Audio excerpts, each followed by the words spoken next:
Ryu Hanbin was an ordinary man who wanted to live a peaceful life after returning from the army, but fate decided otherwise, and now he survives in another world that is teeming with monsters.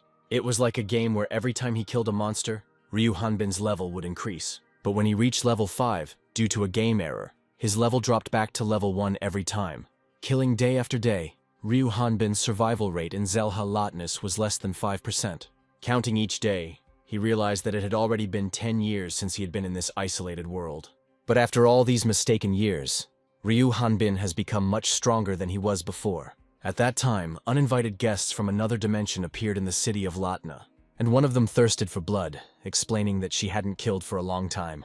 Although they were looking for an earthling who, like them, came into this world. Having cleared away the evidence with a blazing fire, they set out to look for him. But if you remember how it all started 10 years ago, those were not the best moments. After getting into the game and being attacked by some unknown creature, Ryu Hanbin didn't understand what happened. He didn't have time to assess the situation and deny the reality of what was happening. But Ryu Hanbin understood only one thing: if he didn't kill, then he died. Suddenly, an incomprehensible instruction appeared in front of him, where it was indicated that Manapes is a low-level monster in Zelha-Lotne that possessed combat power. By killing more powerful monsters, Ryu Hanbin could increase his level. But a couple of hours before that, Ryu Hanbin woke up like an ordinary person who had recently returned from the army. At lunchtime, he felt he could afford to relax a little and settle down comfortably in front of the computer. Having chosen the game, something began to happen, where the virtual game became reality. Finding himself in some dimension, Ryu Hanbin noticed more people and heard from the outside that all the players had been accepted. Looking up, the hero noticed a bright light and heard instructions that were artificial. At that moment, the ground suddenly disappeared from under our feet, and it was then that the gods began to land the players. But at some point during the fall, an error occurred, namely an error in the instructions. But for the gods, one person was still the norm. And then the game began for player number 398. The area surrounding Ryu Hanbin was the location of the Zelha-Lotna imitation. After destroying the Manaps, an instruction appeared in front of Ryu Hanbin, with 13 experience points credited to him. Ryu Hanbin couldn't stop and continued to strike the Manaps. And when he calmed down a little, he asked himself why him. But suddenly a sign appeared in front of him, which contained an option about suicide. After removing the sign, Ryu Hanbin realized that he needed to calm down, because death would overtake him sooner or later. Ryu Hanbin stood up and began to think about how he could survive and get out of this place. A class appeared before his eyes that he could choose. When he started choosing the class of a mage or a mage warrior, he was rejected everywhere. As it turned out, he didn't have enough skills and had to choose an ordinary fighter. The weapon selection was much faster, and Ryu Hanbin chose the long spear. But the system failed again, and Ryu Hanbin's weapon became a long sword. Then he remembered that the first error was when loading the instructions. Ryu Hanbin grabbed his hair and didn't understand why these mistakes were happening to him. Raising his sword, Ryu Hanbin didn't want to do as those gamers had planned, but he didn't want to die either. And from that moment on, his endless hell with increasing levels began. A week later, Ryu Hanbin was still asking the gods how to return home. But there was no answer. One way or another, in order to survive, he had to continue fighting. His opponents were still hellhounds, but their level had already increased. By that time, Ryu Hanbin had already realized that he needed to think like these hellhounds. And only in this case, knowing their habits, he will be able to find a way to defeat them. But there was one problem. Ryu Hanbin still didn't know how to use a sword. However, Ryu Hanbin somehow mastered the ability to cut, and decided to use this ability on the second-level Hellhound to win. The Hellhound was defeated, and Ryu Hanbin gained level 2, adding 22 points to his tally. After the victory, our hero prepared himself the meat of a Hellhound, which contains everything he needs. Although the meat was tough, it was ideal for feeding, as was the blood of the Hellhound. Ryu Hanbin also noticed that the Hellhound's teeth and claws were dull and could not inflict serious wounds. While eating dinner, Ryu Hanbin recalled the day he found himself on the other side, because even then he noticed other players. Suddenly, he received information that upon reaching level 5, he would leave this location and be with other players. Reading on, Ryu Hanbin realized that he was at the Stone Mountain Point, an area created for training. Ryu Hanbin was eager to reach level 5 quickly so he could meet other players. The next day, he began to persistently search for and kill the Hellhounds, because their level increased just like Ryu Hanbin. Every night, Ryu Hanbin consumed the meat of slain Hellhounds to gain strength. With such success, Ryu Hanbin unlocked the horizontal strike ability and reached the 3rd level. A level 3 Hellhound's skills were comparable to those of a novice fighter. Every day was the same for Ryu Hanbin. He ate, slept, and killed again. The day came when Ryu Hanbin destroyed the 3rd level Hellhound. He finally got level 4, along with 3 new abilities. All these skills affected his body as well. Now Ryu Hanbin swung his sword with ease. But suddenly there was another mistake in his instructions. Ryu Hanbin's heart sank, because he had suspected something like this deep down inside. Exhaling, Ryu Hanbin decided to reboot the manual in hope. Opening the manual again, Ryu Hanbin realized that his level had returned to 1st. Having calmed down, he noticed that his skills and abilities remained at the 1st level. Then Ryu Hanbin decided that the Hellhounds would also become level 1, and he would easily increase his points. However, after meeting a 1st level Hellhound, Ryu Hanbin's theory was a fallacy. Hellhounds became stronger regardless of level, and a mistake could cost a life. Day after day, Ryu Hanbin raised his level to the 4th, but the instruction gave an error. As he continued to kill the power-up Hellhounds, checking his points became a routine for Ryu Hanbin. It seemed like Ryu Hanbin had already been leveling up endlessly from level 1 to level 4. But after 7 years of hell, Ryu Hanbin realized one thing: players don't age, and minor wounds heal quickly. Also, after each rollback to the 1st level, skill points did not disappear, but because of this, there were no new abilities. At that time, Ryu Hanbin only had the ability to cut, horizontal strike, and vertical strike. But the Hellhounds were strengthened according to Ryu Hanbin's experience points. Ryu Hanbin realized that this was not a place for quick leveling up, but for death. But he adapted. Meanwhile, the gods decided to move on to the 5th simulation, to the world of Charon Wrath. Previously, simulations were longer, but due to the large number of players, it needs to be sped up. Opening the box with the previous simulation, the god noticed some other one lying around and looked at it. Looking at the simulation, God assumed that there must have been a mistake if she was left in the box. Ryu Hanbin woke up and opened his eyes to find himself in his room. In his joy, he decided to sleep a little longer on a comfortable and soft bed. Hearing the strange sounds, Ryu Hanbin suddenly opened his eyes and saw another suicide proposal. At that moment, he returned to his hell, and it turned out that while falling asleep, he fell off a cliff and survived. Looking back, Ryu Hanbin realized that exactly 10 years had passed since he had been killing and surviving. Opening the instructions, the player once again saw his 1st level. Ryu Hanbin grabbed his hair and asked to stop this, because he didn't know if he could continue to live like this. Taking another look at the proposal that the instructions gave him, he almost agreed.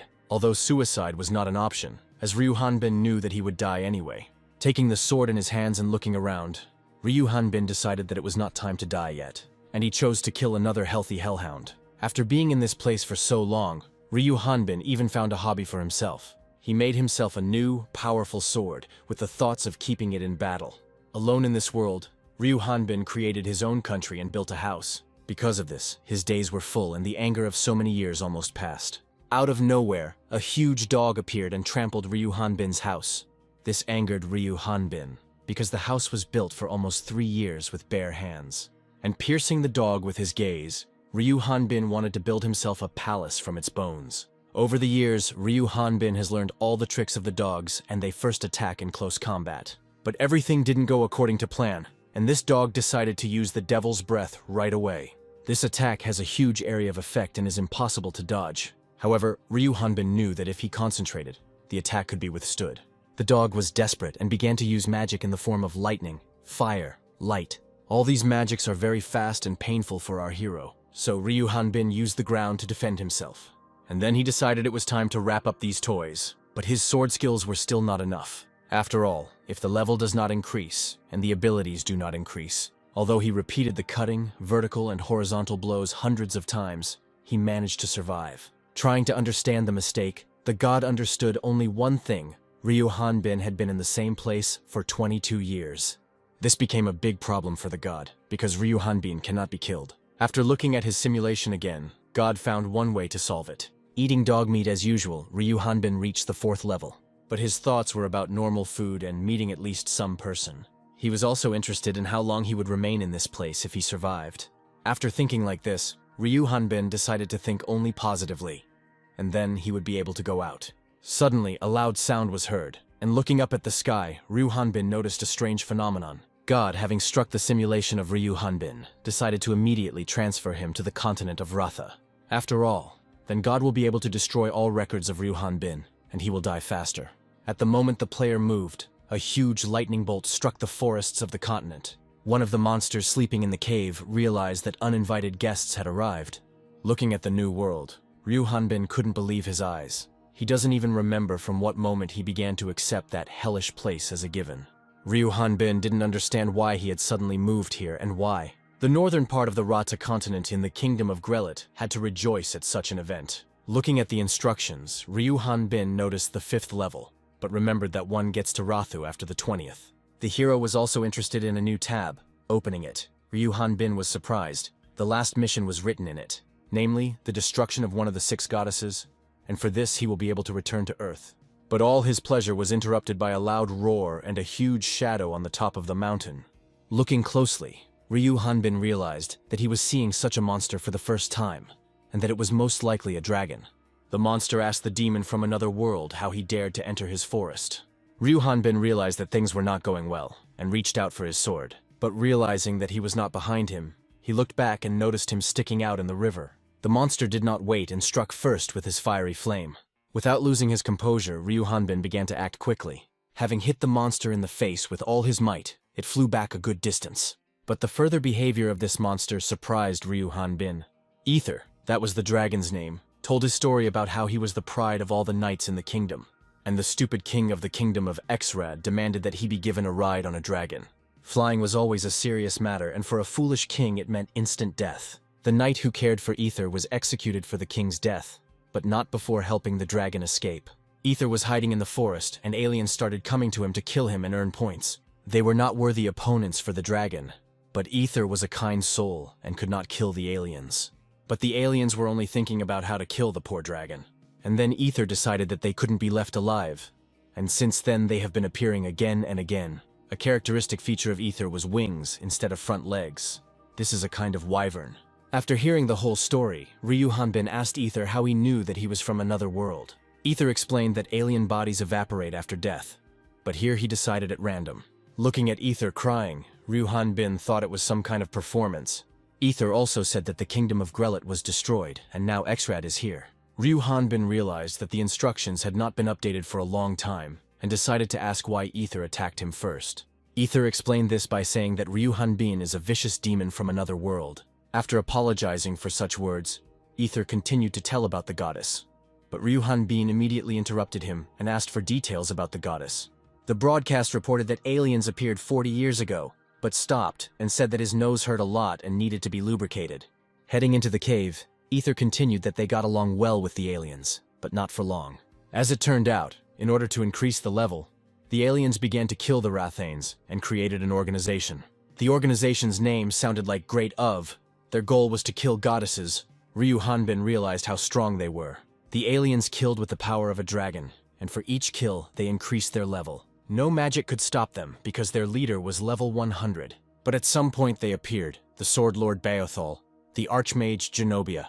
Also there was the Assassin Karhan and the Lord of Life and Death Halion. The 4 heroes of the continent were killed one after another in a short time. And after that, the responsibility fell on the shoulders of the 6 goddesses. And Earthlings are considered accomplices of demons, Afer said. Ryu Hanbin didn't like this, because he spent so many years among the stones to be considered an enemy. Are the goddesses really that afraid of aliens? Thought Ryu Hanbin. But to return home, Ryu Hanbin was ready to make any sacrifice. After thinking about it, Ryu Hanbin realized that there was a problem right away, because no one should know who he was. Ether got scared and offered his help to Ryu Hanbin. A couple of days later, Ether showed an area where towering fortress walls could be seen from the forest. He said that behind them is the city of Onpros, which is known for its huge population. But the forests nearby and the vast plains of the Ipyong Valley were full of dungeons and monsters. Hunters also risked their lives to get rich, and the Onpros Hunters Guild still exists. And whoever crosses the threshold of the guild is a hunter or wants to become one, or perhaps he is an alien from another world. When Ryu Hanbin entered the guild, everyone started staring at him. The administrator quickly pushed the hunter away and began to greet the new hunter. Ryu Hanbin greeted her and told her that he wanted to become a hunter. A couple of days before joining the guild, Ether glanced at Ryu Hanbin and assessed his appearance. Hearing from Ether that Ryu Hanbin's appearance did not resemble that of an alien, he was delighted. Ether agreed to help, but asked only one thing, that he not ask unnecessary questions. Having picked up clothes for Ryu Hanbin, the hero immediately began to change and stripped naked. Ether saw this and closed his eyes. Ryu Hanbin did not understand Ether's embarrassment, since he himself was naked. When Ryu Hanbin was ready, Ether told him that he couldn't take his clothes off anywhere. Ryu Hanbin agreed with this and asked Ether to tell him how to meet the goddesses. As it turned out, only a few could meet them, and first they needed to receive a blessing. And since the demon Omplus is strong, the blessing can be obtained by becoming a hunter and killing all the monsters created by demons. Then Ryu Hanbin confirmed it, because that's what the instructions said. Ether didn't understand what he was talking about.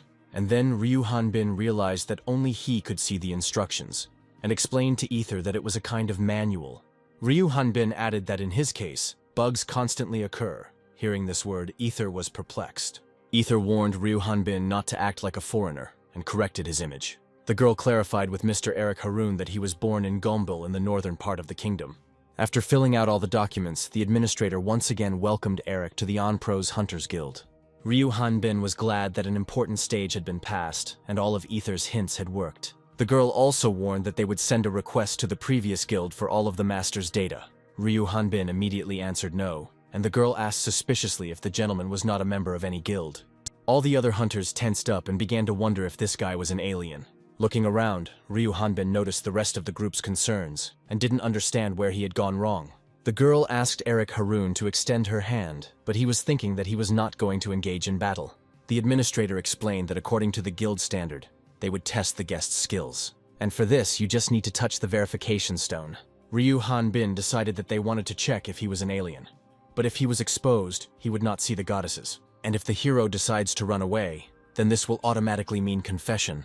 But Ryu Hanbin decided come what may and touched the stone. After a couple of seconds, the stone showed that Ryu Hanbin was a level 5 fighter. Seeing this, all the other hunters began to laugh, because they suspected him of being an alien.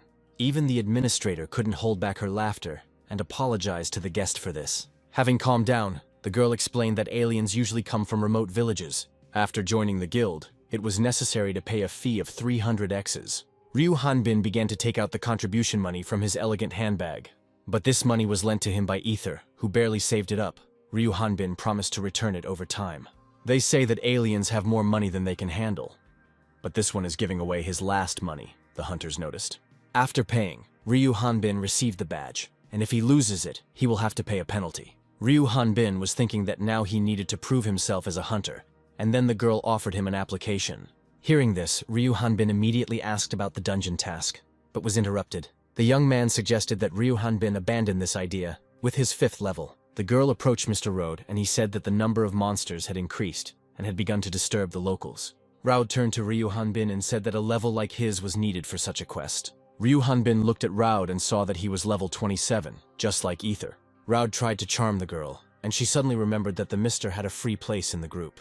And she told Raud that Mr. Eric was level 5, and that he couldn't even handle an individual task. The girl suggested taking Mr. Eric into the group so that he could gain experience. Hearing this, Ryu Hanbin's face twisted.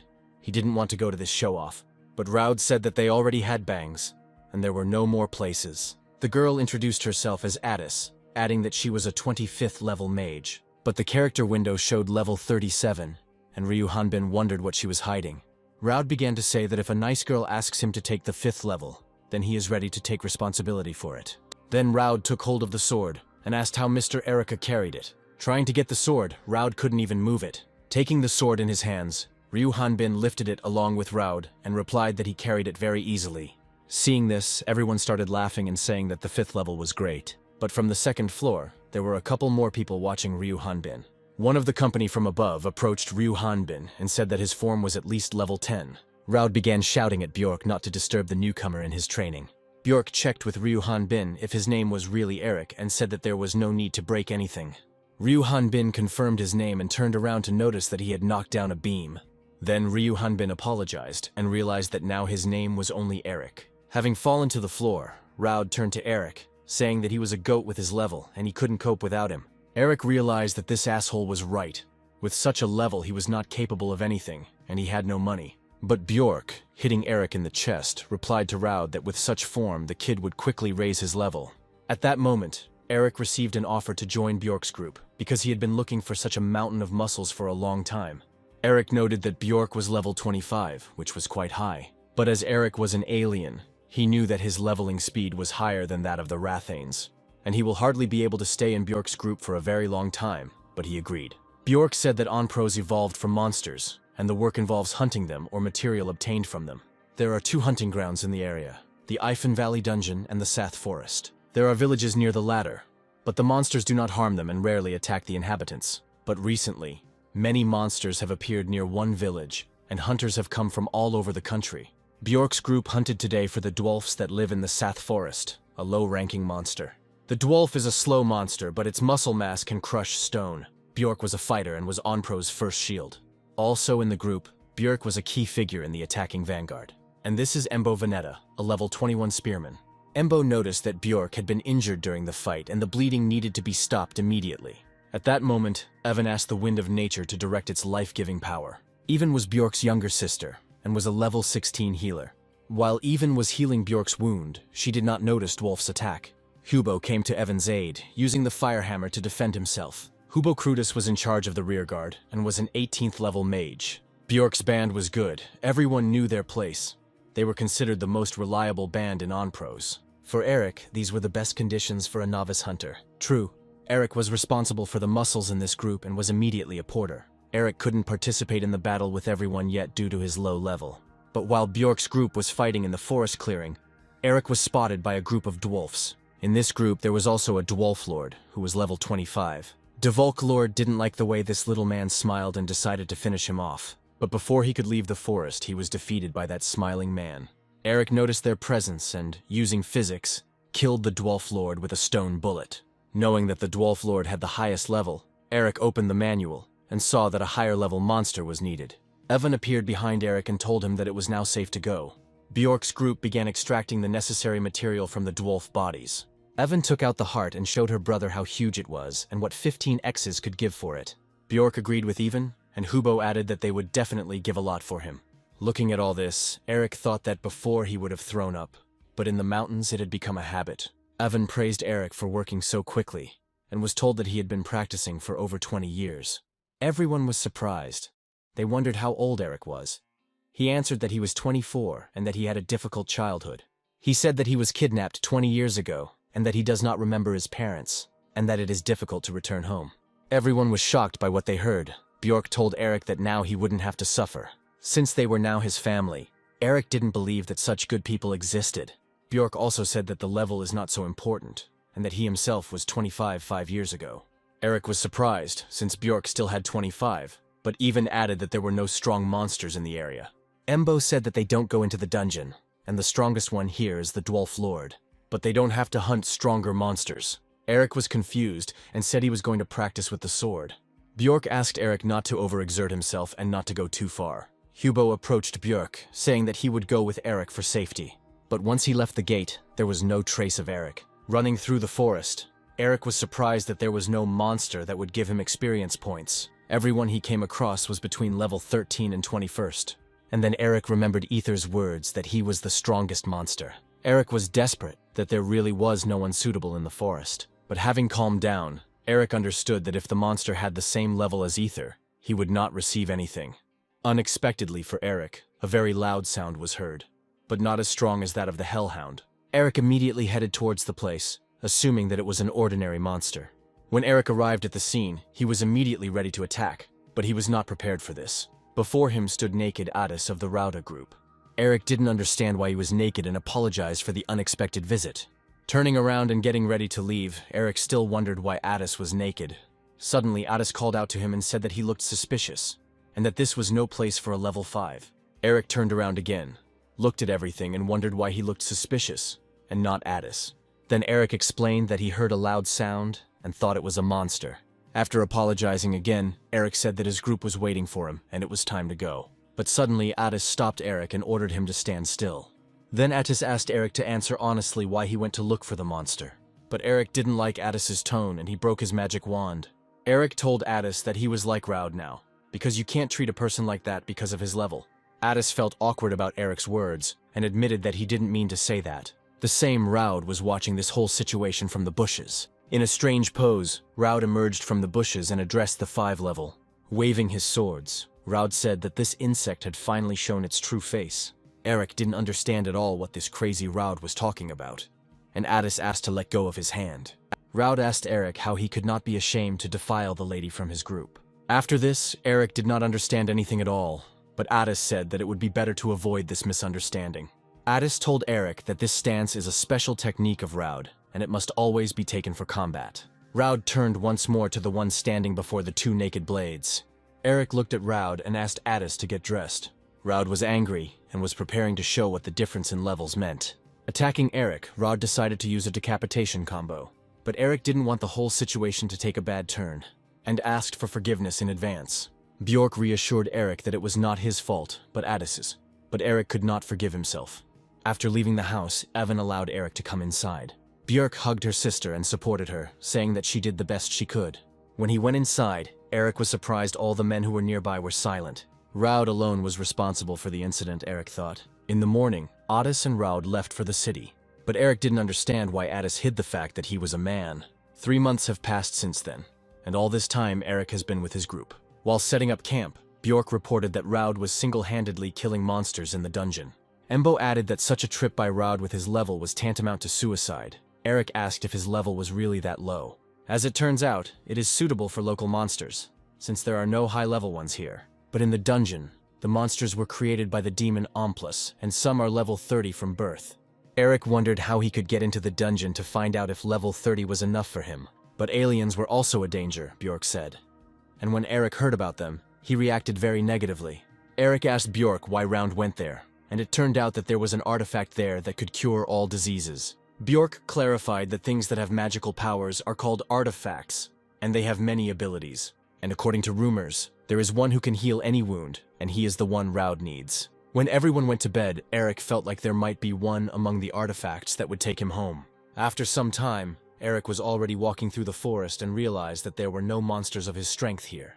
Then he remembered that Ether lived somewhere here and perhaps he could know something. Passing by the tree, Eric could not remember where exactly Ether's house was, but suddenly a monster appeared in front of him, which he had not noticed here before. This monster's level was 31, and its race was that Kiro. His body is covered in chitin, and attacks with cold weapons are useless for him. His only weakness is magic. Eric didn't understand what the monster from the dungeon was doing here. It wasn't good for him. But for the monsters, this man was just a piece of meat, and besides, Eric understood their speech. The monsters began to think that it was a magician, but seeing the useless sword in his hands, they calmed down. Eric began to kill the monsters, but they shouted at him that his knife was useless. But unexpectedly for the entire pack of monsters, Eric was able to kill their brothers. One of the monsters suggested that it was magic in the form of a knife, but a smarter monster reported that their dead brothers were fools. In panic, the monster began to scream that the knife would not penetrate their shell and they would eat the one with the knife. Grabbing the monster by the horn, Eric asked who we were, since everyone else had fled. Running away as fast as possible, the monster told himself that it was dangerous outside the dungeon.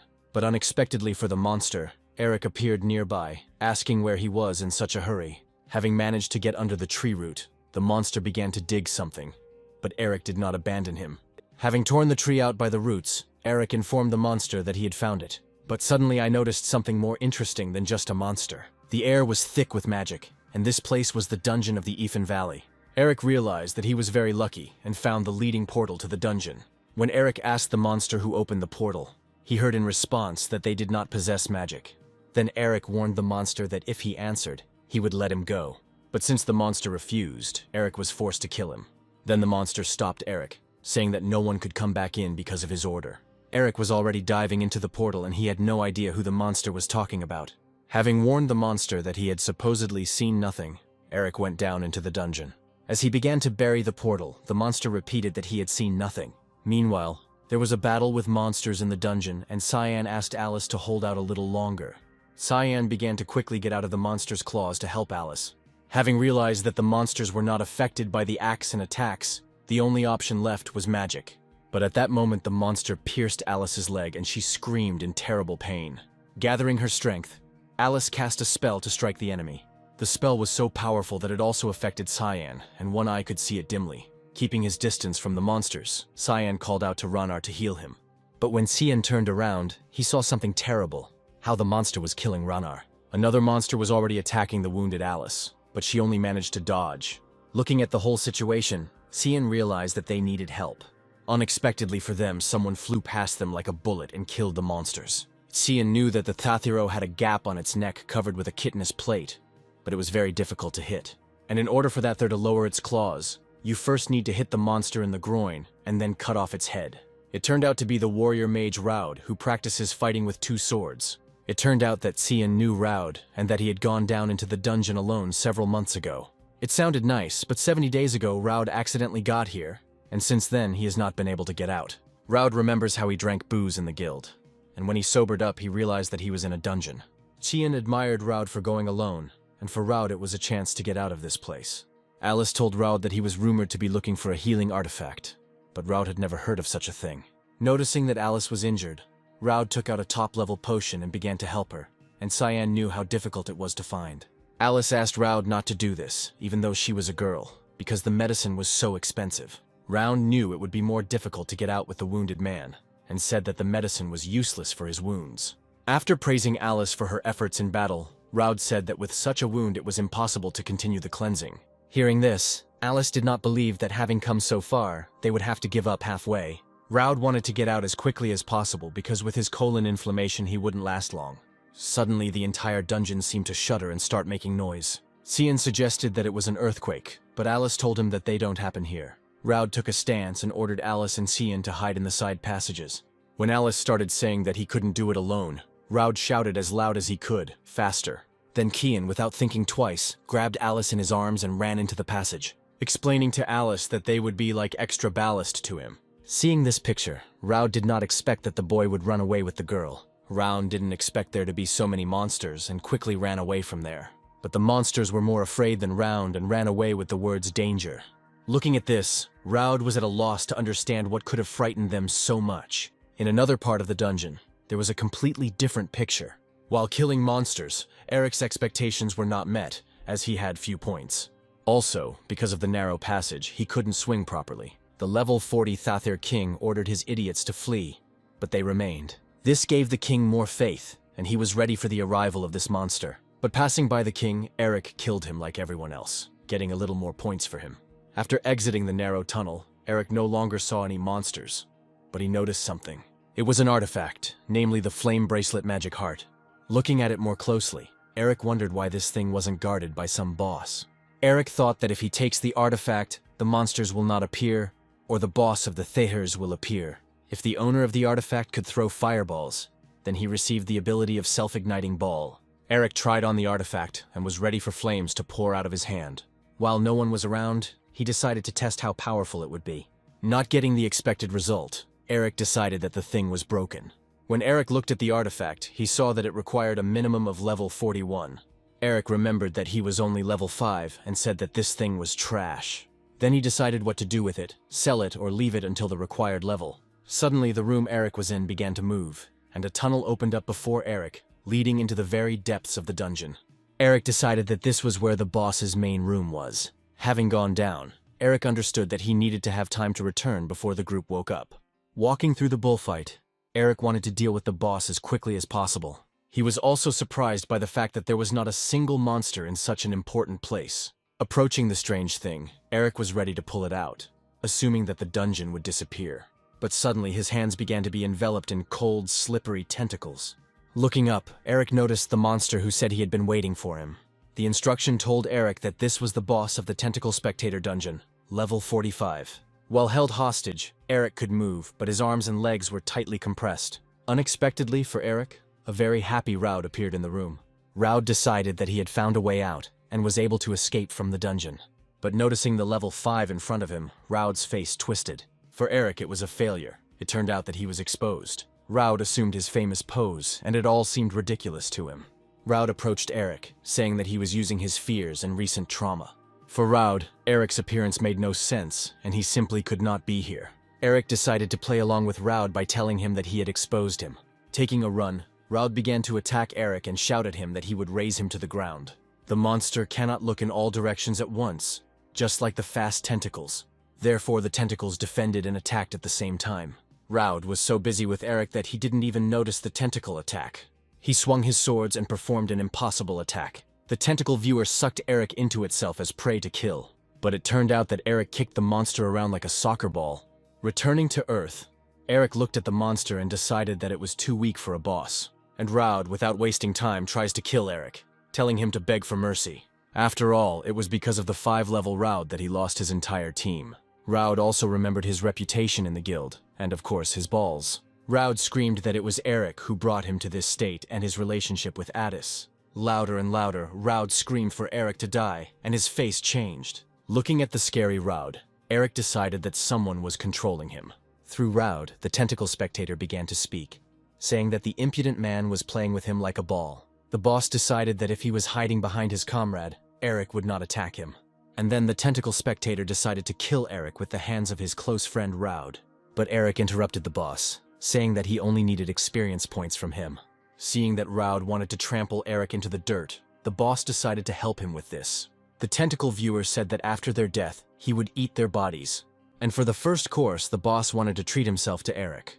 The tentacle spectator infected Raud with parasites and transformed into a powerful monster. But the boss didn't even have time to notice how Eric swung his sword and struck. Having cut the monster in half, his vision was divided, and he could not clearly see his opponent. The monster couldn't believe that Eric's sword swing was so powerful. But for killing the boss, Eric didn't even get instructions, which means the boss was too weak for him. The last living thing left from the monster crawled out for a mission. It should have reported to that same person about what had happened faster. Using another physics trick, Eric knocked down the creature like a bug. Eric was a little upset with his boss, and it was time for him to go back. Suddenly, Eric noticed the figure as 545 billion. In the morning, Bjork was training near the camp, but was distracted by Even asking if he had seen Eric. Then Bjork and Embo decided that Eric had gone into the bushes, but Evan reported that his weapon was missing. Even began to wind herself up that Eric went into the forest and was killed by monsters. When suddenly Eric appeared behind Yvonne with a monster on his shoulder. She almost died from surprise. Even scolded Eric for not telling her he was leaving and making her worry. But a couple of minutes ago, Eric thought that he needed 2,200 points to reach level 6. He was happy that he got 140,000 points, which meant he had skipped many levels. Then he decided to see how many points he needed to reach the next level. The number was 545 billion. Eric's expression changed. While having breakfast with everyone, Bjork noticed that something had clearly happened to Eric. A week has passed since then, and Eric has not been able to find a suitable monster. The group then returned to Onpros earlier than they wanted. Their carriage was stopped, and the knight demanded a pass, without which they would not be able to pass. While the coachman was arguing with the knight, Eric asked Bjork why he didn't show the guild emblem. Bjork turned to the knight and explained that they had completed the quest and had not been home for 3 months. The knight recognized his captain Bjork and greeted him. Bjork asked him what was going on. Gorman said that the guild cancelled all quests outside the city 5 days ago, opening the gate and letting the cart in. Gorman added that the Ipen dungeon was closed. Walking through the city, Eric had a premonition of some kind of bad atmosphere. Eric understood that if he didn't take the dungeon core, then someone else did. Eric asked Hubo who could have closed the dungeon. Hubo replied that for a hunter to close a dungeon is an achievement, and the aliens would hide this fact. There was also the problem of the Inquisitors who were supposed to find and execute the alien, Embo said. They don't differentiate between residents and aliens, so they suspect everyone above level 20. Eric was scared because Bjork and Embo were above level 20. Bjork reassured everyone that nothing was clear and suggested finishing things. Taking out the bag, Bjork offered to hand over the demon stones and receive a reward. There was also a need to sell the raw materials from the monsters and celebrate Eric's first quest, Bjork added. Bjork asked Embo to go with Eric to the Bolton store, but Eric said he knew the store and would get there himself. Embo didn't have time to say anything about the prices before Eric had already moved the store. Bjork consoled Embo because Eric himself could find out the prices of all the goods. Having heard the refusal at the store, the owner explained that there was nothing he could do to help in this situation. Then the owner admitted that he would be an accomplice if he bought or sold anything that was brought. Eric, like a fool, asked the store owner to buy something. Eric took out all sorts of gadgets from his bag and offered them for half price.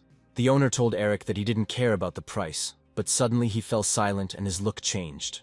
There was an Inquisitor standing at the threshold of the store, ready to wait his turn. The shop owner shouted at the top of his lungs that the Inquisitor had come to see him. Eric turned around and looked in surprise at the Inquisitor who had arrived. Eric continued to look with a piercing gaze and figure out what level he was. But from afar, the instructions were not clear, and the Inquisitor at that time assessed the goods brought. Unexpectedly for Eric, the Inquisitor approached his face and asked what was wrong.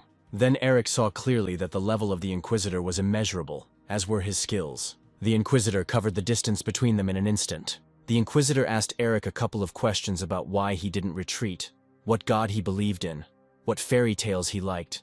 The answers were that Eric had no religion, and if he retreated, then he would follow him. and he didn't know fairy tales because he was an orphan. Eric's answers seemed strange to the Inquisitor, and he began to suspect him of being an alien. Eric added that he became a hunter only recently. Then the Inquisitor suddenly took out a mini-stone and placed it on Eric's palm. If you became a hunter recently, the level should be low. The Inquisitor did not expect to see the 5th level.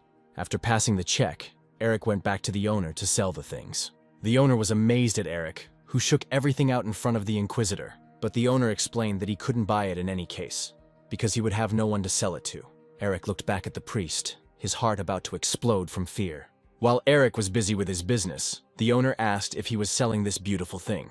Continuing to look around, Eric rather wanted to take the artifact from the seller's hands.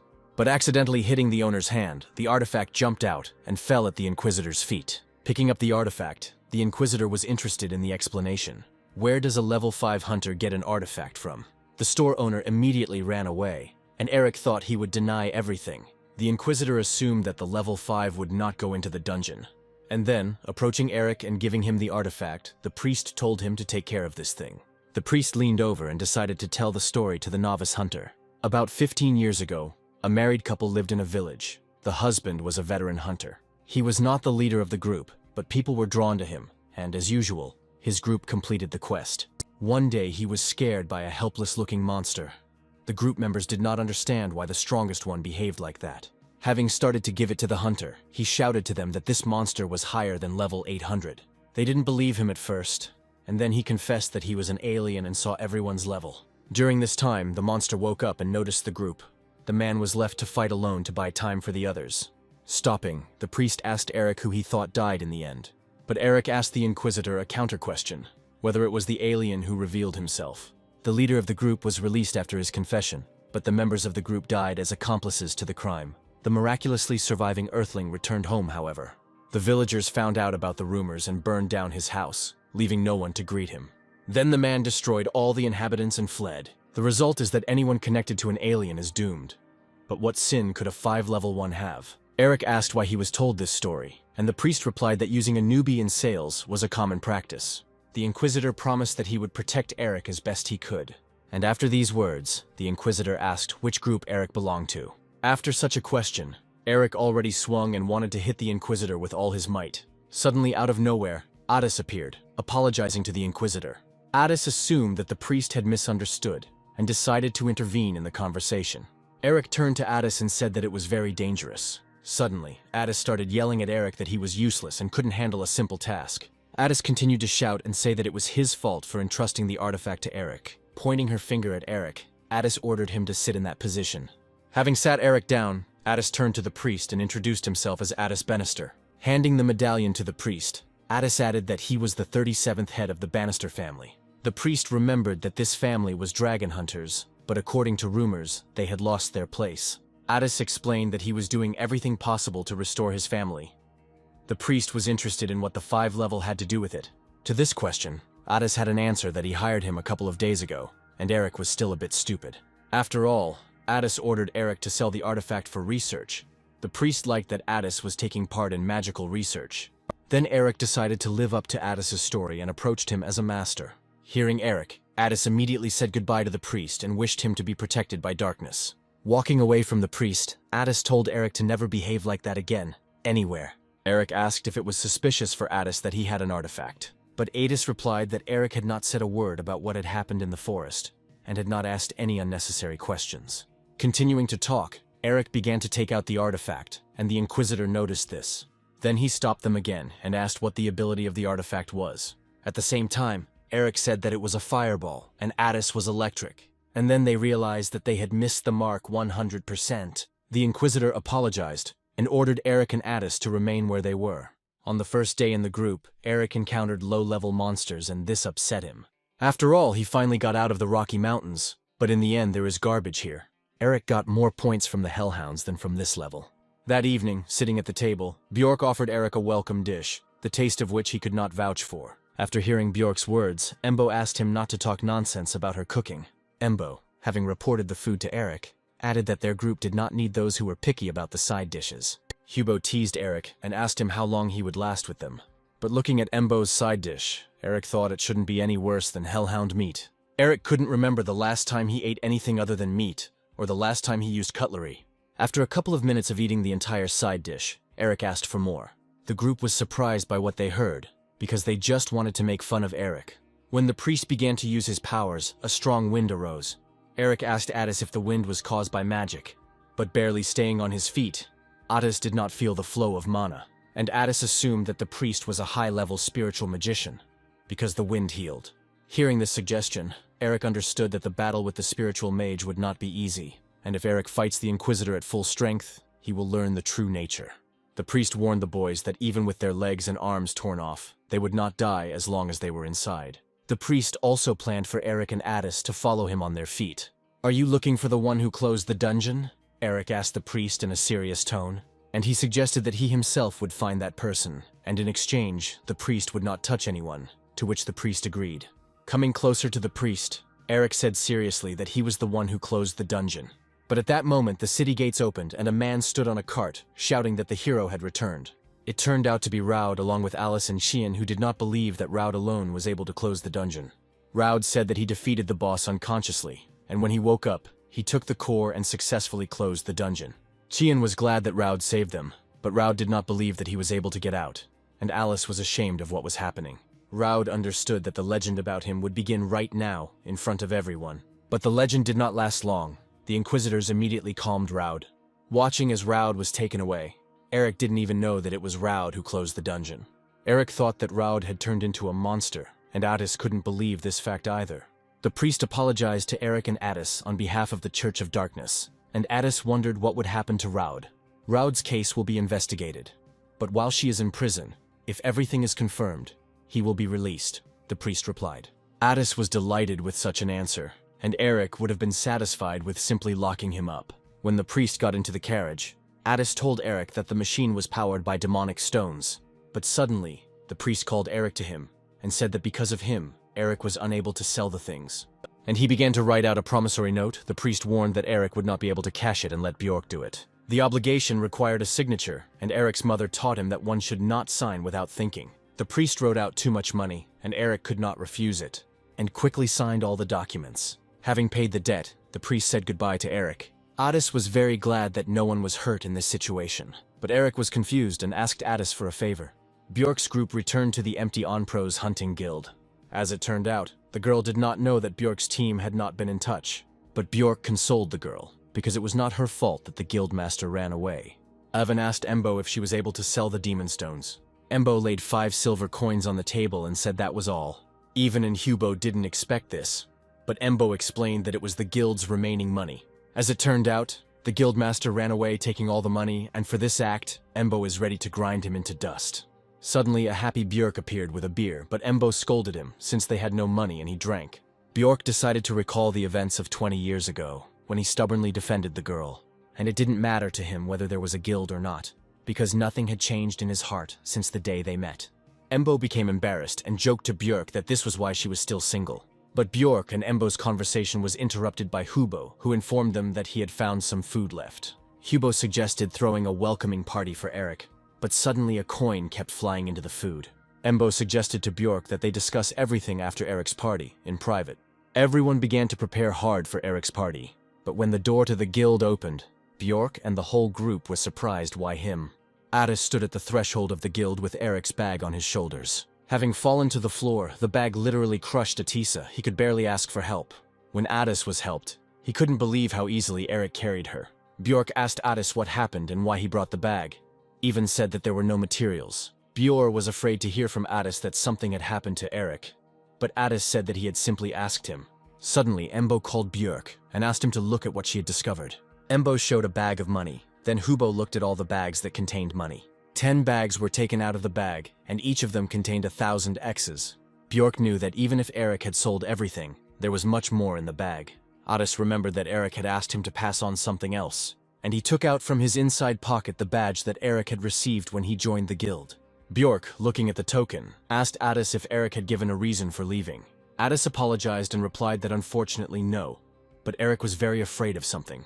On the day Eric signed the pledge, the priest asked him if he knew such a thing. The priest took out a medallion on which was written Great Land. Eric was surprised, because he thought that the 4 heroes were destroyed 20 years ago. But Eric replied that he had never seen it. and the priest asked again if he was sure of the answer. Although the priest understood that with Eric's level, he really shouldn't know about such a thing. But the priest warned that if someone is 5 level, for example, he will be an alien. Although it is most likely impossible, it will randomly recognize this thing. The priest would like that man to remember the story he told. Remembering that day and those words, Eric broke someone's cart out of anger. Looking back, I noticed the owners of the broken cart, who were unhappy. Hubo didn't understand how Eric could leave so suddenly and without talking. Embo asked Hubo what Eric was supposed to tell them. Looking at Embo, Hubo replied that they would try to dissuade him. Bjork explained to everyone that the hunters were putting their lives on the line and they couldn't force anyone. When Otis was about to leave the guild, Bjork stopped him, and Atis asked that if he suddenly met Eric, to convey that they would be glad to have him back. Otis smiled and promised to fulfill Bjork's request. Meanwhile, a full bucket of ice water was poured over Eric's head. When Eric opened his eyes, he noticed a man who told his boss that he had woken up. The boss was delighted by this news and came closer, ordering his subordinate to leave. The thug turned to Eric and said that he had never seen him there before, and accused him of breaking the arms and legs of his guys. Behind the boss stood the same crippled guys who said that he also broke their cart. Eric apologized for the cart and explained that the boys had broken his limbs when they tried to hit him. The guys confirmed this and added that the human body cannot be like stone and accused Eric of using magic. Then Eric suggested that the boss hit him, and if not, then the idiots were right when they said that their boss was a coward. Hearing this, the boss was furious, and the guys behind him unanimously said that it was a lie. But Eric insisted and told his boss that they were lying. This lit the fire inside the thug even more, and he hit Eric with all his might. But the same thing happened to the boss's hand as to those guys' limbs. A crowd gathered and began to guess who this asshole was, a magician, a witcher, or a swordsman magician. Eric wanted to leave already. But seeing this crowd, he understood that there would be no point in such a big fight. Suddenly, an old man came out of the crowd and said that because of the noise, he thought that monsters had attacked. Looking at Eric, the old man asked why there was such a fuss over a simple little dog. Eric immediately answered the old man that he was nobody to call him that, not even knowing how much Eric hated dogs. And then Eric asked the old man if he knew why the dogs hated him too. The old man smiled and assumed that with such a nasty character, the guy was clearly from the Rocky Mountains. Turning around and getting ready to leave, the old man ordered the boy to be released, explaining that he could turn everyone into mincemeat. Eric jumped up and asked the old man who he was. Eric continued asking the old man how he knew about the Rocky Mountains. Turning around, the old man offered Eric to work for him, and then he would find out the answers to his questions. 6 months after the dungeon was closed, the city of Onpros has changed. The thug and his boys robbed another miserable house. The mother and child were scared. They didn't understand why this was happening to them. The brute promised them that everything would be finished today, but the head of the family ran behind him with a sword. The man began to swing his sword and called the thug and his partners names. The man promised to kill them if they touched his family.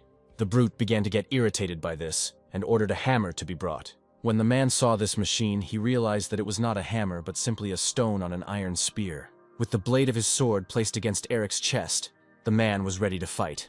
In all seriousness, Eric asked the man to step aside. As Eric walked further, the man noticed the curved end of the sword, and it dawned on him that this was definitely not a person. With one blow, Eric wiped the house where the family lived off the ground. As it turned out, the project is actively supported by the Architectural Association on Prosa. The thug told the family that they were repairing the fortress wall and demolishing dilapidated houses. And they provide residents with new houses that are very strong and reinforced with golem magic. The walls of the houses are covered with a sticky substance that prevents monsters from climbing the walls. The bully warned that in an emergency, the house would serve as an evacuation point for people, and if the family agreed, they could live there without paying rent. The man didn't know how to thank these guys for such help. Looking at Eric, the man felt ashamed that he had stuck the sword into him. Eric turned to the bald man and asked if he was still needed, but the bald man noticed that the man was apologizing to Eric. Then the man and his wife invited Eric to have dinner with them. Ignoring him, Eric told the bald man that he would go and report. The bald man thought that this was ugly on Eric's part and told him that he was strange. Eric approached the bald man and asked why he was strange. He jumped up. The child heard this and started running around the room saying that his uncle was strange. Bald added that there is no ruder person in the world than Eric. When the child ran up to Eric and started saying that he was strange, the mother grabbed him, but Eric had already swung his hand behind his back. But feeling that there was nothing behind him, Eric clenched his fist and calmed down. Eric left silently and the bald man said what a bastard he was. The man was worried that Eric left very angry, and the bald man scratched his head and decided that there was another reason. Baldy said that Eric has been working in the association for 6 months and receives 600 X's for each order. And with Eric's help, they do a month's work in a day, which is why Eric is famous among architects. Entering the office without knocking, the old man asked Eric where his manners were. Eric asked the old man what it was, but he pretended not to understand what he was talking about. Eric shouted that they don't build houses like that here. And the old man agreed, saying that no one here had ever seen such buildings. That's why the old man sends Eric there for good money. And everyone thinks Eric is mute because he is always silent. Unable to bear it any longer, Eric began to break the old man's table and shout that he was making fun of him. When the old man spoke of the Rocky Mountains, Eric fulfilled all the old man's whims for 5 months. Eric was furious. He wanted to know from the old man what he wanted. The old man looked at Eric and calmly said that he was pathetic. Then the old man began to tell that 40 years ago, everyone lived peacefully. They and aliens like Eric. Eric realized from the very beginning that the old man knew who he was. The old man began to list that Eric slept poorly, hid while he ate, and did not talk to anyone. Because he is from another world, said Eric. But the old man replied that that was not the point. Looking through the window, the old man explained to Eric that he could not live like an ordinary person. Because the aliens only see hunters, and when the first one appeared, the work was not related to hunting. The old man warned Eric that if he lived quietly, no one would think he was strange. Handing over the document, the old man asked Eric not to get involved with the hunter after this job. It turned out to be a request for a job as a hunter, but Eric had no reason to accept it. Then the old man pointed his finger at the door and said that the man was confident that Eric would do the job. Eric turned around and waited for the person who was supposed to enter the office. Eric expected to see anyone, but certainly not Addis. Addis was glad to see Eric and that he was doing well. Eric did not understand how they found him, because he was hiding his face. But the old man said that a piece of rag could not hide such a mountain. The old man asked Eric not to panic, as he would make sure that he was not disturbed again. Eric was counting on the old man, but in his heart he felt sorry for Addis. Addis was glad to find Eric. He began to introduce himself to the old man, but then put the formalities aside. The old man sitting with glasses admitted that he knew about Eric's past, and he announced that Eric was now working for an architectural association and that he was now their family. The old man decided that Addis looked down on their association and would not bring Eric back as he wanted. But Addis asked not for the guild, but for himself. Then the old man asked what relation Eric had to Addis. Then Addis began to tell their story, that in the beginning they were on different teams, and one member of Addis's team was spying on him, and Eric protected him. Addis added that at that moment, he was undressed, and everything immediately became clear to the old man. The old man called Eric an asshole, and Eric began to say that the old man had misunderstood everything. Addis also added that Eric asked to deliver his check for 1 million X's to the guild and quit his career as a hunter. The old man got tired of all this and threw Eric out of his office as quickly as possible. Then the old man added that Eric should not return until he had solved all his problems. Eric didn't like that Addis missed a lot of details, but it was good that he didn't remember about the Inquisitor. Eric's situation seemed worse than ever, as he had been a hunter for 5 months now. Addis announced to Eric that his quest was to explore the Sath forest and collect samples. But if there was danger, Addis promised to protect Eric. Having collected their things, Addis and Eric went to explore the Sath forest. Eric's thoughts were about why he had to walk through this forest now. Looking at Addis, Eric did not understand why, after 5 months, he decided to come for him. Eric remembered the old man's words that everything would be fine if he didn't behave suspiciously. In the forest, they met Kellogg, a level 2 monster who looked very cute. Eric asked Addis to stop and gave his hand to the monster, thinking that he liked him. Then Eric suggested taking it as a sample and growing it, but it was too late. Addis aimed a fireball straight at the low-level monster. Running up to Eric, Addis began offering potions against poison if the monster was poisonous. Then Addis told Eric that if he found a sample, he should call him. They continued to explore the forest, but there was one big but. Addis burned everything in his path, killing all vegetation. And this continued over and over again, with every kilometer. Addis explained this by the fact that there are many dangerous monsters in the forest. Seeing all this, Eric forbade Addis to use fire magic. Addis promised Ermic that he would try his best, but that is not a fact. Eric asked Addis if it was true that Raud's group was his first, and Addis replied that it was. Addis said that he felt uncomfortable there and therefore left her, but he wanted to collect material for research. As it turns out, mages can level up by doing magical research. Eric found it funny because what kind of dragon catcher would catch dragons in his own home? But Addis said that he had nothing to do with the family business, because there were almost no dragons left. The information that the dragon was gone surprised Eric very much. Eric told Addis that there were no dragons where he lived. But in his mind, he knew what kind of dragon would raise his level. Although Eric later found it funny that dragons are rare monsters. Addis told that dragon monsters should be feared. They fly in the sky and flap their large wings. They can burn the earth with their endless mana. But the most important reason is that they increase their level by defeating their enemies. Addis said that dragons are smart and you can talk to them, and maybe they hide to survive.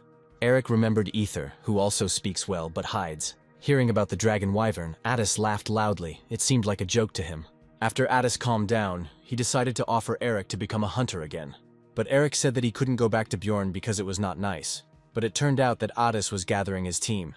Eric asked Addis why him, because he could run away just like he could from Bjork. Addis did not understand why Eric left them, and assumed that it was because of Eric's secret. Hearing these words, Eric tensed up and asked Addis if he himself didn't keep secrets. Addis looked at Eric and could not understand what he was talking about. Eric asked him how he used magic without a spell. Addis replied that they both had secrets. Then Eric asked for a guarantee that Addis would not betray him first. But Addis answered him the same. Eric reminded Addis that he was a novice hunter with a level of 5 and reached for his sword. Addis apologized to Eric and took out his magic wand. Eric asked Addis to lower the wand now, so that it wouldn't get worse. But Addis did not listen to Eric and resorted to magic. Addis told Eric that this place was even more dangerous than he thought, and when Eric turned around, he saw a monster. Approaching the monster, Eric asked Addis why he used this particular attack. Addis explained that he fired a blast of mana and burned his lungs to prevent him from calling the pack. Eric was surprised, thinking that Addis was a fragile gentleman conducting research at home. Addis again invited Eric to join his team, but put off the discussion for later. Addis then asked Eric to cut open the monster's belly while he stood guard. Addis said that monsters do not approach people, but today there are many of them nearby. Then Eric understood why Addis was burning them all today. Eric took a closer look at the monster and said that it was from the dungeon. It was a kobold of the 21st level. Addis asked Eric to speed up, because opening the belly is not that difficult. Approaching the village, Addis noticed 2 kobolds on guard duty. Noticing that most of the village was kobold, Addis assumed that the finger found in the stomach belonged to a villager. Addis decided that the kobolds had eaten all the game and had started hunting people. Eric asked about the new portal, but Addis explained that when a new dungeon appears, the landscape changes. Eric suggested going back and reporting to all the guilds, but Addis noticed something. Through the telescope, Addis saw a man suspended by his hands. Addis immediately rushed to sleep with him, but Eric stopped him. Eric assumed that the man was already dead, and they needed a different plan. One of the kobolds on the tower was hit by a bullet right in the face. Noticing this, the other one started laughing, and he took out a bullet. And a couple of seconds later, the tower exploded like a balloon. Eric asked Addis what it was, and was told that the device fired demonic stones that were charged with magic. After this, Addis headed straight towards the village, telling Eric to hide. From this point, Eric decided to take a closer look at the man. And then he saw that this man was dead, and he was at level 27. Addis burst into the village and began shelling houses. Addis also used his weapon with demonic stones to kill kobolds. Running through the streets of the village, Atisu realized that the kobolds had been in charge here for a long time. Running around the village, Addis didn't even suspect that he was being followed. One of the kobolds aimed at Addis's head but missed. Stopping, Addis looked and noticed that the kobolds were hiding in the building. Addis had once heard that kobolds were smart, but he had never thought that they would think of using throwing weapons. Then Addis decided to quickly get rid of them, because hiding from a fire mage in a building was stupid. Looking at his own stick, which had burned itself, Addis realized that he had overdone it. But suddenly a kobold attacked Addis with a spear and he barely managed to fight it off, throwing his magic wand right into his face. And a second later, the kobold disappeared from the face of the earth from a huge explosion. When it was safe, Eric showed up and they took down the man. Eric looked at what Addis had done, and Addis, looking at the dead body, realized that Eric was right. Addis concluded that the man had died a long time ago, and not from hanging, but from hypothermia. Eric was surprised by such words. During his year of stay, it had never been so cold. Addis handed Eric a token from the Onpros hunting guild. The man was a hunter. Eric saw another badge and told Addis that there were a lot of them at the dump outside the village. They began to think that all the villagers could not have been hunters, and that so many missing people would have been noticed. Addis and Eric decided that there was a place where hunters go missing. A dungeon. Addis had started connecting the dots since Raud closed the dungeon, but Eric had already discovered something. Ife and Addis didn't understand how people got here from the dungeon, but Eric was already calling him to take a look. Having opened the well lid and taking into account all the facts, everything came together for Addis and Eric. Addis noticed that there was debris hovering above the portal, which meant that it was still open. Eric asked Addis if the kobolds could have done this, but it turned out that they only knew how to litter. Then Eric remembered about the Thathers, but Addis asked Eric not to joke like that again.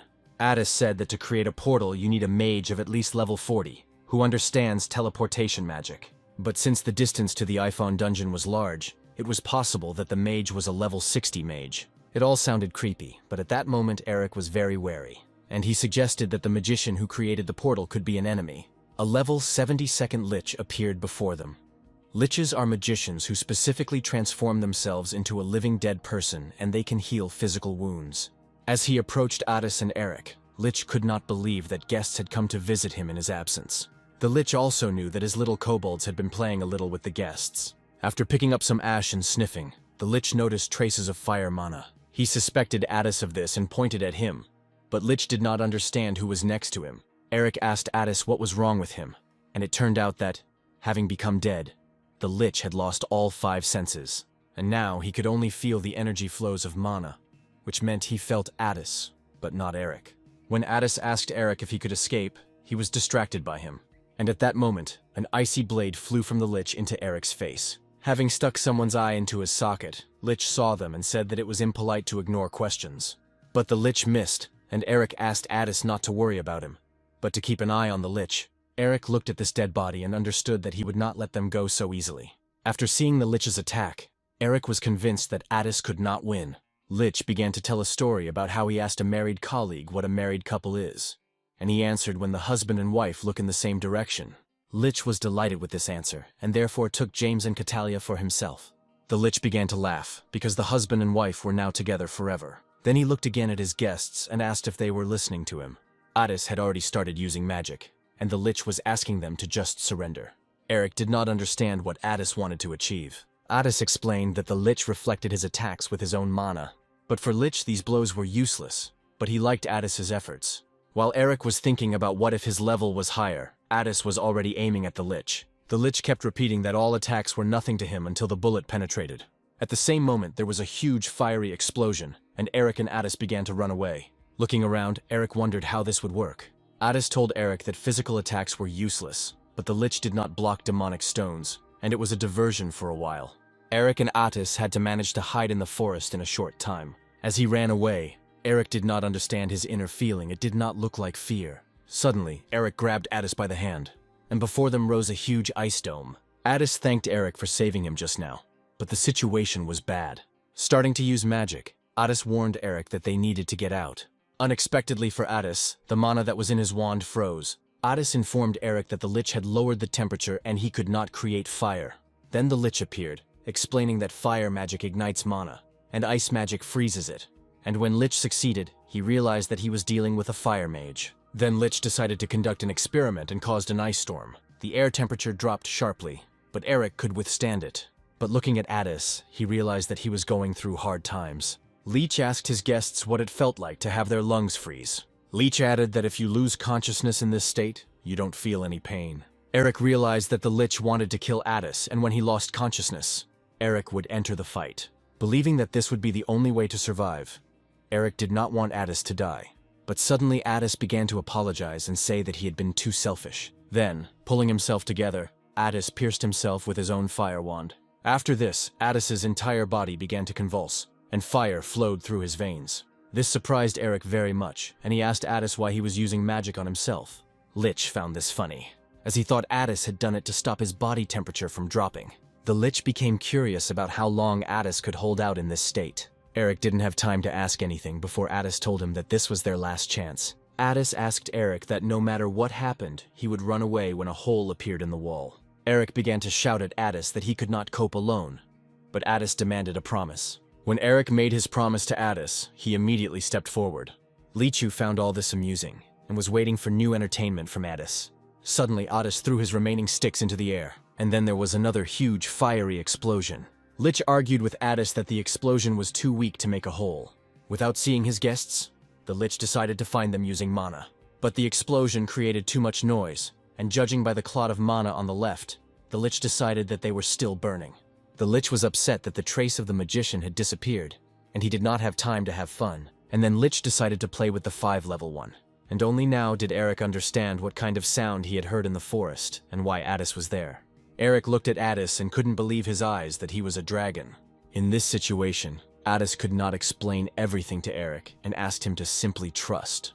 When the Lich saw that it was a dragon, his eyes almost popped out of their sockets. The Lich looked at the dragon and estimated him to be very young, no more than 100 years old. This made it clear why Addis could use fire magic without a spell. Listening to all this, Addis asked Lich not to pretend to be smart if he knew nothing except rumors. The Lich agreed with Addis's words and decided that now was the time to find out everything. Taking off, the Lich began to use an attack saying that dragons gain experience points by killing their enemies. Lich promised Addis that he would find out how it worked and take advantage of the opportunity. Addis got tired of listening to all this and directed his fiery roar straight at the Lich. Having managed to dodge, the Lich understood that in this form, Addis's strength was incomparable to that of a human. This meant that the Lich couldn't freeze, but there was nothing else he could do. Eric kept looking at Addis and realized that his heat was enough to melt the Lich's ice. But for the Lich to win, Addis's 52nd level was not enough. Addis asked Eric to hold on a little longer and they would get out. Addis continued to direct attacks at the Lich, but he dodged them like a circus performer. The Lich turned to Addis and said that even the strongest attacks would not reach their target, and Addis will get tired before he breaks the dome. But suddenly the Lich suspects something. Looking at Eric, Addis told him that he was unable to melt the wall. Eric asked Addis to focus on the Lich, and he would handle it himself. And at that moment, ice blades were flying at Eric, which Addis managed to stop. Addis didn't like this very much, and he asked Eric what he was thinking about with his 5th level. Eric was already nervous and kept asking Addis to focus on the Lich. The Lich, running along his ice wall, could not believe his eyes. The dragon could have surrounded himself with flames, but he exposed himself for the sake of man. Addis's thoughts were that even though he hadn't reached level 70, he would save Eric. Addis turned around and used his flame to light the magic wand sticking out of the wall. The Lich assumed that the man was a snack, and Addis was angry that the Lich wanted to take her. Addis got tired of listening to all this nonsense, and he used fire to tell the Lich to shut up. But Lich continued to talk about why higher beings like them had to hide. After all, man is a weak and low creature who can do nothing. The Lich believed that people should fear and worship them.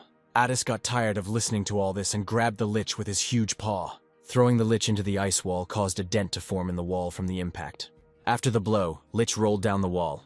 Upon landing, Lich noted that the blow was not bad, but if the level had been higher, it would have been better. Eric winced and waited for Addis to faint. Addis noticed this and thought that Eric was afraid of him because he was a dragon. Eric told Addis that he had seen monsters much bigger than him, and that Addis was a toy compared to them. By that time, Addis's magic wand was burning out, and something was supposed to happen in a few minutes. Addis informed Eric that his time was up, and it was time to fulfill the promise he had made to Eric. Eric didn't have time to ask Addis what he was talking about when suddenly a wall exploded behind Eric. The explosion was so powerful that even neighboring villages could notice it. Seeing this, Lich did not expect that Addis would explode the ice wall from the inside. Addis ordered Eric to run until the wall was restored, but Eric did not understand how Addis would be left alone. Addis then informed Eric that he must stop the Lich by any means necessary. While running away, Eric looked at Addis, and in his head there were terrible thoughts that Addis would fight to the death while he was running away. Then Eric thought that he could escape and come up with a plan to help Addis. The Lich was shocked that the dragon would do such a thing to allow the man to escape, but upon exiting the ice dome, Eric was faced with an ice apocalypse. After waiting for Eric to run outside the dome, the Lich activated his ice blades. Looking up, Eric just started to wonder where it all went wrong. Covering his head, Eric thought he could stop the Lich himself. Or maybe Eric should have told Addis the Lich's level, and everything would have been different.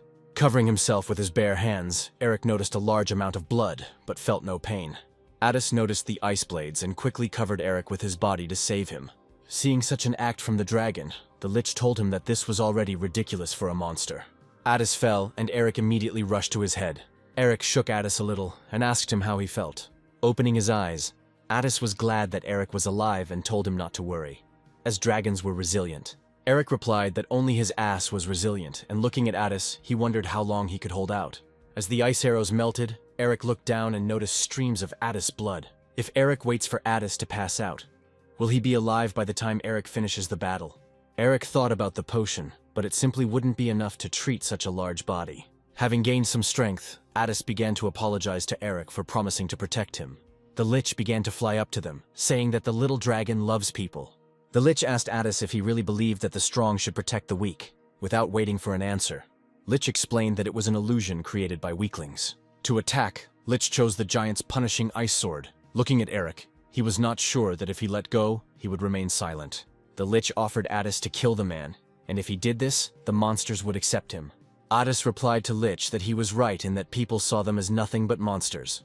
Having gained strength, Addis began to stand up and say that he would rather die than give up his humanity and become like the Lich. Hearing such an answer, Lich was not surprised and wished him a good death. Eric looked at the giant's approaching sword and told Addis that his life was indeed hard. Addis also looked at the sword and confirmed that the life of an ordinary person is not so easy. But while Addis was watching the whole picture, Eric was already preparing to jump. Jumping up and approaching the giant sword, Eric dreamed of living like an ordinary person. Addis watched in great surprise as Eric took off. The Lich didn't care what kind of magic Eric used to fly. The result was the same. Eric was determined to destroy and used his professional horizontal strike. With one blow, Eric cut the giant's ice sword in half. And besides, the entire ice dome was destroyed and scattered to distant areas. When Eric landed, he realized he had swung too hard, and Addis was in shock. Addis watched and thought as Eric, with one swing, crushed the domes and the Lich, who was not even saved by the dragon's blow. Surprised, Addis asked Eric how he had tricked the measuring stone, since he himself had seen its 5th level. Eric smiled and asked Addis not to be offended, since they both hid their identities. Addis still didn't understand how Eric was hiding his identity, while Lich was lying on the ground at that time. But the Lich did not give up until the last and used hellish bonds. But for Eric, this was the last straw. The Lich said that tentacles suck out the life force of their victims and do not let go until they die. But this also applied to the one who called them. Eric didn't expect the Lich to be able to move anymore, since he had crushed his entire upper body. The Lich told Eric that if he didn't want to die a painful death, he had to confess. In an instant, Eric tore apart the tentacles that were holding his body. The Lich was shocked that the 5th level tore apart the tentacles with his bare hands. Eric stood in front of the Lich and asked him how he knew about his level and Addis. After cutting off the Lich's head, Eric thought that he couldn't die a second time. After all, it was at that moment that Eric defeated two, death and fear. Addis watched Eric and was surprised at how strong he was. After all, Eric destroyed the tentacles with one blow to the ground. Eric was sure that he had broken the Lich's bones, but he had already managed to patch himself up. The Lich was furious. He did not understand who was in front of him, whether he was a human at all. Eric looked at Lich and told him that one person, when they first met, assumed that he was level 5. So Eric had two options: the Lich is a fortune teller, or he is from another world. Hearing these options, Lich began to fly away from Eric and Addis as quickly as possible. As he flew away, Lich realized that he had underestimated Eric, because he had guessed that he was from another world. But while Lich was flying and discussing this topic, Eric overtook him and decided to stop.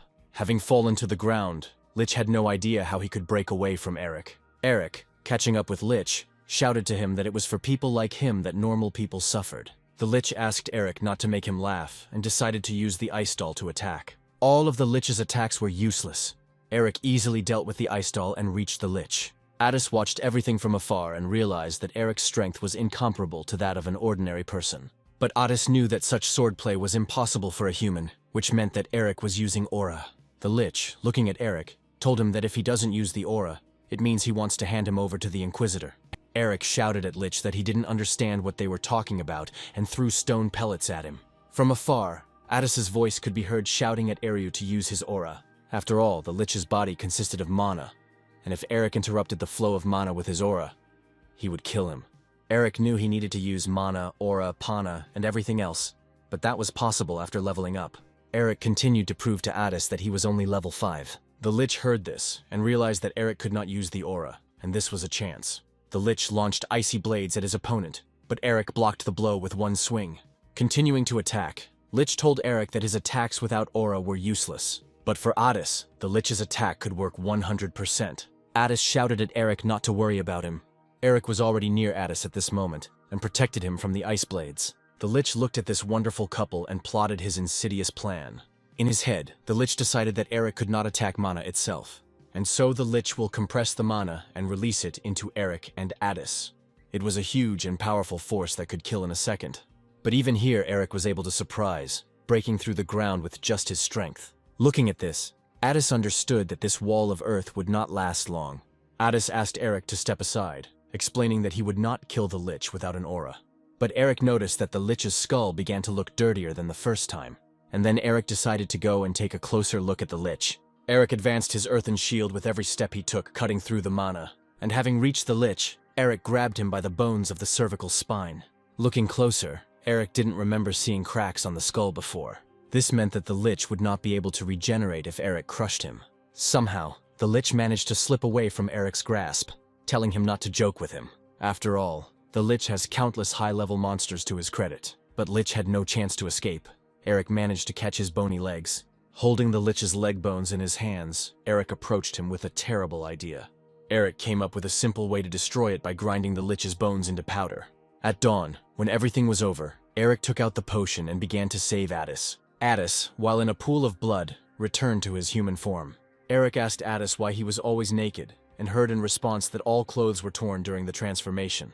Addis looked into the distance and asked Eric what happened to the Lich. Eric looked at the Lich and told Addis that he had incapacitated him a little. In this state, the Lich would not be able to use magic, so Eric stopped his movements. The Lich swore to Eric that he would take revenge on him for everything and that he would die a painful death. Hearing what Lich was saying, Addis realized that he was still alive. Eric explained that the upper part was stronger.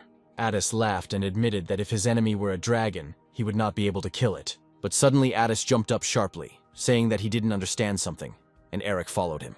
Addis walked up to the Lich, who was pinned to the ground by Eric's sword. Grabbing the remains of his leg, Addis began to distill mana. The Lich screamed with all his might, and Eric thought that people like the Lich didn't feel pain. Addis told Eric that for humans, such an amount of mana is not dangerous, but for the Lich, it is torturous. Continuing to hold Lich, Addis asked him which companions he had spoken of earlier. Lich continued to scream from the unbearable pain, and at one point, something flew out of his mouth. Then the Lich spoke and said that the dragon still did not know about the structure of this world. The Lich added that the 500-year-old dragon would have figured everything out long ago, since even they had joined them. Taking a closer look, Eric realized that what the Lich had spat out was a coin from the Great Land.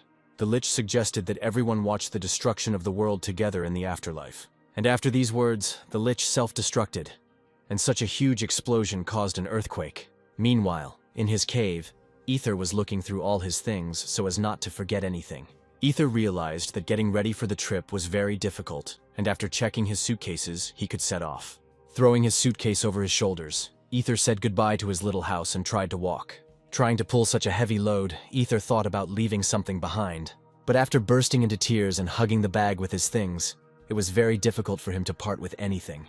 Being under stress, Ether has noticed too many strange things lately. For example, a forest fire started out of nowhere and Ether's garden burned to the ground. Then, turning off the light before going to bed, a huge piece of ice appeared out of nowhere. And after all this, a terrible earthquake occurred, as if the continent had split apart. Taking out a mirror and looking closely, Ether noticed that his scales had become dull. Suddenly, Ether decided that this was God's punishment for helping that alien. Ether began to cry again, when suddenly someone's shadow appeared at the entrance to the cave. Ether immediately turned around, feeling someone's gaze on him, but didn't notice anything. Continuing to look at the exit, Ether said to himself that it was time to leave, when suddenly someone asked him about the talking dragon. Ether's gaze immediately switched, and he thought about how this man came so close, and noticed how he spoke. The stranger asked Ether not to be afraid, because he was looking for a friend and, hearing someone's voice, looked in. Ether told the traveler that he had not seen people for a year and no one lived nearby. Looking at the man suspiciously, Ether could do nothing to help him. But the stranger insisted that Ether had to see his skeleton friend. Looking around the area, Lacey assumed that there was a bomb in the place where she fell. But Lacey asked Richard what the instructions said. While exploring the ground, Richard noticed traces of mana and decided that magic had been used a week ago. All evidence pointed to Shin Han Chung's suicide, Richard Lacey said. Hearing this statement, Lacey asked Richard if he really didn't turn into a lich because he didn't want to die. While Lacey was thinking, Alejandro snuck up on her and asked her what she was doing there. A frightened Lacey reminded Alejandro that she had warned him to stay away from her. Alejandro laughed at the stupid, scared Lecia. Richard noticed that a fight was brewing between Lecia and Alejandro and asked them to stop. Richard informed Alejandro that Shin Han-jong had died during the battle at this location. After asking for at least a modicum of respect to be maintained, Richard continued to say that due to the explosion, nothing remained of the enemy. Alejandro found it strange that the enemy would cause a level 72 lich to self-destruct. They became curious as to why the lich exploded right here, since the place where he fought was 2 kilometers away. Richard wondered if the lich was moving away from the battlefield. But then Richard would have felt another energy. Having come to his senses, Addis asked Eric why he kicked the Lich's skull. But Eric replied that he just wanted to kick him aside for a while. And after a light blow, as Eric believed, the Lich's skull flew away and exploded. Addis said that the skull exploded not because of the impact, but because it was about to self-destruct. Eric told Addis that he had brought him back to the village while he was unconscious by jumping over the city wall. And since Eric didn't know where Addis's house was, he went to the old man's office, but he threw him out. Eric was then chased by guards and came across a bunch of smugglers. But in the end, everything ended well and Addis, thanks to the old man, woke up. Addis never even thought that there were such strong guys as Eric. At that moment, Addis imagined what could have happened to him if he had been captured by an alien. Eric calmed Addis and said that, having the task of killing the goddess, he would choose an ordinary life like Addis. Addis couldn't believe that aliens could live like normal people.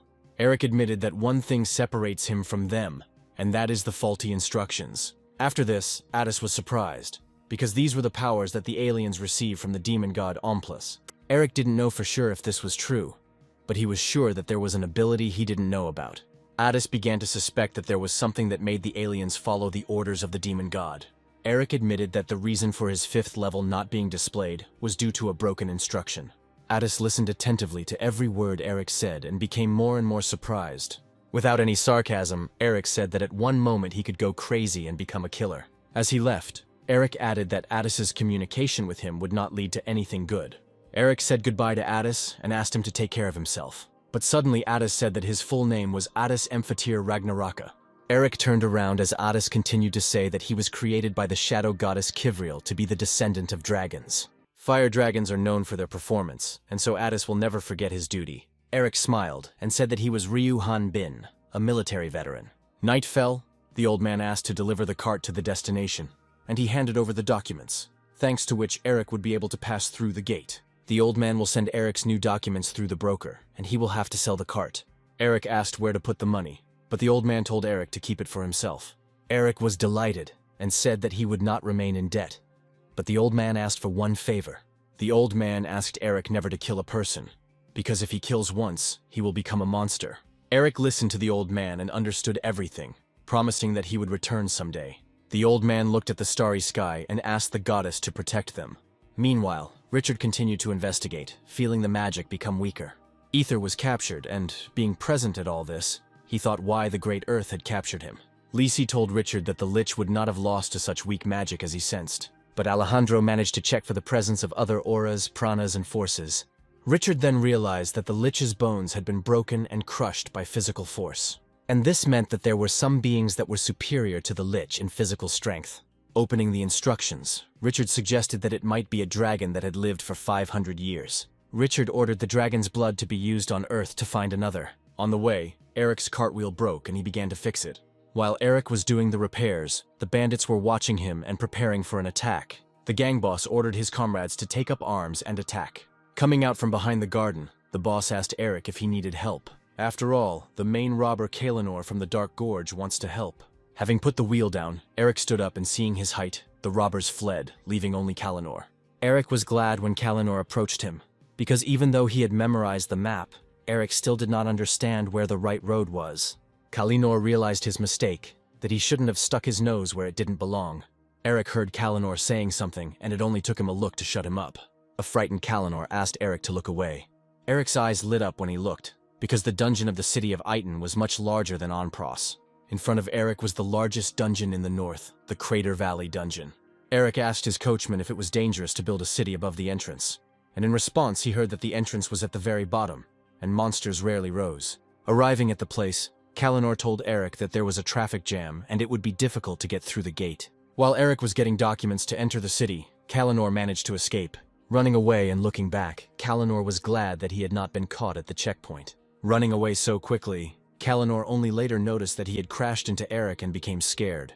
Kalinor fell to his knees and began to beg Eric to let him go, because if he was caught, he would be executed. Erica was embarrassed by this, but Kalinor continued to beg. Kalinor also said that at the bottom of the gorge there is a prison where all the criminals from the north sit. There are only monsters there, and a robber like Kalinor won't survive there. But the most terrible thing was that an alien had recently been imprisoned there, and now the prisoners themselves were in fear. Eric was very surprised when he heard about the imprisoned alien. Because of this scene, A security guard approached Eric and Kalinor and asked what problems they had. Kalinor closed his eyes in fear, and at that moment Eric put a bag in Kalinor's hands. But Eric explained everything to the guard, saying that he was his employee and showed his pass. Kalinor opened the bag, he saw a lot of coins and asked what the money was for. Eric told the robber that when he started his new life, he didn't have a penny in his pocket. Then Eric advised Kalinor to give up robberies and find another occupation.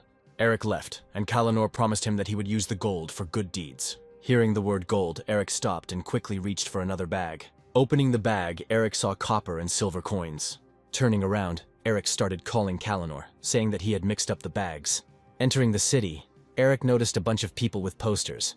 Some were offering insurance, some were looking for someone. But none of this bothered Eric, because the problem was that he didn't know how to live on the remaining money. Erica began to have thoughts about returning to the Builders Guild. In this situation, Eric decided that he had left Onpros in vain. Then Eric decided to look at the posters again, hoping to find the address of the Builders Guild. But I noticed a very interesting poster with the inscription looking for a retired hunter. Taking a closer look, Eric noticed that Addis was hiding under the hood. Eric quickly grabbed Addis from the crowd and ran to find a secluded place. Having found a quiet place, Eric and Addis drank tea and talked. Addis asked Eric why he was 2 days late, and the unexpected question caused the cup in Eric's hands to crack. Eric angrily asked Addis what the hell he was doing there, and admitted that he got lost, and that was why he was late. Addis did not understand why Eric was so worried, and asked if the old man had not told him anything. And then Eric remembered the old man's words that he had sent his new documents through a messenger. Eric reminded Addis that nothing good would come of their cooperation. Addis looked at the house and said out loud why he bought it then, and Eric told Addis that he would be a good leader in his team. But Addis did not understand how he could be a leader if there was Eric. Eric reminded him of his level and told Addis that with such success, they could only meet inquisitors, not goddesses. Eric's throat became dry from such conversations, and he asked for water. Addis told him to get some from the refrigerator. Hearing the word refrigerator and looking at it, Eric was shocked that they exist in this world. After all, when Eric was locked in the Rocky Mountains, he lost hope, but now he can take cold water. As Eric began to open the refrigerator, instructions appeared in front of him, stating that level 10 was required. Eric began to shake the refrigerator out of anger, but Addis stopped him and said that it was a magical device. Eric was dejected, and Addis was thoughtful, because all these basics were invented by the demon god Ormflaus when he created the dungeon. Addis told Eric that he was thinking about a place where it would be safe, but Addis also added that there is nothing in the world that does not require levels. Eric reminded Addis that he said that there was no magical device to hide the level. But as Addis found out, everything was much simpler. All they needed to do was get rid of Hanbin. Eric and Addis arrived at the Hayton Hunters Guild. One of the administrators registered Addis, and according to the verification stone, Addis's 37th level was confirmed. Addis thanked the nice girl for such fast service. Another administrator looked askance at her colleague, envious of her for registering such a handsome man, and she had to register some healthy pervert. The rest of the hunters approached Eric and apologized, asking him to put on his clothes. Then Eric turned around and with an angry face answered them with a firm no. The administrator quickly took the testing stone and told the man that she had to check his level. All the hunters looked at Eric, because they had not often seen such an amazing hunter who showed off his body. Addis intervened in the dialogue and said that the verification stone was a mistake, but the girl replied that they would not register it then. Eric grabbed the stone in his hand and shouted that this stone was evil. Having broken the stone into several pieces, Eric continued to shout that he would not allow evil to enter his body. Everyone there was shocked that this guy broke a stone with one hand, but they were more struck by the words that the stone was evil for him. Everyone was discussing Eric, and this made Addis happy, because they were following the developed plan. The frightened girl apologized profusely to the guest and wanted to clarify one point. But then Addis came up and interrupted her, saying that this guy was Walter, a legendary military race. The day before, while lying on the roof and sunbathing, Eric and Addis discussed the plan. Then Eric heard about Voltaire's military race, and as a disguise he had to be tanned. Addis told Eric that Walter is famous for his golden muscles, because they come from the desert mountains that are located in the Far East. While writing everything down, Addis began the most interesting part, the description of Walter's warriors. Their transport was Kalakutaus, an 84-year-old grandfather, a mother with a log in her hands, an eldest son and a daughter with her hellhound. And their brave father set foot on the continent of Ratna for the sake of his family. Eric did not understand what children Addis was talking about, and what kind of nonsense this was. Addis explained that this was a legend, but Eric was indignant at why he had to walk around naked. If people believe that Eric is Walter's warrior, he won't need to hide his level. He will become famous for clearing the dungeon. Eric then reminded Addis about the test stone, but Addis had a plan for that too. Addis wanted Eric to break the stone at that moment, and he would take care of the rest himself. Hearing that there was a warrior named Walter in the guild, all the hunters began to wonder why the Sword King race was with them. Looking at the test stone, Addis addressed Eric as Felad and said that there was no need to break the stone. Eric apologized, and Addis also apologized for his friend. Addis explained to the girls that the Walters were forbidden from dealing with artifacts such as the inspection stone, but the girl reminded him that Mr. Addis would not be able to work in the same team with his friend without his registration. Then Addis suggested registering Eric not as a hunter, but as a security guard, showing his badge. Noticing this, Eric did not understand why he was pretending to be someone else. But he remembered that because of Walter, his level was not measured. The girl asked Mr. Addis Bannister for documents, but unfortunately Addis forgot them. That's what he told the girl. Addis, looking at the girl with a sexy gaze, suggested that they keep all this a secret. The girl seemed to be struck by the shock and quickly began to register, while the second one offered to have coffee together. Eric didn't understand why Addis was so popular, and he should have known that his body wouldn't attract girls. But suddenly a crowd of hunters pounced on Eric with a bunch of offers for him to join their teams. Also, everyone wanted to touch Eric's muscles, go into the dungeon with him, and so on. But Eric didn't want that. Richard went down to the dungeon where the prison was located, because Alejandro and Lesia were waiting for him. Richard asked Alejandro if he had caught many Rotni, but in response he heard that Alejandro had simply given them shelter. Alejandro said that hunters are more useful, but they accept Rotni rogues who follow orders well. Lacey realized that in the place provided as their alliance with the great dragons, Alejandro did nothing. Richard reminded that every dragon over 500 years old had joined them, but apparently there was a traitor among them. But Alejandro clarified that in human form, he would only be able to live in cities with underground spaces. Lacey pulled out a vial of dried dragon blood and reminded them that they wouldn't be able to use the search spell. Alejandro was angry about this and told Licia that it was not because of him that they could not find the dragon that killed the Lich. Richard asked Alejandro why he had collected them. Then the curtain opened before them and there was a bare, illuminated stage. Alejandro said that he was a former hunter who was captured because killing monsters did not bring him pleasure, and he began to kill the women hunters, and also killed about 25 hunters. This guy addressed Alejandro as a boss, asking if he would let him go for completing the task. Lacey noticed only fatigue in the guy, and Alejandro asked to look at her again. And then Lacey noticed an artificial guide on the guy's neck. Lacey was in shock, as she believed that no one survived the implantation.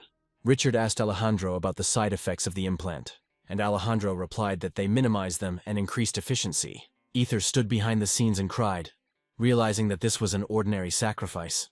But the girl who stood next to him and onto whom Ether's tears were dripping said that it was not his fault. After these words, a girl with 2 swords in her hands came out onto the stage to the guy. The satisfied guy told his boss that he had exquisite taste and wanted to kill her faster. Alejandro warned the boy that he would give him more time to play, because they were celebrating his release. Alejandro waved his hand and announced the start of the game. Taking out the knife, the guy admitted to the girl that at first he was worried about using the instructions, but using it more and more often he began to like it. At the time of the game, his level was 37. The guy looked at the girl and noticed that she was level 34, and told her that she could ask for mercy. But the girl answered the arrogant guy that she was not going to ask for anything. Hearing these words, the guy became happy and began to attack the girl. Meanwhile, Ether was behind the scenes, crying, thinking that he had been frightened by aliens. Although he remembered the times when he defended the kingdom of Ace. Having plucked up his courage, Ether decided that he would wait until the aliens were distracted, save the girl, and escape. Opening the door slightly, Ether noticed that the battle was in full swing. The guy got tired of the girl's dancing and he suggested that she start acting already. The girl couldn't refuse, but decided to give the guy a little time to enjoy his new hairstyle. He didn't even have time to notice how the girl cut his hair. Lacey, looking at all this, said that the difference of 5 levels does not matter. Richard looked at the girl and said that her rival was only good for experiments. The guy was very touched that the blind girl ruined his hairstyle and he began to mutate. Alejandro noticed this and asked the guy to calm down a little since he had already gone too far. But the guy couldn't control himself anymore. He was ready to tear the little girl to pieces. Lacey didn't understand why the guy was turning into Tataru, because Alejandro said that he was trying to separate the human part. Alejandro explained that separating the human part is not that simple and the guy is half Tatiru. But as soon as the guy and his new guys attacked the girl, she killed him in one fell swoop. After the blow, the guy immediately fell on the stage without showing any signs. The girl turned to Mr. Alejandro and said that the opponent had lost consciousness, and the test was suspended. Alejandro realized that they no longer needed the boy and ordered Eli to take care of him. Hearing these words, the guy suddenly jumped up and told everyone that he was okay. But Eli quickly fixed everything. Ether watched this and realized that she was also following the alien's orders. Having cut off the head of the Tatir, Eli reported that the order had been carried out. Richard learned that Eli was blind and did not understand why she did not use her abilities as a mage and swordsman. Having assessed the whole situation, Richard decided that the experiment with the introduction of artificial intelligence was successful. But Alejandro didn't think so, because a creature with an artificial implant doesn't get points when killing its opponent. Hearing this, Lisi could not understand why the instruction did not collect experience points. Richard said that by killing an opponent, the aliens also kill monsters to level up. After hearing this statement, Alejandro admitted that the experiment had side effects.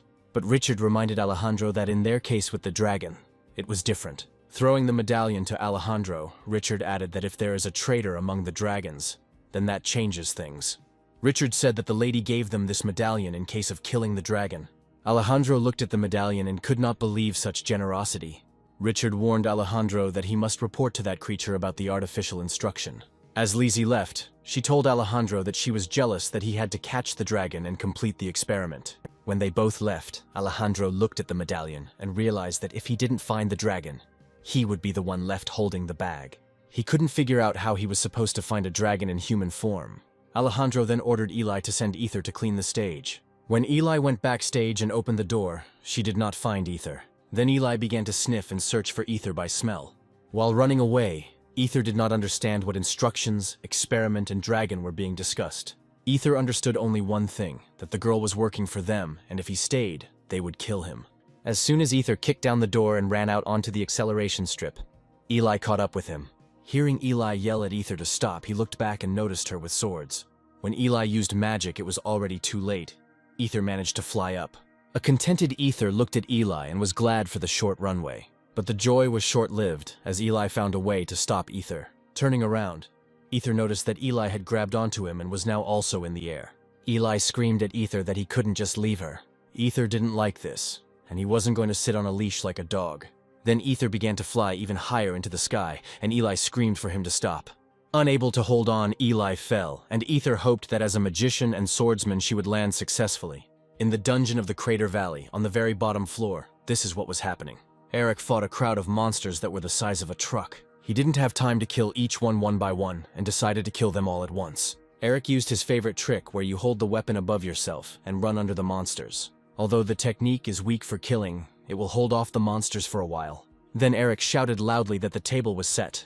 And at that moment, a huge stream of fire was directed at the monsters. After the monsters rolled up, burning life force began to come out of them. Addis apologized to Eric for taking his loot. Eric told Addis that he was worried about his level, and Addis began to explain that things were not that simple. Level reflects the ability to control characteristics, and leveling up will be as difficult as replacing a skeleton. Addis said that they, like dragons, can take away the life force of an enemy and absorb it into the dragon core, but this power can be unstable and often lives its own life. If the dragons wanted to level up, they would have to deal with this unstable life force. Eric was becoming more and more surprised, and in the end, Addis said that if they absorb more than they can, they will die because of the explosive life form. After listening to everything, Eric realized that dragons have a limit on consumption. Eric began to calculate how many more levels Addis could raise, and suddenly he became interested in how old Addis was. Addis replied that he would be 150 this year, and that at that age dragons were considered teenagers. In general, a dragon can live for more than 1,000 years, so Eric became interested in what level they could reach. But Addis couldn't tell since there was no way to confirm a dragon's level. Addis added that there are no opponents for them to hunt to level up. And as it turns out, the old dragon requires an incredible amount of life force to develop. Addis knew that great dragons were waiting for great power, and constantly absorbing small power was useless for them. Eric understood them, because by killing monsters of level 25, he did not receive anything.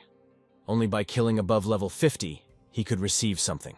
Addis explained that dragons believe in gathering a large amount of life force in one place. Dragons call this place the Well of Life Force, and people call it the Dragon's Nest. Eric immediately asked if he could go there to level up, but Addis asked Eric to stop dreaming, because without the core he would not succeed.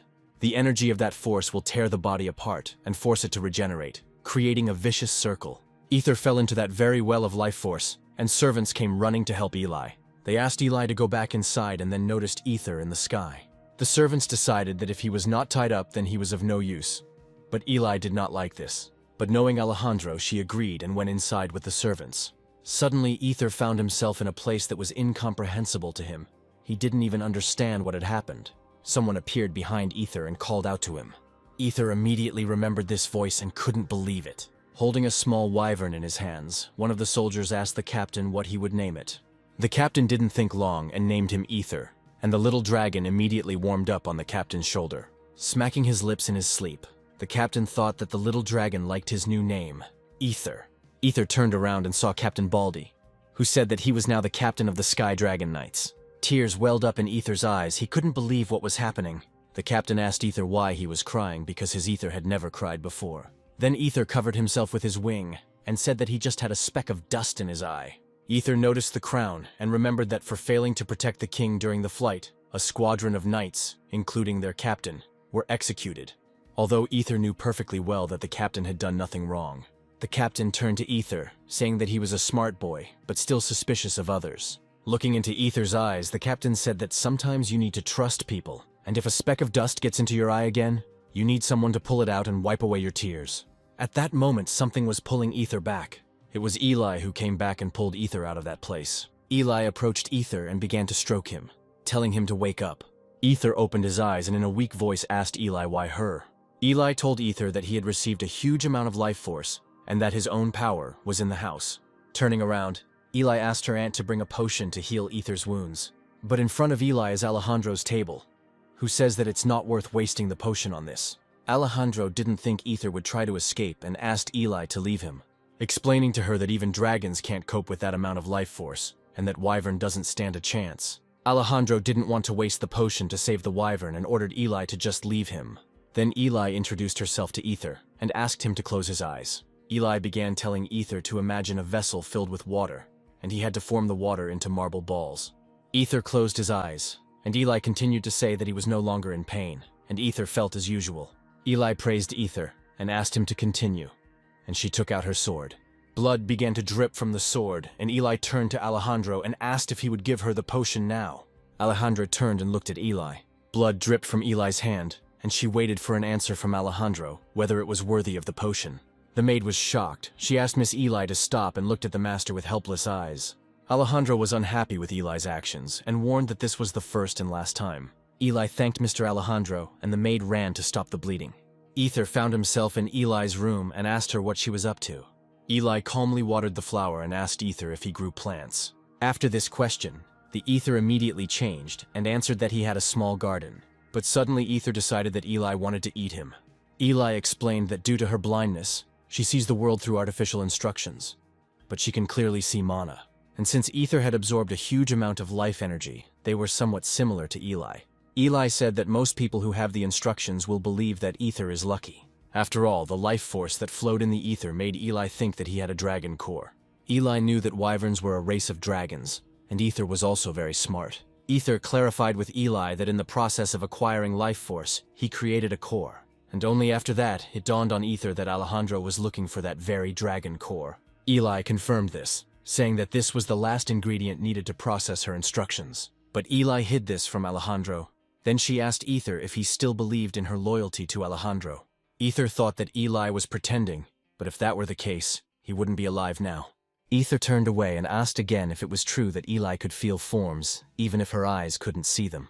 Ether turned around and made a face like Alejandro's, which Eli immediately recognized. Eli found this very funny, and Ether also said that every morning the cows licked Alejandro's hair. Meanwhile, Alejandro was in an abandoned house, looking at the list of hunters whose level had increased in a month. Returning the list back to his assistant, Alejandro reported that the required person would not be on it. Alejandro said that if this man left, he would need a lot of money that could only be earned by being a hunter. The assistant apologized because he had gathered everyone whose level was above 50. Suddenly, Alejandro noticed a hunting newspaper and decided to look through it. Alejandro knew that the wanted man was low level and didn't stand out too much. In the newspaper, Alejandro came across a photo of two people that interested him. Inside the crater dungeon, there was a battle between hunters and monsters. Brad turned to Martin and said that he was starting to lose his grip. but Martin was willing to bet that he would finish the fight first. Brad used his best attack to destroy the monster and win. Even though Brad won, Martin reminded him that he had killed more monsters. Brad corrected Martin and said that he had 10 more monsters and offered to heal. But the screams of girls were heard. And looking back, Bra and Martin noticed girls stuck to the web. Elia and Foal informed Brad and Martin that the monsters were above them. Then the hunters quickly ran to help and asked the girls not to move. But suddenly, Brad received a blow to the chest from the monster. Martin asked Brad how he was feeling. Brad replied that he was fine. The tarantula warriors appeared before the hunters, and the boys understood that they would not be able to deal with them so easily. Brad knew they couldn't just run away. And unexpectedly for them, the monsters stopped, and it was as if winter had come to the dungeon. Noticing that the temperature had dropped sharply, Brad decided that the monsters were using magic. Coming closer to the monsters and taking a closer look, Martin informed Brad that they were dead. But the hunters were corrected, saying that the monsters simply lost consciousness. Brad and Martin turned around. In front of them stood the fire mage Addis and the warrior Walter. Addis suggested that the hunters free the girls, and in the meantime, they would deal with the monsters. Walking through the tunnels of the dungeon, Martin was very happy about such a meeting. Martin knew that Addis was a fire mage, but what was happening now did not look like fire. Addis said that after the battle with the ice mage he learned something. Elia and Foal became interested in the magician and told him that they were spiritualists. Martin also asked Walter's warrior if he wanted to join other teams. Eric immediately answered no. Eli asked why. Since they knew the dungeon very well, Addis explained that his friend did not like to be distracted from training. The girls appreciated that Eric was training, but also suggested that he drink beer or have a cup of tea after the tests. But Eric remembered the plan that they needed witnesses to identify themselves. Addis said that the best way to improve people's opinions about them was through rumors and someone's imagination. They had to convince everyone that Eric was Walter's hero. This would also increase his chances of meeting the goddesses. But they still have to remain a bit mysterious, so they will only collaborate with teams once. Addis promised Eric that he would make him the most famous hunter. The girls decided that while Mr. Walter was at training, they could go for coffee with Sir Addis. While everyone was having an interesting conversation, Brad suddenly stood up in front of everyone and asked them not to joke with him. Brad explained that a hunter's job is to sacrifice his free time to fight monsters. Then Brad started yelling at Addis that he was a little prettier than him, but was an unskilled hunter. After these words, Eric stood in front of Brad. But Brad kept saying that Eric was only respected because he was Walter, although Brad didn't believe it. And suddenly, unexpectedly for Brad, Eric opened the door and told everyone that they had arrived. The very source of magic of the crater dungeon opened up before them. While examining Addis, he asked Martin if they cleared this place, the dungeon would disappear. Martin replied that most likely not. Martin said that the dungeon consists of several groups, and clearing it out will not affect the entire valley. Looking around, Brad's gaze fell on a very interesting object. This item was an artifact from the crater dungeon. Brad was already prepared to follow him, but Martin reminded him that if there is an artifact, then there is a monster. The dungeon boss was above the artifact, Brad decided. Eric asked if it was definitely a boss. Martin replied that this monster attacks with poison from a distance. Martin ordered Brad to stay with Mr. Addis and protect the girls. But Brad didn't listen and quickly headed towards the artifact and the boss. Then Martin decided to leave the protection of the girls to Mr. Addis and called the warrior Walter with him. Watching all this, Addis told Eric that he had a bad feeling. Addis looked at Eric and asked why he didn't go after Martin. Eric suggested that Addis just watch for now. At this time, Elia and Foal began to use their magic. Brad suggested that Martin use the new blitz tactics they had discussed. Elia and Foal asked for the light of Altia and the blessing of Essen to become a protective wall and lubricate the swords of hunters. At the right moment, a protective wall appeared as the monster attacked with its poisonous venom. Addis praised the girls for choosing the perfect timing and location for the wall. Brad informed Martin that they didn't have time to chop off the monster's limbs one by one, and if they wanted to finish off the monster, they had to hit it in the head. Addis appreciated the work and said that Brad and Martin were experienced hunters. But Eric didn't think so, since the boss turned out to be weak and his level was too low. Elia and Foal rejoiced at the victory, and dreamed of how they would become hunters closing the dungeon. Brad extended his fist to Martin and offered to become high-ranking hunters. But suddenly, something flew out of one of the nests and carried Martin away. After that, everyone looked up and saw the real boss of the dungeon. It was a tarantula queen who was level 50. The boss started to spew magic, and Brad, looking at it, did not believe that there was something like that here. After the boss's magic, a huge explosion occurred in the dungeon. Addis stood up for Brad, and thanks to him, he survived. Brad was shocked, because he and Addis are at the same level, and Addis does such things. Addis said that he had no sticks left and therefore had to make do. Hearing this statement, Brad jumped up and headed towards the monster with a spear in his hands. But Eric appeared in front of Brad and blocked the monster's attack. Addis said that Eric walked for a long time and asked how the spiritualists were. Eric replied that they were all right. Brad assumed that due to its size, the monster must be slow, and they should get out as soon as possible. Eric told Addis that it would be risky to climb onto its back. Addis appreciated that only the outer part of the boss was strong. Then they decided to pierce the monster with a sword, but it might not work the first time. Brad heard this, and said that they should return to the guild and tell everything, so that no one else would get hurt. But Addis explained that in order to ensure that no one would get hurt, they had to kill the boss. Brad looked at the two of them and didn't understand why they were so calm. Then Brad reminded Addis that they didn't have much experience for such an unusual boss. Eric prepared for the attack and asked Addis and Brad to cover their ears. But Brad ignored it, and when Eric struck the boss, Brad was thrown back by a wave of sound. The blow caused the monster to fall to the ground, and blood sprayed from his body in all directions. Brad looked at the monster and couldn't believe that this man had simply cut the boss open. But suddenly Brad noticed that the monster began to spew magic again. Brad stood up and shouted to Addis and Eric to be careful as the monster was still alive. But Eric and Addis were slowly moving towards Brad when a huge explosion was heard.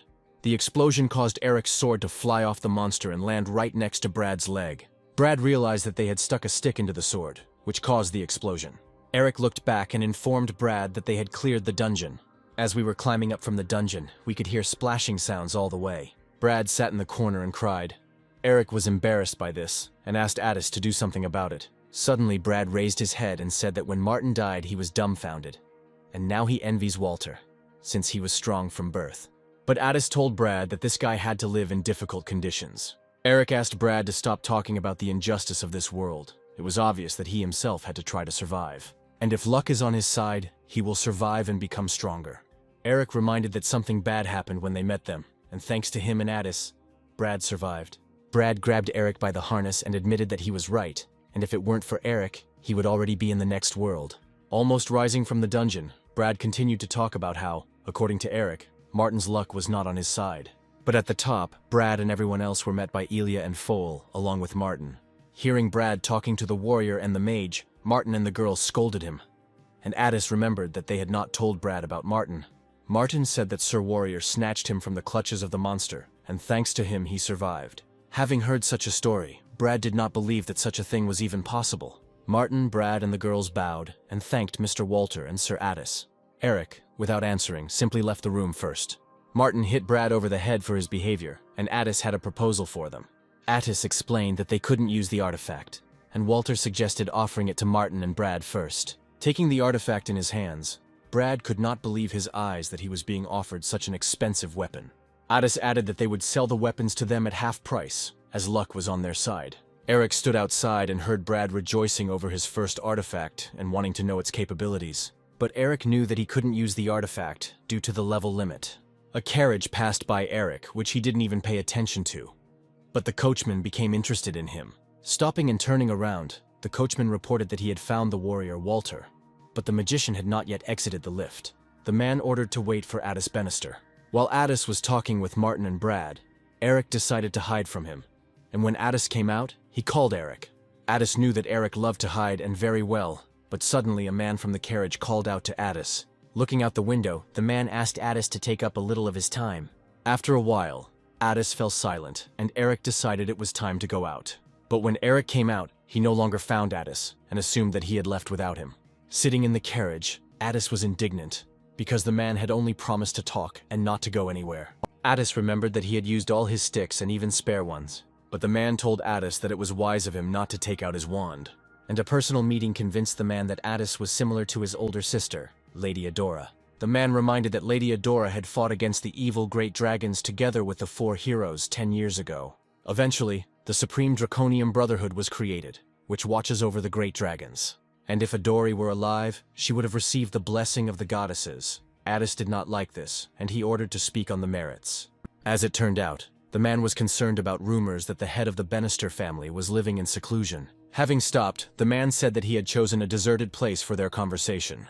But when Addis got out of the carriage and saw that deserted place, he was very surprised. This deserted place turned out to be the house of Addis and Eric. But judging by the man's look, he himself did not understand why they came here. Then a man got down from the driver's seat and said that he had a talent for driving carts. It turned out to be Eric. He explained that the coachman had gone in the wrong direction, and Eric decided that the coachman needed a rest. Eric turned to Addis and said that this was not part of their plan, but Addis himself did not expect that they would be pursued. Flexing his fists, Eric offered to listen to the man. While in the house, Addis discovered an emblem on the man that emanated holy energy and belonged to the goddess of light, Altia. Eric looked at the emblem and the man and guessed that the man was a priest of the Order of Light. In response, the man began to nod his head. The man introduced himself as Emil Otto, a high priest who worshipped Altia, the goddess of light, and was level 45. When freeing Emil, Addis apologized, and he said that he had not tried to kidnap anyone. Also, Emil could not ask Eric for an apology for using force against him, but Eric at that moment decided to pretend to be a foreigner, as if he didn't understand what Emil was talking about. But it was unexpected for Addis that it was he who the order was looking for, and not Walter.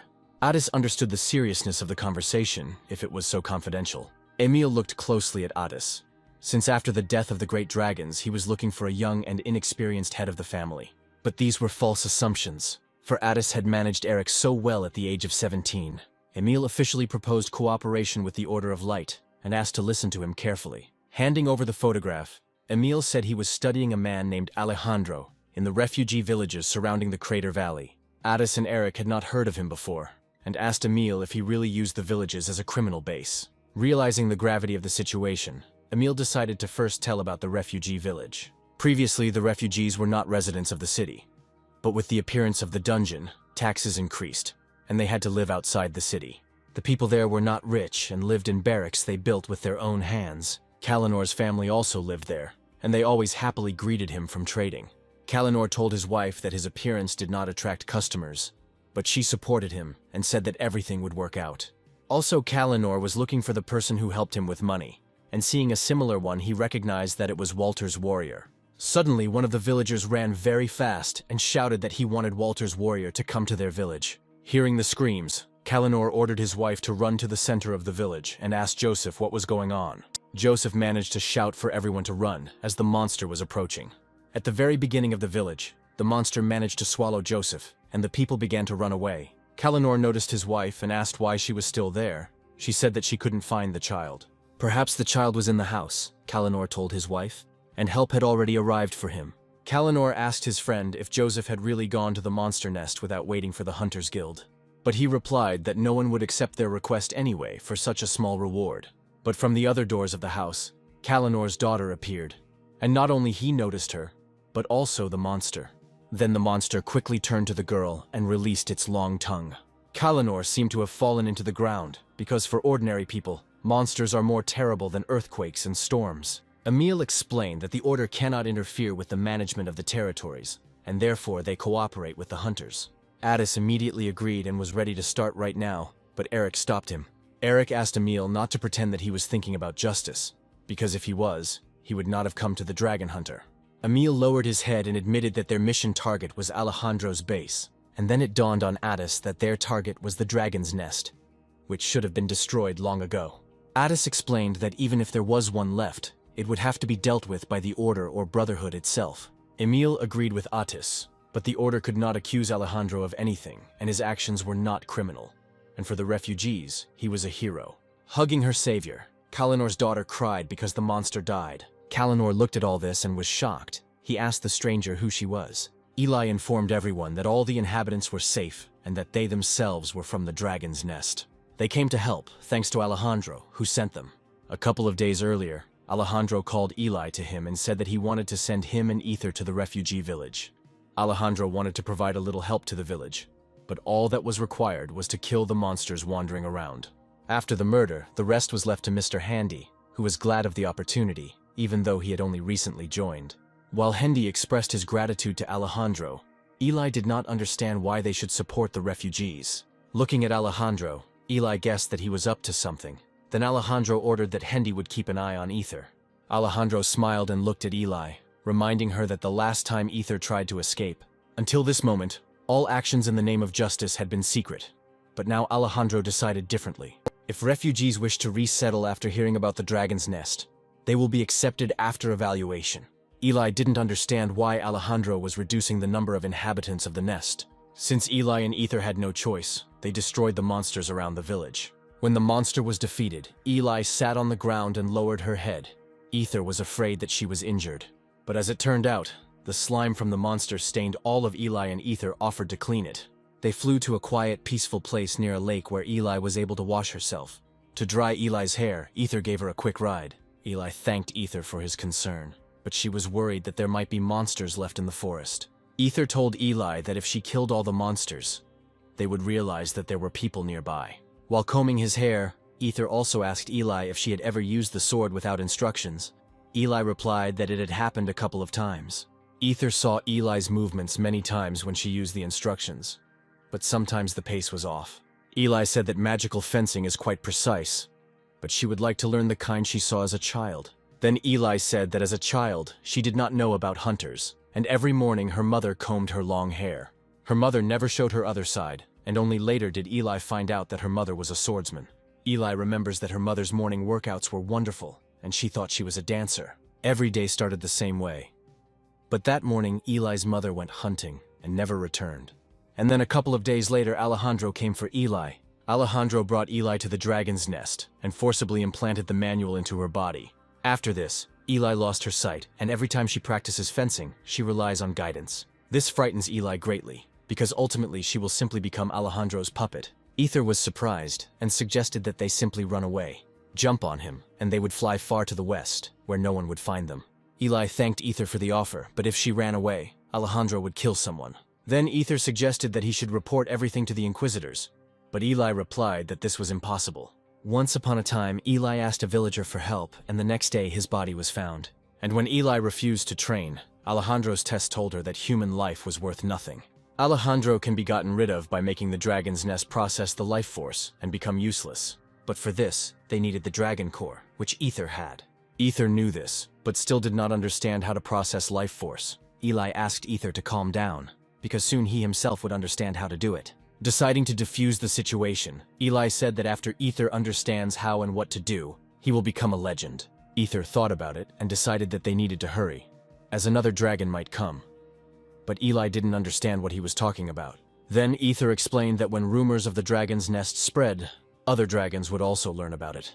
And only now did it dawn on Eli that Alejandro wanted to lure the great dragon. But Ether told Eli that Alejandro would not be able to defeat a monster like the great dragon.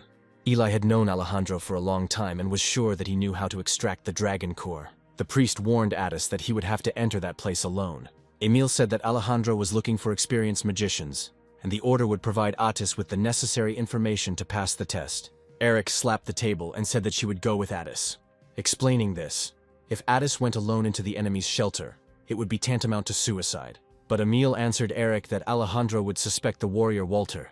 Then Eric told Emil that they had nothing to talk about, and they would not accept the request. Addis did not listen to Eric and replied that he would accept the request for cooperation from the Order of Light. Eric didn't expect to hear that from Addis. Addis didn't even turn his face and told Eric that the master chooses whether to accept the request or not. Emil decided that he couldn't sit around for long and accepted Addis's request. When leaving, Emil told Addis about the meeting place where they would give out the necessary documents and things. Eric couldn't let go of the situation and asked Addis how he could accept the request without knowing anything. Inside Eric, everything was burning, because if Addis went alone, then Eric would not be able to help him in any way. But Atisu seemed to go deaf and repeated to Eric that he had already accepted the request and sworn by the Bannister family name. Eric shouted at Addis that the Bannister family belonged to the human race, which meant Addis should have nothing to do with them. Addis liked these words from Eric and asked him to take them back. Eric insisted that Addis cancel the request, since there was nothing important in the last name. Addis put his hand on his heart and said that he had to pay his debt to the Bannister family. Looking at the enraged Eric, Addis added that aliens do not know what honor is, but Eric replied that honor meant nothing if Addis died. Turning around and heading towards the exit, Addis promised Eric that he would not die. Addis appeared at the eastern gate, where he had been appointed. Emil handed over Addis's identity documents and a suitcase with a disguise. There was a page in the documents that stated that Addis's level was lower than it actually was. Addis told Emil that he could read and asked him not to chatter, as he could not concentrate. Emil had goosebumps running down his skin, because looking at Addis it seemed like he had had a fight with a girl. After carefully reading the documents, Addis turned to Emil, saying that there was a mistake in the documents.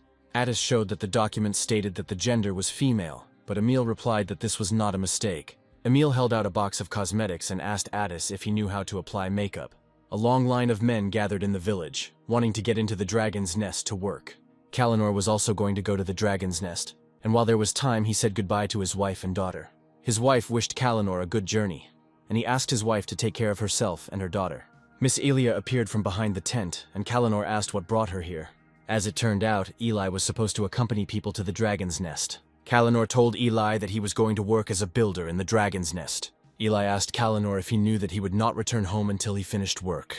Kalinor was more worried about the monsters, but was glad that Sir Alejandro was hiring hunters. But first, hunters must pass a rigorous selection process. Men fought in a fair fight where natural selection took place. Those who won were written down by Hendy and joyfully welcomed to the dragon's nest. Eli assessed all the men and noticed that their levels ranged from 25 to 30. Approaching Ether, Eli asked to lift her up, since she could not see the fight from the ground. There were only a couple of participants left, and Handy couldn't get through to number 59. Number 59 emerged from the crowd and introduced herself as Ariana Stia. A couple of hours before the selection, Emil first asked Addis to change his clothes, and then asked him to hurry. Emil offered to help Addis put on the corset, but he refused. Atisa was more interested in why the Order of Light made such a decision, and not other religious groups. Emil explained that the orders of water, fire, wind, and earth do not interfere in matters that are not their business, and the Church of the Night can burn everything to the ground. Addis came out of the carriage and asked Emil if he looked strange. Emil took off his glasses and offered them to Addis, as they were perfect for the disguise. Having tried on the glasses, Addis immediately began to look different, but he was worried about how Emil would look without the glasses. Shedding a tear, Emil replied that in his life he had already seen everything he wanted. Addis' mission was to find out if the dragon's nest existed, and in order to pass the qualifying round, Addis had to show the documents that Hendy requested. Addis had never been so worried before, even though he often hides his identity, but today everyone was staring at him. The men who failed the selection approached Miss and said that when she failed the selection, they would take her through. Addis also had to convince Hendy that he could carry out the assignments himself. Ether noticed how the men laughed at their own stupid jokes, and it pissed him off. Hendy read the documents and asked if Ariana Stia was really a level 30 mage, and the answer was yes. Eli didn't understand why a level 45 mage would come here and hide his level. After reviewing the documents, Hendy handed them back and congratulated them on their passage into the dragon's nest. Hearing such a statement, the men who had failed the scum began to be indignant. Hendy calmed them down and explained that the dragon's nest needed mages, as they were involved in research. Eli came down and asked them to wait, as people might think that Sir Alejandro was being dishonest. Then Eli decided to check the magician herself. For Hendy it was a bit unexpected. Eli suspected something, and had to make sure that strong people did not join Alejandro. As soon as Eli began her attack, Ariana Stia took away her ability to use her sword. Eli noticed that the girl was used to fighting, but applied to the research group. But Ariana Stia replied that she was just lucky, although she understood that she couldn't use advanced magic. Addis noticed that the girl checking him had dropped one of her swords. Eli began to attack Ariana Stia, but suddenly a brute appeared between them. This big guy hit the ground with all his might, and asked if he would pass if he killed two at once. The men recognized Polysvintus, the Freak Eater, rumored to have been released from the Crater Psychiatric Hospital. Polysvintus was level 45, and while looking for something tasty, he accidentally ended up in the village. Ariana Stia had a magic wand with fire in her hands, and she suggested postponing the test. Ariana Stia told Eli that Polysvintus relies only on the weight of his weapon when using it. But when Polysvintus came closer to Eli and Ariana Stia, they noticed that he himself was not a light feather. Polysvintus swung a huge piece of meat and warned the girls of impending death. But suddenly something knocked a huge piece out of Polysvintus' hands. It was Handy who informed Polysvintus that they were no longer accepting applications. Polysvintus laughed and asked the judge about his passage. Handy swung and warned Polysvintus that the dead man could not pass. Handy's blow was so strong that red energy, like blood, appeared in front of Addis. When Polysvintus was dead, Handy put a 1 in the line about accidental death. Addis looked at Handy suspiciously, because Polysvintus was not a weakling, which meant Handy was using aura. After checking the list, Handy happily announced that it was now time to go to the dragon's nest. Before Addis left, Eric trained and hoped to feel the energy flaring up inside him. But the feeling of energy flaring up was a mistake, because Eric was simply burning. Addis accidentally set Eric on fire and apologized profusely for it, putting it out with ice magic. Eric asked Addis what the hell he was doing, and the giggling Addis said that he was practicing new spells. Then Eric noticed a scroll in Adis's hands, which cost as much as a house, but for Adis it contained a lot of information about mana. Eric asked Adis if he knew of any ways to learn how to create an aura. Adis replied that there were no such ways. Adis said that mana, prana, aura, and life force are in a fixed state, and they help a person's abilities. A person learns skills and finds a job that matches his abilities. But the aura can only be learned through diligent training, and it will not depend on strength. Eric only realized that one day people might suspect him of using aura. Adis also said that in high-level dungeons, one of 4 energies is needed to kill monsters. Eric guessed that he couldn't use the aura because of his stupid leadership. Adis decided to cheer Eric up and said that if they encountered an enemy that Eric couldn't handle, they would deal with him using magic. Adis still had a long way to go to perfect his magic, but he tried to improve his level. Eric grabbed his head remembering all this, and could not understand why Adis was so stubborn. Having calmed down, Eric hoped that in the dragon's nest there were no people with the same high level as Adis. But while Handy was congratulating Miss Stia on her passage, she headed towards the big guy. Touching Police Fintis, Stia addressed the judge that he was still alive and needed to be removed from the list. Apparently, Handy underestimated the subcutaneous fat and told Miss Stia that Police Fintis would die naturally. Then Miss Stia turned to the swordsman mage, saying that they didn't have time and asked for help. Stia asked the swordsman mage to open Sfintis' mouth to pour the potion, and offered to take him to the dragon's nest. After several hours of travel, the carts finally arrived at the dragon's nest. Ether was the one who was most pleased with the arrival, since he got to carry Police Fintis on his back. Adis looked around and thought that this place would look naturally formed, but it was not so. The pipes and devices indicated that everything in this place was built by man. Touching the walls and pipes, Adis understood that the real nest was filled with energy, but here it was empty. While Adis was lost in his thoughts, Eli quietly approached him and asked what Miss Stia was doing. Miss Stia was scared, and Eli wondered what the girl was staring at. Then Eli decided to thank Stia for saving her life. Eli also added that saving the man's life was madness, and asked Miss Stia to turn around. Turning around, Stia noticed the judge, but Eli said that he was currently acting as a judge. But in fact, he is the head of security at the dragon's nest. But Miss Stia said that she couldn't leave the man to die.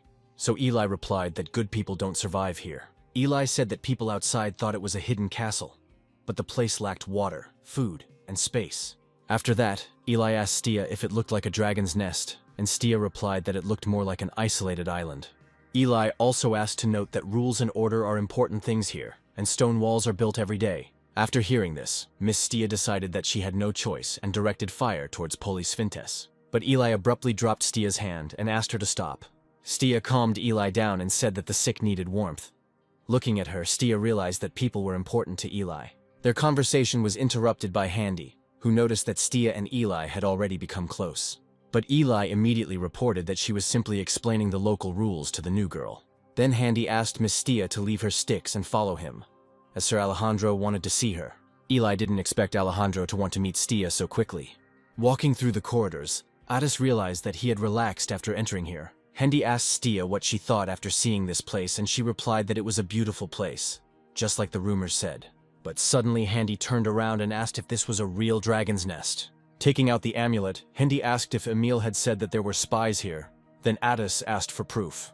Having stopped, Handy told Adis that Emil had given him his glasses. This was enough for Adis, and he asked why Handy had asked to leave the sticks. Handy explained that Alejandro is a sword mage and is currently unarmed, but Handy can use aura if necessary. Handy also asked Adis not to do anything useless, like with the fat man. In the end, Handy added that Eli could easily become suspicious. Handy asked Adis to try to get more information about whether this nest was real or not. But when Handy opened the door to Alejandro's office, a pen charged with magic appeared before his eyes. Alejandro stuck the pen right into Handy's eye. Adis didn't understand what was happening. The last thing Handy could ask was why and for what reason Alejandro did this. And Alejandro answered Handy that a useful insect was better than a harmful one, but he still hated beetles. After these words, Alejandro's magic worked, and the entire corridor was filled with bright light. After taking the amulet, Alejandro admitted that he knew that the 50th level from the Order of Light had come to him. Alejandro's gaze shifted to Adis, wondering who this little lady was. Efir hadn't flown for so long that after the flight with Police Fintis he was in pain all over. Then Ether suggested that Eli fly to their room. He would definitely have enough strength to go there. But Ether noticed that Eli was holding her hand strangely and asked what was wrong. Eli replied that she had a strange feeling. Eli told Ether that she usually feels something like an electric current on her hands. This allowed Eli to feel the person she was touching, but touching Stia was a different feeling. Eli climbed onto Ether and said that the feeling was familiar, but at the same time, strange. And when Eli touched the Ether, she exclaimed, saying that the feeling was similar to when she touched the Ether. Ether looked at Eli and assumed that Stia was a dragon like him, but Ether was distracted by strange sounds and seeing what was happening. He told Eli that they were late. In the building where Alejandro was, the windows were shining, and Atis was falling down the wall. Atis realized that he was trapped, and without magic wands he could not use magic properly. Alejandro followed Atis, and it became clear to him why the Order of Light was so interested in him and in the authenticity of the nest. Alejandro reasoned that the Order of Light needed a reason to take action, so they sent experts. Alejandro asked Miss if this was true, and in response heard that after the murder of Hendy everything became clear. This made Alejandro laugh, because it didn't matter to him, especially if there were no witnesses. Eli informed Ether that they were in trouble, but Ether didn't understand how Alejandro saw the dragon core. Eli reminded Ether that Alejandro was unable to do this, and that he had used the dragon's nest as bait. Eli also knew that Stia was a level 45 mage, and whether she was a dragon or not, Alejandro knew one way to find out. He needed to corner Stia before she died and force her to transform into a dragon. Ether asked Eli what if Stia is not a dragon, and Eli replied that Alejandro doesn't care even if an ordinary person dies. Eli then decided that she had to kill Stia before she revealed her true identity. Atis's magic was weakening, but he needed to hold on somehow. He asked Alejandro why he created the nest. Alejandro, of course, had no intention of answering the question from the young miss, and he asked Miss to ask again before she killed him, if of course she lived to that moment. Alejandro aimed his attack at Atis, but he managed to erect an ice barrier. But Alejandro's magic was not simple, and his arrows could fly around the ice wall and injure Atis. Alejandro came closer and thought that the miss was dead, when suddenly a fire burst out in front of him. Atis didn't see whether he hit Alejandro or not, but Alejandro appeared from the side and said that it was unexpected. Alejandro threw Miss Stia aside and looked at her. He didn't understand whether Miss was pretending, or whether she was really as weak as a common person. Ether arrived at the runway, but Eli didn't understand why they flew in the opposite direction. Eli told Ether that they needed to fly towards Alejandro, but Ether asked her why they needed to go there. A nervous Eli repeated that Alejandro would force Miss to take on her dragon form, and that before that happened, it would be better to kill her. Ether screamed at the top of his voice, asking Eli why she cared so much about people. Ether was sure that the girl knew about the risks that could occur, but what angered Ether most was that Eli had to stain her hands with blood for the sake of others. Eli didn't want to be a spectator again, or be scared and unable to do anything. Eli tried to explain to Ether that there was nothing else she could do. Ether interrupted Eli and said that this time he would handle everything himself. Alejandro chained Miss to the wall and asked her what reasons she had for coming to the dragon's nest. Stia replied that this place should not exist, and that Alejandro would not receive any benefit from it. Alejandro became curious about why this was so, and Miss added that only dragons can control the dragon's nest. Then Alejandro finally suggested that Miss was a dragon, but Stia replied that no one knew the truth. Stia added that it would be difficult for Alejandro to achieve his goal, as the location was not perfect for a dragon's nest. After these words, Alejandro grabbed the Miss and held her over the cliff. If Alejandro had applied a little more force, he could have easily broken Stia's neck. Alejandro suggested that Miss let her go so that she would fall and smash herself into a pancake or show her trump card.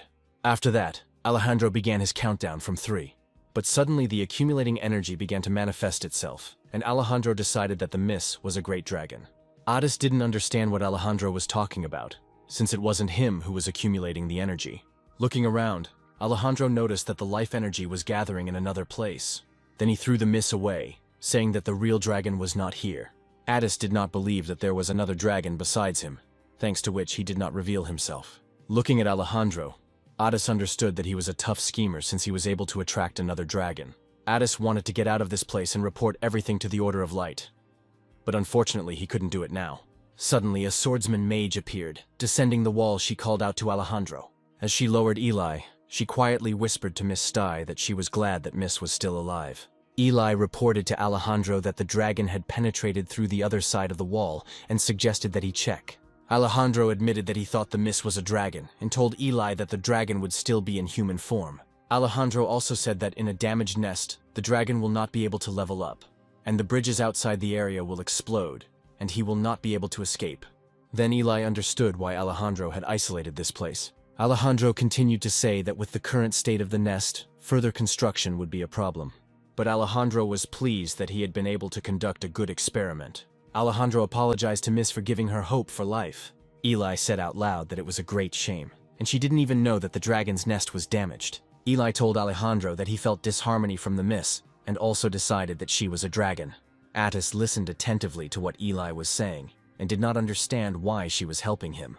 Alejandro understood what Eli was proposing, to leave the Miss to restore the nest. He liked the idea, and Alejandro ordered Eli to follow the girl. Walking through the corridors, Attis awkwardly turned to the swordsman mage, and immediately I heard that Eli said her name and asked Miss to also say her real name. Then Attis said his real name and asked if Eli was sick, but she replied that sword mages use energy power. But Attis still didn't feel comfortable with being carried by a girl, and Eli replied that she was used to carrying girls.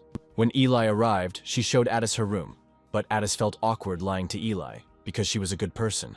Attis decided to thank Eli for saving him, but she immediately interrupted him. Eli said that there was no need to thank her, because when she found out that Attis was a dragon, she wanted to kill her herself. Attis reminded that the dragon was in another place, and Eli asked not to play dumb. Speaking of which, Attis herself collected a huge amount of life force, and collected it in the dungeon. Eli admitted that she felt a weak flow of life energy. Attis knew that he needed to know more about Eli. Eli also told Attis what level she was, and explained that as a sword mage she needed a metal sword. And Eli was sure that it would not be difficult for a wandless mage to kill her if she felt threatened. Attis suddenly walked up to Eli and grabbed her by the shoulders hard. Attis began to interrogate Eli, saying that Alejandro ordered her to find out Attis's true nature. Attis told Eli that the nest was created by greedy dragons, and Alejandro was deceiving her. Attis then confessed that he was a descendant of fire dragons, and was hiding his identity under the guise of a human. But instead of hiding his secret, they must fight Alejandro. Suddenly the door opened and Ether knocked Attis off his feet with his face. Ether screamed for the damn dragon to stop tormenting Eli. Attis stood up, and seeing the dragon, he realized that it was he who had used the nest recently. After examining the dragon, Attis noticed other limbs and realized that it was a wyvern. Eli realized that she and Miss Attis had the same goal and decided to tell her something. Pointing to Ether, Eli said that it was he who pretended to be a dragon instead of Attis. Self-esteem skyrocketed, and Ether began to say that he was a talking wyvern with a dragon core. Attis realized that it was Ether and said hello, but Ether didn't understand how they knew him. Attis started talking about the story when Ether lent 300 X's and helped hide his identity. And after that, it dawned on Ether. He couldn't believe that this was the same alien. Meanwhile, things weren't going so smoothly for Eric, and he didn't understand at what point everything went wrong. Eric was trying to defeat a high-quality automatic toilet that required level 12. It's only been 3 days since Attis left on a mission, and Eric's home has become a living hell. Eric couldn't drink the water because the high-quality faucet required level 8. Eric was able to break the refrigerator, but it required level 8. Eric couldn't cook food, cooking required level 8. I couldn't take money from the safe. I needed level 33, and if I broke it, all the contents would be destroyed. If there is no money, then it must be earned, and Eric had only one way out: a mission. When Eric came to the guild, he was refused, since the guards could not receive a mission without the participation of the master. The girl tried to find a job for Eric, but their security policy was different. Eric kicked his foot in anger, and for the girl it was like an earthquake. The girl promised that she would give him a job, but it would be a personal favor and the reward would be small. With a serious face, the girl asked not to tell anyone about this, and told what happened a week ago. Then the girl went to the store to buy new things for the party. But then I couldn't find my things for 4 whole days before the event. But after the girl conducted her own investigation, she discovered something. Eric looked and saw a hair of the criminal, which would not help him much. But the girl took out a photo and said that only her older brother could have entered her room. Eric recognized Emil from the photo, and the girl added that he was chatting about some kind of disguise for the mission.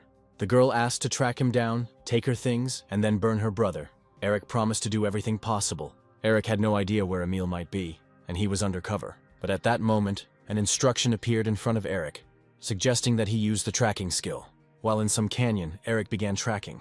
The instructions scanned the analysis of vital force, searched for people with energy, searched for people with a similar character. Suddenly, some strange stick fell in front of Eric, indicating that the tracking was complete. The instruction indicated that the required person is on the move and the location may be inaccurate. Looking at the high rocky wall, Eric thought about waiting for Attis at home. But walking along all the rocks, Eric noticed a passage and strange sounds from there.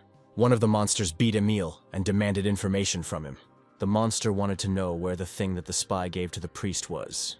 Emil's face was covered in bruises and hematomas, but he continued to answer that he knew nothing. The monster told that Alejandro knew about Hendy being a spy and that they were in cahoots. Then Emil realized that artificial leadership had serious side effects. These words angered the monster. He was ready to tear Emil's mouth if he did not speak. But someone stopped the monster. Emil, seeing the strange creature, asked who he was. Coming out of the shadows, this something said that he had created an artificial leadership while in the depths of the dragon dungeon. Emil did not understand what right this creature had to turn people created by the goddess of light into disgusting creatures. But the creator looked at Emil and saw his 45th level, and then asked why he raised the level so much. Coming closer, this weirdo grabbed Emil by the throat and said that the value of people lies in their level, and management helps with this. Then this miracle took off his robe and it turned out that he was half man and half insect. Emil asked not to talk nonsense, explaining that such insignificant creatures would not become stronger. But this miracle creator said that genuine artificial leadership would soon be ready, and everything would change. Then the creator of the guide decided that he had said enough. The madman opened his mouth and pulled out an ant nematode, and he said that it penetrates through the nose and devours the brain, and the wearer's strength decreases and it becomes easy to control him. Emil understood that his end was coming, and he had to report everything to the order. But unexpectedly for everyone, a tunnel formed in the wall, and an incomprehensible drill demolished this incomprehensible insect. It turned out to be Eric, who was glad that Emil had been found. The monsters were surprised when they saw the warrior Walter, and Eric told Emil that he had a mission to find him. Emil thought that the Order of Light had sent the warrior Walter after him. Looking at Emil, Eric was surprised and asked what had happened to him. Eric came closer to Emil to say that he looked bad, and at that moment the monster wanted to strike, but missed. Looking back, Eric did not immediately realize that it was a monster. The monster attacked again. Eric noticed that the monster's level was 56, and its appearance was human, but with a question mark. Eric was sure that it was a person, since the monsters would not know who Walter was, but Eric did not know how to deal with them. Looking at the other monster, the appearance was the same, a man with a question mark. Then Eric assumed that there were many different subspecies in the Ratna, or that he was simply not yet accustomed to local life. Monsters or humans have already combined their forces and used the fist skill. One of the monsters used a ferocious tiger palm, and the other used a snake palm of death. Eric couldn't believe that such a blow would throw him back several meters. The monsters approaching Eric noticed his 5th level, and did not understand why he was pretending to be Valterra. When the monsters saw that the level 5 was still alive, they decided that the attack was not at full power. One of the monsters approached Eric and said that if he entertained them, they would leave him alive. Eric, completely clear-headed, began to answer, and the monster was shocked that the little man was completely fine after such a blow. Unexpectedly for everyone, Eric began to apologize to the monsters for making a hole in their house. Eric cried and continued to talk about how he understood how the monster was angry because of the stranger who came into their house. Eric also remembered how a huge hellhound completely destroyed his house. Eric promised the monsters that he would take their captive with him after he fixed their house. Emil didn't understand why the hell Walter was talking to monsters, but Emil realized that Walter did not understand the essence and shouted to Eric that these two were not people. After these words, one of the monsters immediately struck Eric with its huge paw, but Eric managed to escape from the blow and realized that they really weren't people and prepared for battle. In a split second, the monster became level 62 and already had the appearance of a human demon. Eric was shocked. He didn't understand how his indicators changed so quickly. Another monster said that his weak human part was gradually disappearing. Before Eric's eyes, the monsters grew in size, level, and changed their appearance. Emil, watching everything, understood that it was only his fault, when suddenly this weirdo appeared behind him again. The last thing this creature could say was that the product is no different from the alien when it becomes wild. By that time, the monsters were enormous in size, and their strength was equal to that of boss monsters. Erica decided to use his most powerful attack to destroy these monsters. From such a blow, the entire canyon began to collapse and a rockfall occurred. When it was all over, Eric could only find Emil's medallion, and after making a small grave, Eric apologized to the priest. Eric understood that it was because of his strong blow that Emil ended up under a pile of stones and sand. But suddenly Eric heard Emil, who said that he was able to get out through the ant tunnel. Emil immediately rushed to Walter with words of gratitude for saving him. Eric was pleased with himself and suggested that Emil return to the city.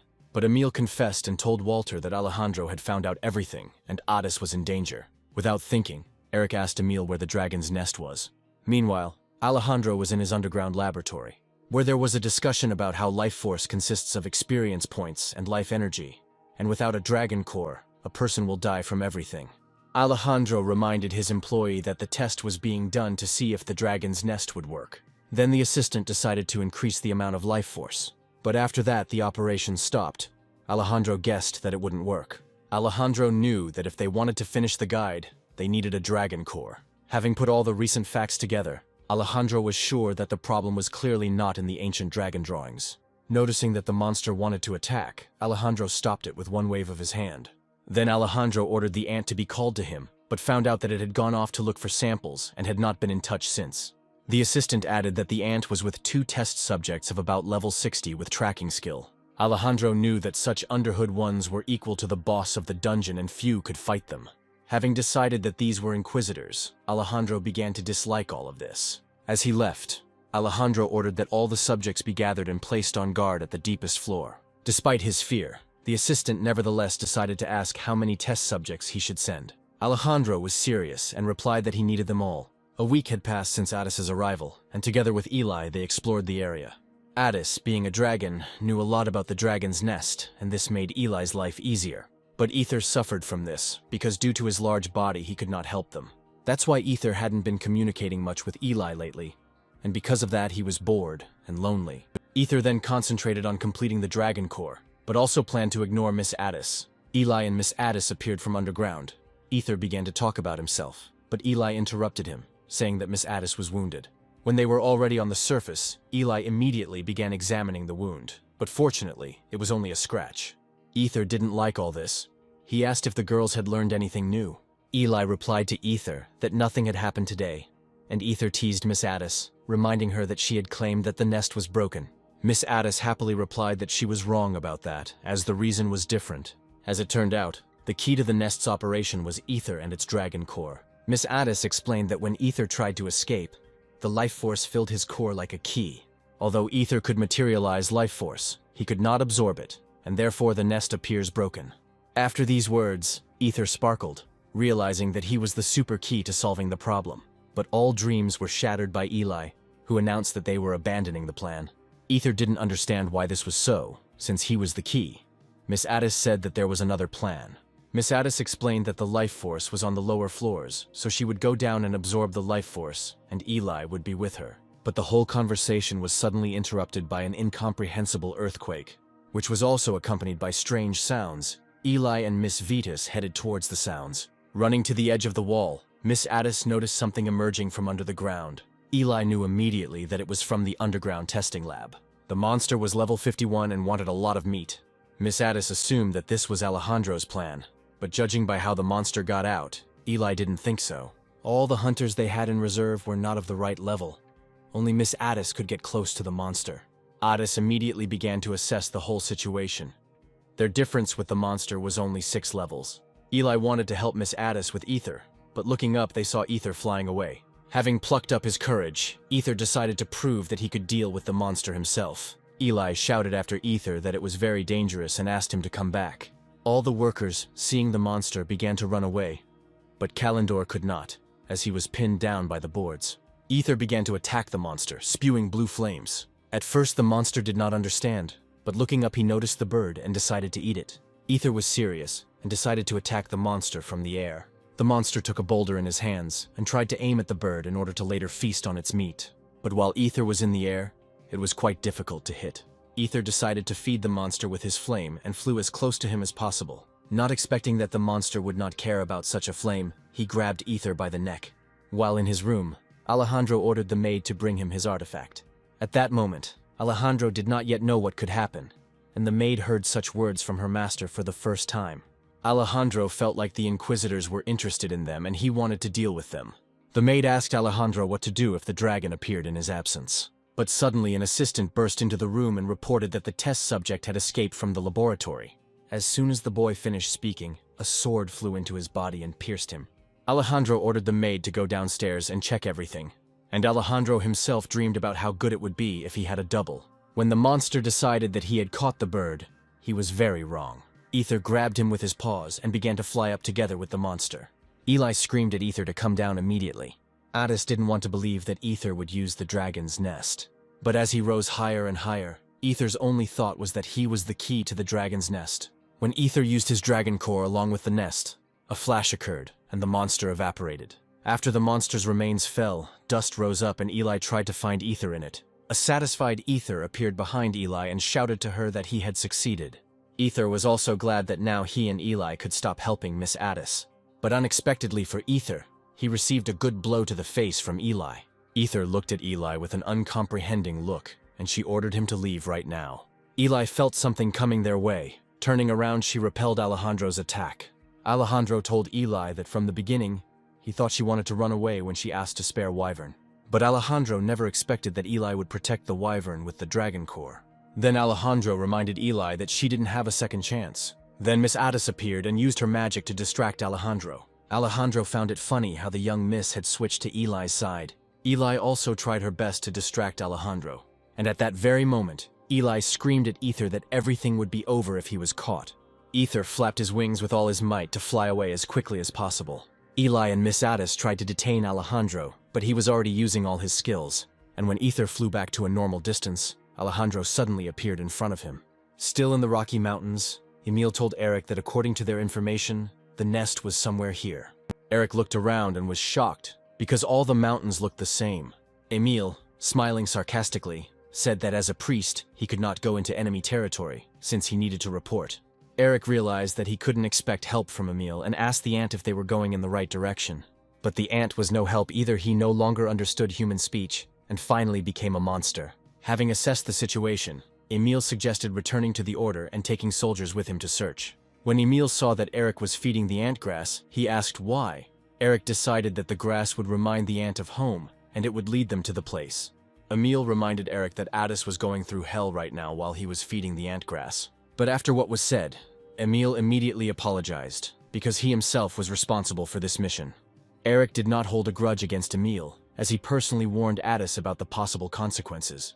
But only now did Eric realize that back then he was just looking for excuses, because without Addis, it would be hard for him. Previously, Emil thought that Walter was obsessed with blood and guts. But after such words, it turned out that they cared about their comrades. For Emil, the rumors about Walter no longer corresponded to reality.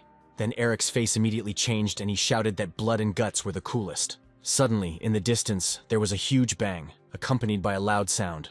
Emil thought it was lightning, but Eric said that the blow came from the ground, making it clear that it was a swordsman mage. After thinking a little more, Emil realized that if the blow was so strong and noticeable, then it was Alejandro. When Emil turned around, he saw that Eric was already at the starting line, and a second later, Eric flew like a bullet towards the explosion. Addis understood that they could not retreat, and only a dragon could fight Alejandro right now. Holding the coveted dragon core in his hands, Alejandro figured that all this had taken longer. Sitting on Ether, Alejandro reported that it was a very good job on Ether's part. Ether was angry, and Alejandro suggested that Ether pretend that he never had a core. After several attempts, Addis still could not understand why he did not turn into a dragon. Eli assumed that Alejandro had planned everything once he learned the identity of Miss Addis. Alejandro had a polymorphic medallion that had the ability to transform a dragon into a human. Eli stood up and told Alejandro that she was the only one left to complete the artificial leadership. With her sword to her neck, Eli asked Alejandro for everyone in the dragon's nest to leave, or she would ruin all of his plans. After hearing this, Ether shouted at Eli not to dare do this. Alejandro asked Eli if she knew why he had gathered so many Rathnians here. Although Alejandro guessed that Eli was thinking that this was all about changing this place, but Alejandro also asked if life force could be contained in an inanimate object. From all these questions, Addis began to guess that the dragon's nest was an unusual place. While attacking, Alejandro explained that everything was used to extract the life force from people and living beings. Alejandro kicked Addis with all her might, sending him flying a couple of meters away. And with a smile on his face, Alejandro told Eli that all these Rathnians would die. Eli didn't believe a single word Alejandro said, because he was the same person as they were. After knocking the sword out of Eli's hands, Alejandro told her that they were not people, but just mobs. Alejandro pierced Eli with his sharp sword. Seeing this, Ether wanted to help Eli, but his wing was pierced by a sword. Alejandro couldn't believe he was going to use the recovery device on a test subject. Holding Eli by the neck, Alejandro told her that she should be grateful to him. By injecting himself in the neck, Alejandro decided to help Eli meet his late mother. To minimize the side effects of the leadership, Alejandro needed genetic data. Having received everything he needed, Alejandro was ready to kill Eli so that she would die peacefully. But Alejandro was hit by a powerful fire blast from Miss Addis. Addis wanted to give Eli at least some chance to escape. Then Eli jumped back, but did not notice that behind her there was a hole from which a monster crawled out. Ether immediately rushed after Eli, spitting on his wing pierced by the sword. Addis was left alone with Alejandro, and thought only that everything was okay with Eli and Ether. Gathering his strength, Addis was ready to do everything in his power. After receiving another blow from Addis, Alejandro regretted that he had spared his life. After Alejandro got burned, he was ready to do Addis a favor by giving him a quick death. Alejandro, like a madman, directed his powerful attacks at Addis, which knocked him down. Addis knew it was the end, but hoped that Ether and Eli would put an end to Alejandro. Addis also remembered about Eric, who would have problems because of him. From the powerful impact, Alejandro decided that a bomb had fallen, or that something in the system had broken because of the ether. Addis was shocked to see Eric in the dragon's nest. Eric, seeing Addis, was very glad that he was alive and apologized for preventing him from working. But when Eri took a closer look, she asked Addis why he was in such a terrible state. Addis explained that he tried his best, but he could not do anything alone. Alejandro approached Eric and said that he looked like one of the builders. Alejandro didn't believe that a low level could survive such a fall and ordered him to leave. But no one could give Eric orders, so he punched Alejandro in the face with all his might. Addis sat unmoved as Eric knocked out Alejandro with one blow. Alejandro flew with such force that he destroyed the wall behind him. Addis didn't believe that Alejandro had come to an end, and Eric didn't understand where he got such a high level from. Addis explained that someone like Alejandro could have all his bones broken and still live. But Addis thanked Eric, as he would have died without his help. Eric asked not to say anything to Addis, when suddenly a bright light appeared. Turning around, Eric realized that one blow was not enough. Addis realized that Alejandro had begun to absorb the life force. Using the Dragon Core, Alejandro gained new powers. Having fallen down, Ether first pulled out his sword and bandaged Eli. But when Ether listened, Eli's heart did not beat. Ether began to cry bitter tears and blame himself for everything. As Ether leaned against Eli's body and his tear flowed down his cheek, the magical currents reacted. Eli began to cough and slowly come to her senses. Eric asked Addis if he could recover using the Dragon Core. Addis knew that it would be problematic to do this since the captured core did not have much power. But Addis knew for sure that if he used the core in the nest, then everything was possible due to the huge amount of life force. Looking at Eric, Alejandro's management showed him the 5th level, and he didn't understand who he was. Without thinking twice, Eric shouted to Alejandro that he was a true warrior of Walter. And how will Walter Eric forgive Alejandro if he sincerely apologizes? Eric whispered to Addis that they just needed to wait for Emil to return to them with reinforcements. But Addis told Eric that Alejandro was the guy from the Great Land that killed the goddesses. Alejandro didn't really care that Eric didn't want to reveal his identity. But if Eric puts a spoke in his wheel, Alejandro will find out everything about him. When a sword mage covers himself with his magic, the surrounding energy rises and hangs in the air. In this case, the enemy can only see a trace of sparks when using such a technique. Using this technique, Alejandro wanted to know Eric's real level.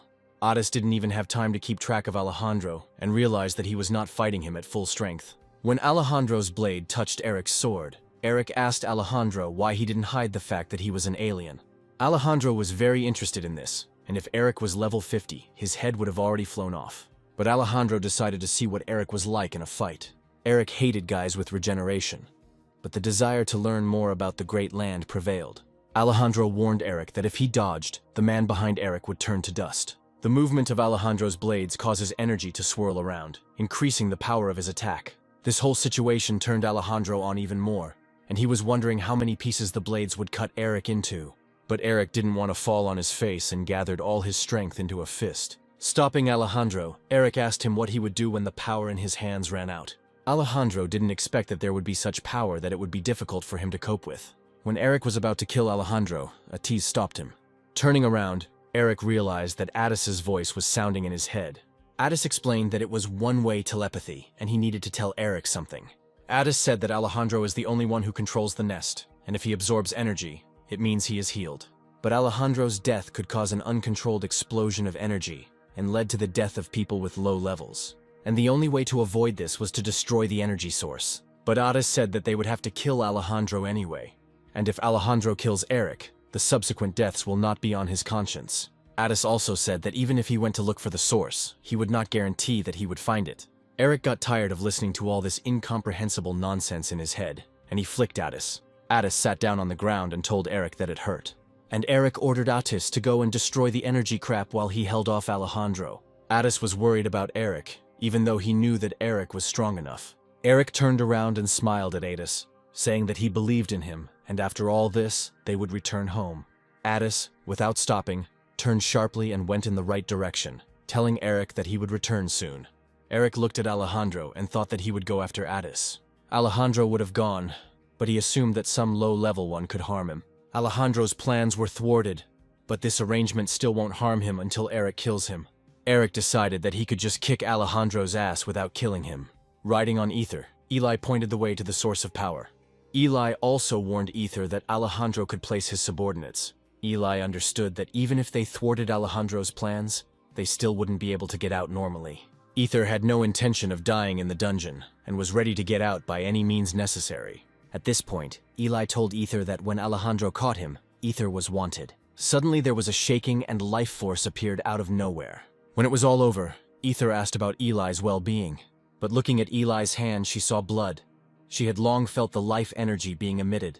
Having reached the right place, Eli felt a strong flow of energy from an unknown source. Looking around, Ether noticed a huge number of different dead monsters.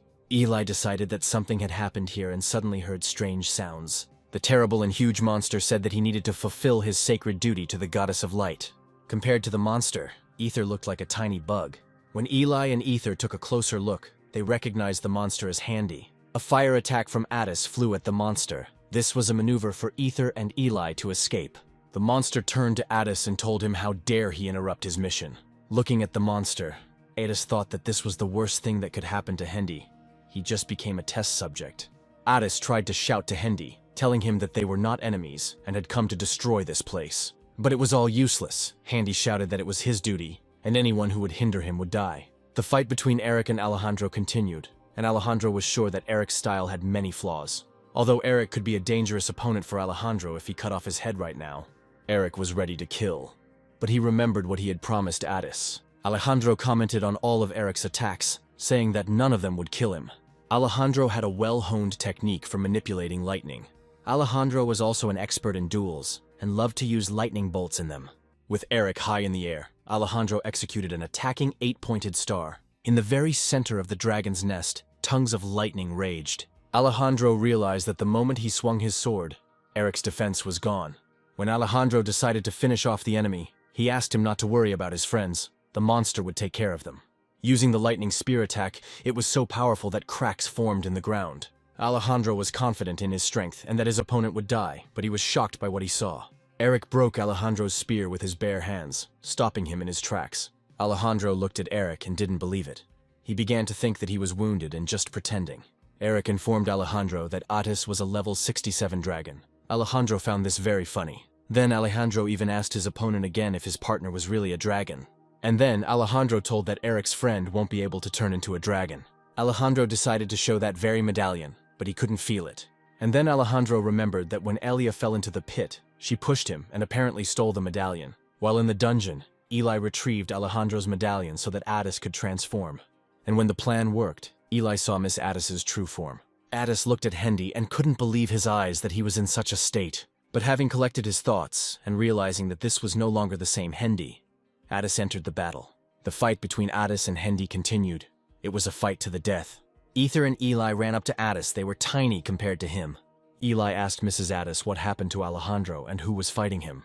Addis replied that his partner was fighting Alejandro, but to defeat him, he needed to break Alejandro's connection to the source. Eli and Ether immediately headed towards the source, while Addis continued the fight. Ether asked Eli if it was possible to make Handy destroy everything here himself. Eli explained that if they destroyed the device itself, it would explode and they would die. So Eli found a channel that was redirecting energy, and it needed to be cut. Handy realized that he couldn't cope and decided to use magic. Noticing this, Addis blocked the attack so that Ether and Eli would not be harmed. From the powerful recoil, Ether grabbed Eli and covered him with his body. When Eli told Ether that she was okay, he let her go and she headed towards the source. Eli cut the channel through which the life force was flowing, and Addis at that moment destroyed Hendy. But the fight between Eric and Alejandro continued. They had already descended into the dungeon. Alejandro wondered if a level 67 dragon could crush a lich into dust. But then it dawned on Alejandro. He asked Eric if it was true that he was from Earth and killed that lich. Eric confessed that he was the one who killed Lich, Alejandro's friend. Alejandro didn't like the guys in front of him and was glad that Lich was dead, but told Eric that they wanted to get rid of the killer. By they, Eric meant the demonic god Omplas. But Alejandro spoke of those whose influence is much greater than that of any god. Alejandro said that if you were to be at enmity with them, you were to be at enmity with the entire continent. But Alejandro said that they thought the dragon was to blame for the Lich's murder. And since Alejandro had taken possession of the core, he reported the dragon's death. Alejandro's proposal was that Eric and his dragon could leave, and he would receive all the rewards. Eric decided to check with Alejandro if he could still heal, and knocked out his knee with all his might. Alejandro screamed loudly in pain and fell to the ground. Eric admitted that Alejandro's plan was really cool, and he liked it. But leaning closer to Alejandro, Eric whispered that Addis wouldn't accept it because he hated bad guys. Alejandro didn't like it, because he and Eric were nothing compared to the others. After injecting himself, Alejandro thought that they would forgive him for this, since he would destroy the alien. After that, something strange started to happen to Alejandro. Eric thought it was a side effect of the artificial leadership. Eric looked at Alejandro and felt the same feeling when he was carried from the ground. With each passing minute, Alejandro was turning into someone incomprehensible. And when it was all over, Alejandro had an unknown appearance, and his level was above 72. Eric prepared to fight, but Alejandro passed him by, saying that he was going to the source. After killing Hendy, Addis asked him for forgiveness for this act, because he had no other options. A pleased Eli informed Ether that Alejandro would no longer be able to use life energy. That same ant appeared out of nowhere. Eli asked her how she ended up in such a dangerous place. But Auntie couldn't believe that Miss Aaliyah had betrayed Mr. Alejandro after everything he had done for her. Without waiting for an answer, the ant plunged the knife into Eli's stomach and headed towards the source. Eli fell to the floor. Ether immediately ran to her. Having taken the place of the cut channel, the aunt became that very channel for vital energy. After such an action, the entire system exploded and began to absorb even more life energy from people. But on others, life energy acted differently. In some it took strength, and in others, it killed. Addis did not believe that the source had begun to detonate, and if it absorbed some of the energy, it would only be temporary. Addis explained to Ether that his core would stabilize the source a little, but not for long. But in order to restore power to people, the only way was to destroy this huge clot of energy. True, physical attacks didn't work for this, but Eli's sword skills were the only way. Ether explained to Miss Addis that Eli was not just wounded, but had already lost consciousness. In his new form, Alejandro understood why they wanted to receive Ompala's blessing. Alejandro knew that Eric could see the level, type of enemy, and gain experience for killing them. But now Alejandro was like a lich, and he could not be destroyed by the four forces. He considered himself immortal. And now Alejandro could see what was happening around him by the change in life energy. And the last thing left for Alejandro was to absorb the required amount of life energy. Alejandro looked at Eric and said that his inaction would destroy his dragon friend, and for Alejandro, it would be a victory. Addis, exhausted, fell and asked Ether for forgiveness, telling him that he must flee. But Ether realized that if he did nothing, everyone in this place would die. Having gained strength and courage, Ethero began to somehow destroy the energy clot. Addis watched Ether and knew that this would not be enough. But suddenly Eli came to consciousness. Turning to Mrs. Addis, Eli asked her for one favor. Ether's powers were running out, and in his head there were thoughts that he couldn't do anything. Falling to the ground, Ether began to cough up blood, and his strength was leaving him faster and faster. Ether began to cry because he would be alone again, and his life would be meaningless. At that moment, Eli approached Ether, stroked him, and said that Ether would not be alone. Eli told Ether why she didn't want to give him dangerous missions, all because she was afraid of losing him. Ether looked at Eli and realized that he couldn't fight like her or help her in any way. Eli reminded him that he was a genius, talking wyvern. Addis noticed what Eli had taken out and said that this medallion helps dragons imitate other species. As Addis said, there has never been a wyvern that has taken human form. Eli looked at Ether and said that she believed in him more than ever. Ether didn't have a single drop of doubt because he wanted to save everyone. Eric tried to destroy Alejandro, hitting him with blow after blow. And after each blow, Alejandro said that it was impossible to kill him.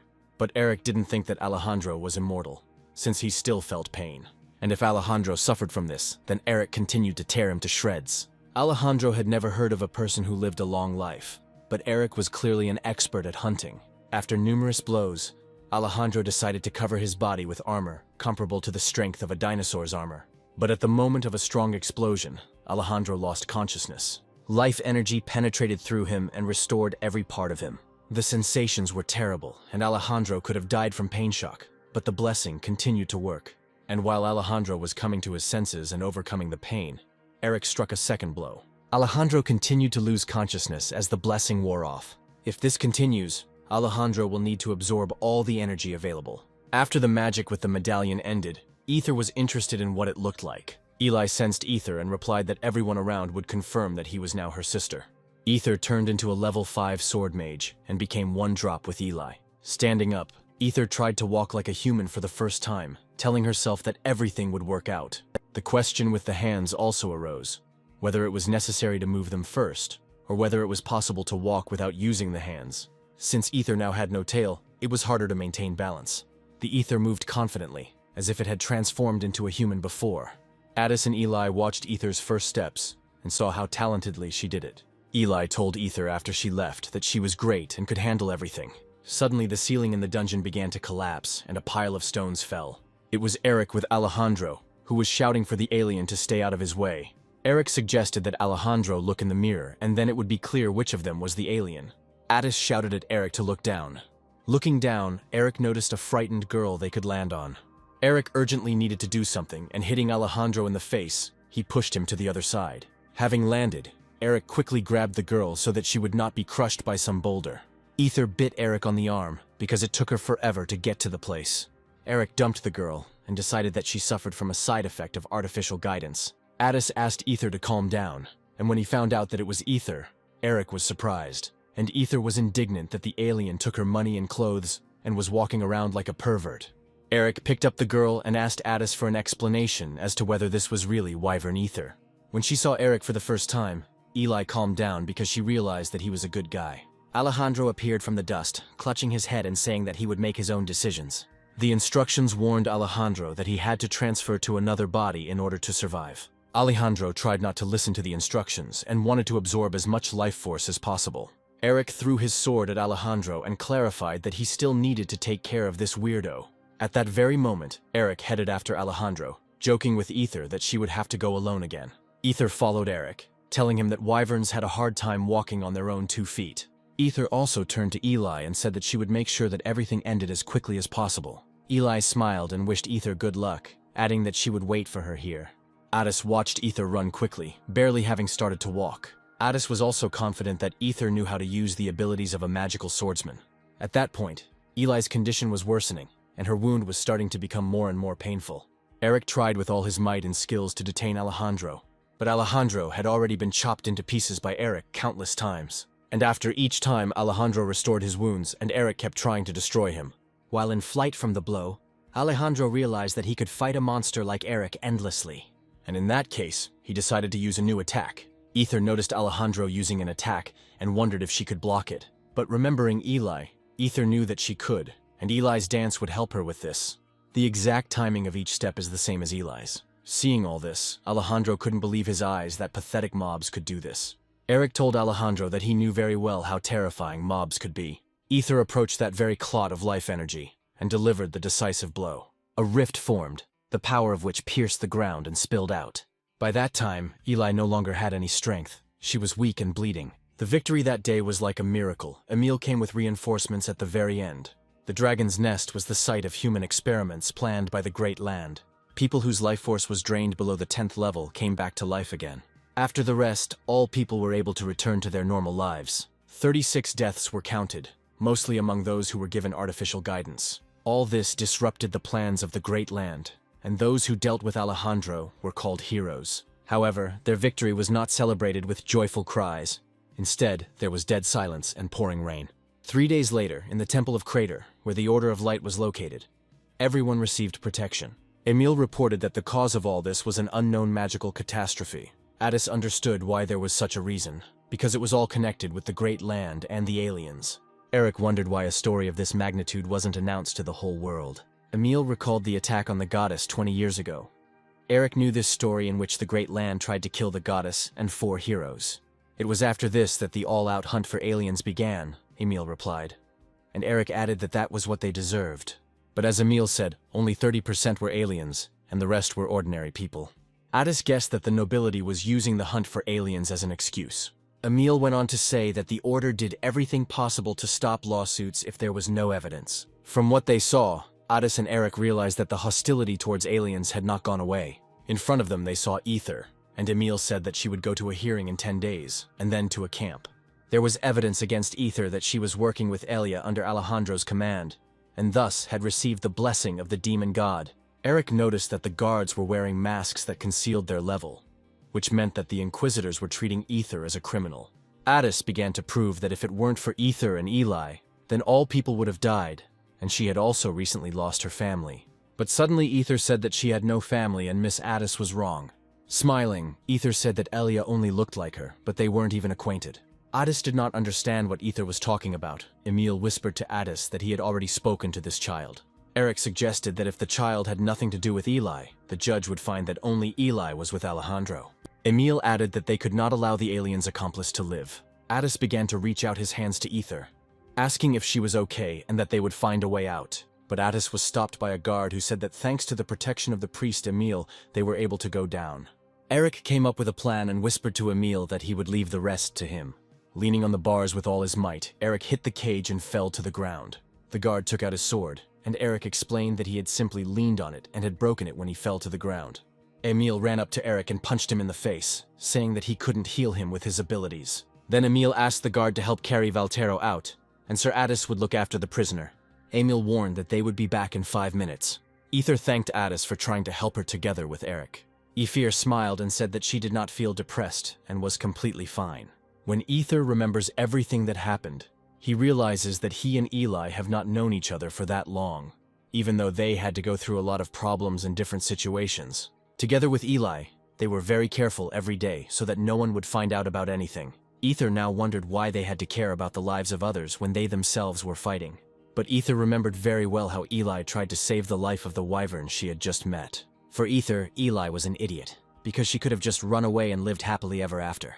Addis hugged Ether, saying that a dragon that had transformed could not take another form. It's like a curse that reminds you of what you most desired and loved. Sitting on the street, Eric said that the old man in the form of Emil was of no use now. Emil agreed with Eric's words, but except for the old man. But Eric still couldn't understand why the high-ranking priest couldn't do anything. Emil told Eric that the hearing was not being conducted by the order, and therefore he could not provide assistance. Eric had the idea to help Ether escape, but Emil seemed to read his thoughts and said that if she escaped, they would be the ones to go to the hearing. But there was one option for Eric and Addis. They needed to earn an indulgence. Emil explained that they have no connections with the girl, but they have a huge number of awards, and if they complete the mission, they can receive an indulgence. Eric realized that the Order of Light was using people, and asked Emil if he knew of such a mission. In fact, Emil was supposed to join them, but at the moment he couldn't. But they could defeat the ghosts without him. All that remained of the dragon's nest was the blessing of Omplus himself, which was unstable. Richard, looking at the ball, told Lesia that Alejandro was greedy, but she interrupted him and replied that one should either speak well of the dead or say nothing. Richard also praised Lizzie for her good work in being able to find the blessings before the Order of Light. Richard knew that the blessing of the demon god was very valuable to the Order, and would calm their anger over the loss of the dragon's nest. Lisi informed Richard that the Order had acquired loyal dogs that began digging under the great earth. But Ricciardo was glad that it was the Order that was doing all this, and not the Inquisitors, because of whom they would have already been taken. Lisi remembered that people used to be afraid to pronounce the name of the great land, but now it is like a lizard's tail that has fallen off. That's why Lisi didn't understand why they had to be that tail when they had such a thing. Richard explained to his girlfriend that there were other aliens who could replace them. Richard then decided that they needed to clean up the place quickly before the Order became suspicious. Lisi decided that Richard just wanted to run away so that he wouldn't be attacked by an incomprehensible boar. Lisi suggested to propose a mission that would gather all the teams, and they would deal with them at the same time. For this, Lesia had her own level 35th trump card. The mission was located in a dilapidated estate that was famous for its ghosts. But in reality, the Great Land was conducting experiments there, and this place held many secrets. In order to keep these secrets, this place was full of traps that were hidden in every corner. But the ghost working for Lesia did not fight the enemies herself. She prepared the house for new victims and imagined how they would shake with fear. 4 days later, no one had come to the house, and the ghost already thought that something had gone wrong with the mission. Having painted the entire wall, the ghost herself no longer understood where the paint was, and where the blood was, and decided to redo everything. Then the ghost remembered that the mansion was located in a deserted area, surrounded by many trees, and could not be seen from afar. The ghost decided that the outer section was also important and began preparing the main gate. 2 days later, the ghost was dozing in the gatehouse and heard someone talking. Ether was indignant that they were late because of Eric, who decided to kill all the monsters along the way. But Eric blamed Ether, who bought a bunch of clothes and then couldn't dress her. The ghost was very happy and did not understand how these little people could make her wait. The three stopped in front of the gate, and Addis said that it was a very nice warning sign. And Ether seemed amateurish and very stupid. Eric decided not to even comment on it. Hearing such assessments of her creation, into which a lot of effort had been put, the ghost considered it rude. The ghost set her sights on Ether and decided that her corpse would be the first one she would take. Addis reminded everyone that there was no spiritualist among them, and that they themselves had to find the ghost and deal with it. Ether suggested that Addis split up and look for the ghost separately. Eric remembered how ghost movies ended when everyone separated. Namely, they all died. Ether asked Eric not to worry, but Addis remembered that physical attack was useless against a ghost. Eric suggested that he could wait outside, and when Addis and Ether found the ghost, they would simply tell him about it. While Eric was suggesting this plan, Ether quietly approached from behind and touched Eric, and he became scared. Eric told Ether that she was crazy and that he wasn't scared, and Ether noted that Eric started to look bad. While Eric was sorting things out with Ether, Addis turned around and went the other way. A ghost was watching all this, and she was wondering why these three came to her house. While walking around the house, Ether was humming a strange song, and Eric found it annoying and asked Ether to shut up. Ether tried to defuse the situation and said that when she was a wyvern, she saw many ghosts. Ether told Eric that ghosts are low-ranking and they take away the health of their victim, and people who cannot use the 4 powers buy holy water from the Order of Light. Eric compared the ghosts to the local mosquitoes and how he bought Declorvos every summer to get rid of them. Just as they discussed being careful, Ether and Eric were immediately caught off guard by a level 7 ghost. The ghost found this very amusing and knew that there were many more ghosts waiting for the two along the way. But such low-level ghosts were just bait to lure them deeper into the mansion. The ghost deliberately lured Ether and Eric, because one wrong step and the hidden traps would kill them. But as soon as Eric took a step to the side, Ether shouted to him that there was a trap there. After that, all the traps started to work, and Eric flew through them like a bullet. Meanwhile, Ether dealt with the ghosts. When the path was clear, Ether ran up to Eric and said that with such success, he would activate all the traps. Eric turned to Ether and said he had everything under control. But Ether noticed he started to sweat. Turning around, Eric suggested finding Addis, as he could have been harmed by the traps. Ether was sure that Addis would not fall into any of the traps, as they seemed to tell where they were. Ether told Eric that these traps were disposable, and this place was easy to clear, and he was the only one who fell for them all. Eric asked Ether to shut up, and suddenly noticed something strange. A ghost was heading towards them, saying that he had destroyed her masterpieces. Ether, seeing the expression on Eric's face, began to ask what was wrong from behind. Eric, without answering Ether's question, jumped out of the boarded-up window. But when Eric jumped out, his sword got stuck, and he had to get it out quickly. Frightened, Ether hoped until the very end that it was Addis, and having made up her mind, turned around.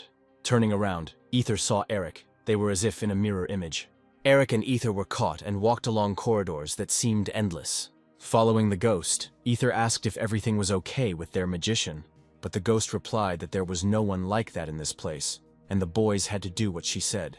Luckily, Addis was fine, Eric decided, and Ether was telling him that the house was like a dungeon. Ether remembered Emil's words having found the artifact. It would be possible to clean everything up, and people would automatically move outside. The ghost said that the rules are simple, and by completing the tests, players move on to the next room. After entering the first room, Eric and Ether had to find a key that would open the door to another room. For Eric, it was like a quest from his past life, and for Ether, it was like a real treasure hunt. But the ghost didn't finish telling her that every wrong choice would activate a deadly trap. The ghost decided that this would be a difficult task for the hunters, since they needed to use their brains. After a couple of minutes, Ether found the key and opened the door, using her power to find metal objects. Ghost said that it was cheating, and it was against the rules, but Ether disagreed with her. Then the ghost said that the next test would not be so easy, and they had to watch for a hint. But Eric used force to tear the door out of the opening and thus opened the door to the room. The ghost told Eric that he couldn't break down doors, but in response, she heard that this was how adults fought. As Eric and Ether moved from room to room, they encountered new challenges. They fought, killed, and passed something again, and there was always a ghost next to them. Meanwhile, Addis, walking through the corridors, remembered that many people hire themselves out as hunters in order to earn money and join the Guild of Thinker Magicians. The Thinkers are a high-level magical research organization specializing in magicology, and if you are part of the guild, you get the opportunity to move to the Kingdom of Magicians and access to all magical theories. Therefore, Addis was confident in the magic of sealing dimensions, although he had never seen such a thing before. Addis was curious about who needed to place this magic on the mansion, dividing and moving the rooms into different dimensions. Having started the calculations, Addis realized that as long as there was a tool, the magic would work even if the magician was not nearby, just like in the dungeon. Dropping everything and heading towards the exit, Addis decided that the magician had made a mistake. Along the way, Addis realized that there was no mistake, and the magic would be activated when the intruder tried to leave the house. Running out into the street, Addis noticed that the mansion was like a 3D picture and would soon cease to exist altogether. In one of the rooms, the three made a fire, and the ghost said that no one wanted to take her with such a face. Only people gave her shelter, and it didn't matter whether they were devils or murderers. Ether was touched by the ghost's story and told her that one does not have to be human to live like humans. But suddenly the ghost jumped up and asked Eric and Ether what kind of Boy Scout atmosphere they had. Eric calmly replied that they were hungry, but the ghost said that they still had to meet the boss. And in general, the ghost was interested in who they were, that they behaved so calmly when they wanted to be killed. Eric found this funny, since those traps were too weak to kill them. The ghost replied that Eric and Ether were still alive only because she just wanted to have fun. But Eric wondered how long she was going to have fun until she stopped feeling lonely. Eric took the ghost's hand and said that she was not a ghost yet, but a normal person, and she was just lonely. Ether supported Erica and added that the Great Earth doesn't care about human lives. Ether also said that it was not too late, and they could leave this place together. The ghost pulled her hand out of Eric's and grabbed her face. After that, something strange started to happen. Ether decided that the dungeon was closing, but this was not the case. Suddenly Addis appeared and said that this place was a trap, and everything was prepared especially for them. Eric didn't understand why Addis had gone inside, and he explained that they needed to find a working tool and destroy the source. As it turned out, Addis was watching the guys, and did not understand how they did not find the source in 2 rooms. But Eric replied that they went through a bunch of rooms. Addis explained to Eric that they moved from one room to another along with the source. Eric tried to prove to Addis that if the artifact had been here, they would have closed the dungeon, but Ether interrupted Eric and said that Addis was right. Ether looked at the ghost and said that she was the only one who had been moving with them all this time. The ghost thought that Richard and Lacey decided to get rid of her. Using magic, the ghost grabbed a cobblestone and pointed it towards the boys, saying that it was all a lie. Eric managed to grab Addis and Ether, throwing them away from the approaching stone. Ether saw how the stone shattered into many pieces and was worried about Eric. Addis asked Ether not to worry, since there wouldn't be a scratch on Eric. Their main goal was to destroy the source, which they could not let go. Ether ran up to Eric, asking if he was okay and what they should do next. But when Eric turned around, Ether noticed that it was no longer Eric. And then the ghost in Eric's body decided to use a vertical strike on Ether. Meanwhile, Addis realized that magic belonged to the Great Land, and they urgently needed to find the test subject to prevent destruction. Addis knew that the subject was hiding in a safe place, and when he turned around, he immediately realized what kind of place it was. The ghost in Eric's body made a strike, but Ether managed to jump back. Addis caught Ether, who was thrown back by the shockwave. Ether asked Addis what was going on. Addis decided to tune the artifact that belonged to Eric, and it's better than nothing. But Addis couldn't believe that Eric was possessed. Ether used to think that only children could be possessed. Addis agreed with Ether, since the children did not possess one of the 4 powers. But their enemy was an extraordinary ghost. Ether screamed at the ghost that if she continued like this, they would all die. But in response, Ether heard that if she wanted to live, she needed to kill her and Eric. As Eric's hand suddenly hit himself in the face, Addis realized it was Eric. Eric showed his class, and Addis no longer doubted that Eric could handle it. But Ether thought more that it was strength and muscles that took over the brain. Addis told Ether that they couldn't give up because Eric was still fighting, even though it looked strange. The ghost has entered Eric's world and his library of memories. On one of the shelves with memories, the ghost found an interesting book and began to read. Eric asked her to stop, but the battle was in his head and they shared their memories. As it turned out, the ghost even found Han Bin's own death. As he continued reading, the past was causing Han Bin pain, and all these injuries were increasing Maiden's power over Han Bin's body. After all, having spent 22 years in a rocky mountain, it is clear that there is a dark history. When Maiden finished reading, she thought it was all over. But suddenly she heard a voice and turned around, and there was Han Bin already with her story. For someone like Maiden, being locked in a mansion is her own dark story. Han Bin began to read the letter and strike Maiden. Maiden asked Han Bin to stop, but he continued, just like she did with his story. And when Han Bin finished reading the love letter written to his imaginary lover, he dealt the final blow to Maiden. But Han Bin should have known that a high-damage attack would result in a strong backlash. Maiden didn't want to give up and found the memories of Han Bin's weapon. Han Bin was also not a slouch, and found Maiden's gay fanfic about the 4 great heroes. They shared very serious memories with each other, and therefore could not finish the battle. Ether watched Eric and wondered how serious their battle with Maiden was. Meanwhile, Addis began to create a device from the collected garbage to destroy this place. But the problem was that the Great Land used magic from another world, so Addis couldn't create it on his own.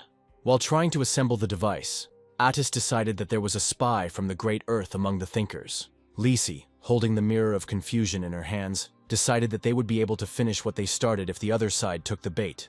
Lesya and Richard had many magical devices, but unfortunately they lost them all, but this one showed good results.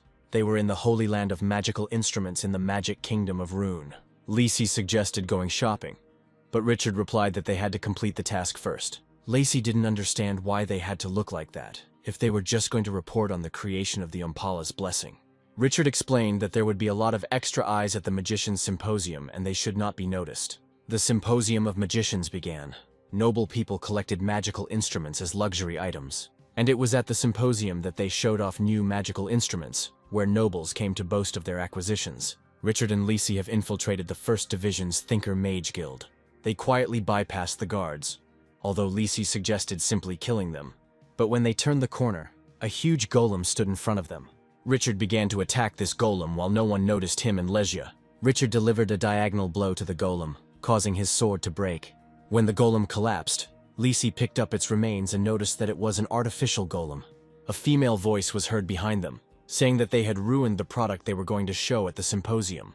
Turning around, Richard and Lisi dropped to one knee and apologized. In front of them stood the archmage of the 4 heroes, Zenobia. Suddenly, Maiden found herself in a place unfamiliar to her, and then she decided that this was hell. At first, Maiden found hell strange, but since she was simply used and lived a useless life, she accepted it as is. Maiden also took into account that if she was dead, it meant the guys were able to get out of the mansion. Lowering her head, Maiden decided that if the boys had died, she would have felt sorry for them. But this way, she would at least have had some fun before she died.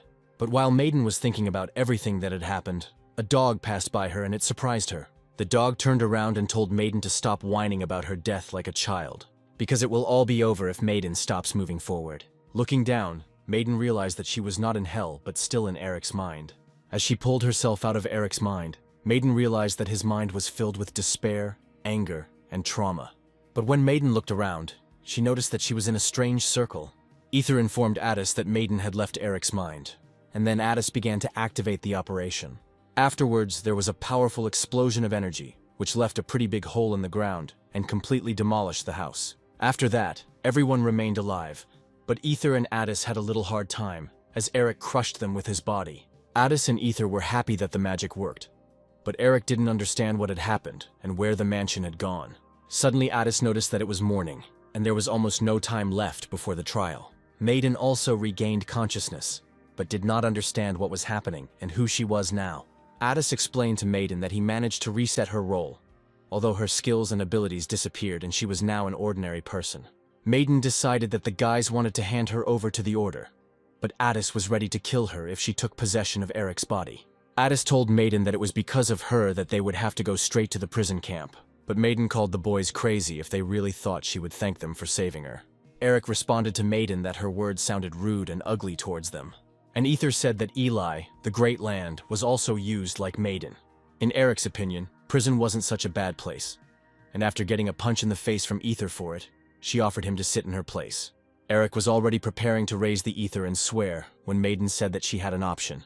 Maiden showed the boys a carriage that moves with the help of a magical engine. It was a means of transportation, a multi-legged golem carriage Tarpan Cavalis F8000, and Addis had only seen one like it in books. Stroking the map, Addis never thought that he would see it in real life and even ride it. Ether was very pleased and thanked Maiden, but suddenly Addis became upset and Eric asked what happened. Addis knew that there was nothing faster than a tarpan, but for that they needed a high-ranking mana stone to charge it. Addis blamed the Great Earth for everything, because they could not leave such an object without a reason. As Eric understood, they needed a mana stone. Having searched and taken out of his pocket a fragment of Omphalos' blessing, he decided that this would do too.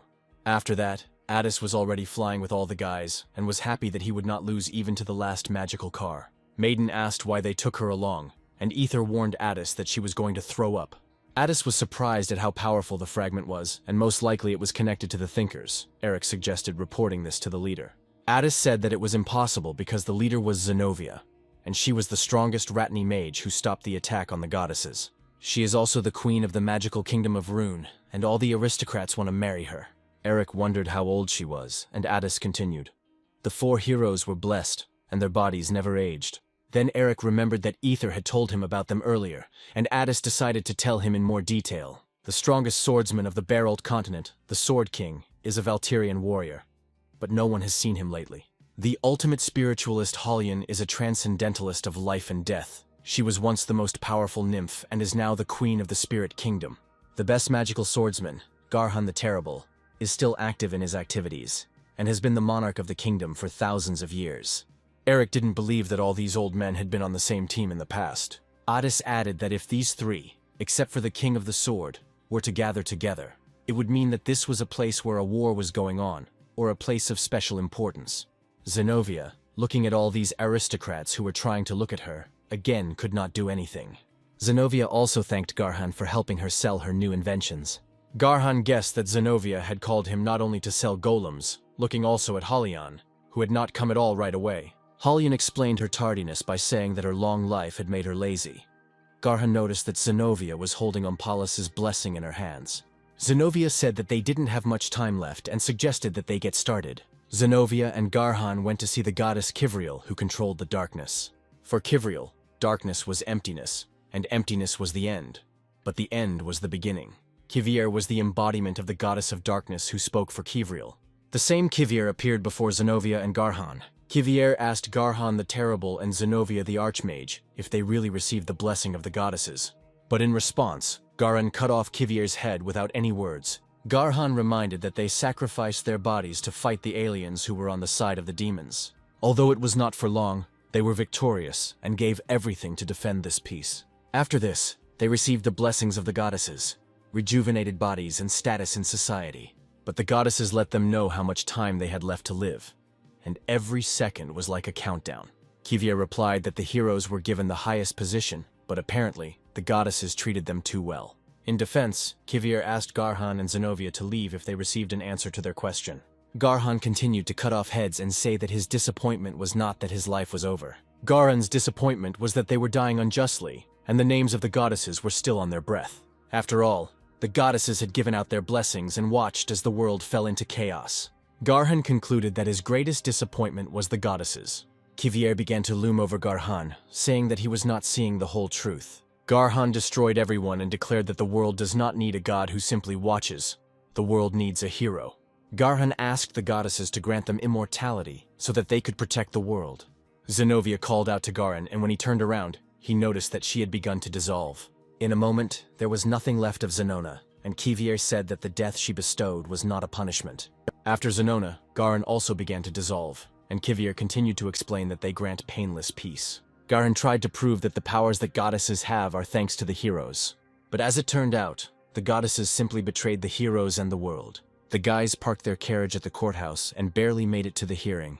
Sitting on the steps, Eric asked Addis what would happen now, but Addis replied that they had done everything they could. Addis told Eric that Emil decided to protect Maiden because she was a victim of the one who turned her into a ghost. Addis also concealed that they were again involved in the affairs of the Great Land. Eric appreciated Addis's actions because the incident with the Lich was an accident, but with Alejandro and the mansion, everything was intentional. Remembering how they destroyed one of the bases, Addis decided that only they could irritate the Great Land and remain alive. Looking at the fragment of Ompala's blessing, Addis knew that the Great Land would come for him. Addis explained to a surprised Eric that this was a landmark that the Rathni could use. As Addis discovered, new magic spells and skills can be introduced into this fragment. But the problem was that you can enter spells into the fragment that are not compatible. Addis understood that man could go beyond the limits of his abilities as a magician. While eating, Eric compared it all to a computer with low specifications and magic with high specifications. Addis was very happy that they managed to escape from the mansion and stop the magic. They were also lucky that the magic in the fragment of Omphalos' blessing was incomplete. After all, if there had been more of it, Eric and Maiden would most likely never have been able to get out of the magical trap. But while Addis was busily telling Eric everything, he quickly bit off half of the burrito. Addis was upset because it was the only normal food. Eric replied that he needed to focus on the food and not the conversation. Suddenly, Eric began to wonder how he would have lived if he had not ended up here, and how everything would have turned out. But Eric suddenly stopped thinking about it. The main thing is that he is here at the right time. Looking at Addis, Eric was glad that they had managed to stay alive until this moment. Hearing the steps, Addis turned around and saw Ether together with Maiden. He asked how everything went. As soon as Ether began to tell, Eric approached Addis again, and Ether did not understand what he did. Addis told Ether that Eric had simply eaten a burrito without permission. Ether didn't like this, and she pounced on Eric from all heights. And as always, a showdown began between Eric and Ether. Goddesses, unlike people, were beings of a higher level, and the dimensions in which they exist are different. People will not understand how they live in a four-dimensional world. And for goddesses, people are like figures drawn on a plane. And eternity, which people strive for, is just another dimension for goddesses. But this was all up until a certain point. Garhan used the magic of sealing dimensions. Garhan sealed the higher dimensional being in the field of the lower one, and the future of Kivriel will constantly repeat itself. Garhan then asked Zenobia if there was a chance that Kivriel would understand their plans in this space. But Zenobia was unsure about it. Zenobia explained that when Garhan cut off Kivriel's head, she was already completely trapped in their trap. Garhan agreed with Zenobia, as they had absorbed half of Kivriel's darkness power. Garhan was surprised that Omphalos' blessing was incomplete, and in order to absorb all the goddesses they needed to create a complete blessing. Zenobia was curious about how Garhan planned to do this, since they couldn't even take a step out of this neutral space. But Zenobia decided that if there was no time and space, then their life would not be shortened. And suddenly a voice sounded in her head. Looking at the magic cube, Zenobia couldn't believe that a goddess could speak in such a small space. But as it turned out, Garhan used part of the absorbed power, and thanks to this, they will be able to communicate with the other world. Zenobia realized that Garhan wanted to bring the Great Land and the Order of Light face to face. And for this, Garhan needed to give a command on behalf of Kivriel to the Dark Brotherhood. Ether was very happy when she found out that Addis wanted to form a team. The administrator did not believe that Sir Addis would include a newcomer in his team, but he was ready to pay Ether. The girl stopped Addis, saying that she would pay herself since her brother Emil was in debt to the Walterian warrior. Eric, meanwhile, noticed how a young hunter came to register in the guild. Taking a closer look, Eric decided that the guy was from the village and awkward, just like he had been when he first came here. The guy told the administrator that he wanted to join a guild and become a hunter. Eric saw the boy's level 20 and decided that it was already too late to register as a hunter. The administrator asked the guy to introduce himself so she could fill out the paperwork. The guy said that he came from Shanghai and his name was Sana the Warrior. Meanwhile, in the northeastern part of the kingdom of Kaldri, namely on a 1,000-year-old snow mountain, people believed that they were attacked by a huge group of invaders. The people here were refugees who did not understand why the invaders had come here. But when they looked closer, they realized that they were inquisitors of the Dark Brotherhood. One of the refugees, running away, looked back and did not understand how the inquisitors had guessed. After all, the man has only now achieved success with experience, thanks to a fragment of Omphalos' blessing. But the man didn't manage to run too far. Having tripped the man, the inquisitor asked him where he was going in such a hurry. The man, pretending to be a fool, began to say that they simply had nowhere to go, which is why they all live here. Bowing, the man asked for mercy, but looking at the inquisitor, he could not see his level. The inquisitor admitted that there were bad rumors about them, but they did not touch the refugees. At that moment, the man jumped up and shot straight into the inquisitor's heart, rejoicing that he had killed him. But the inquisitor threw the man several meters away from himself with one blow.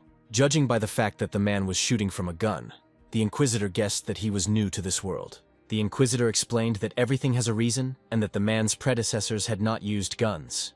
Leaning towards the man, the inquisitor asked him to give him Omphalos, the blessing of the demon god.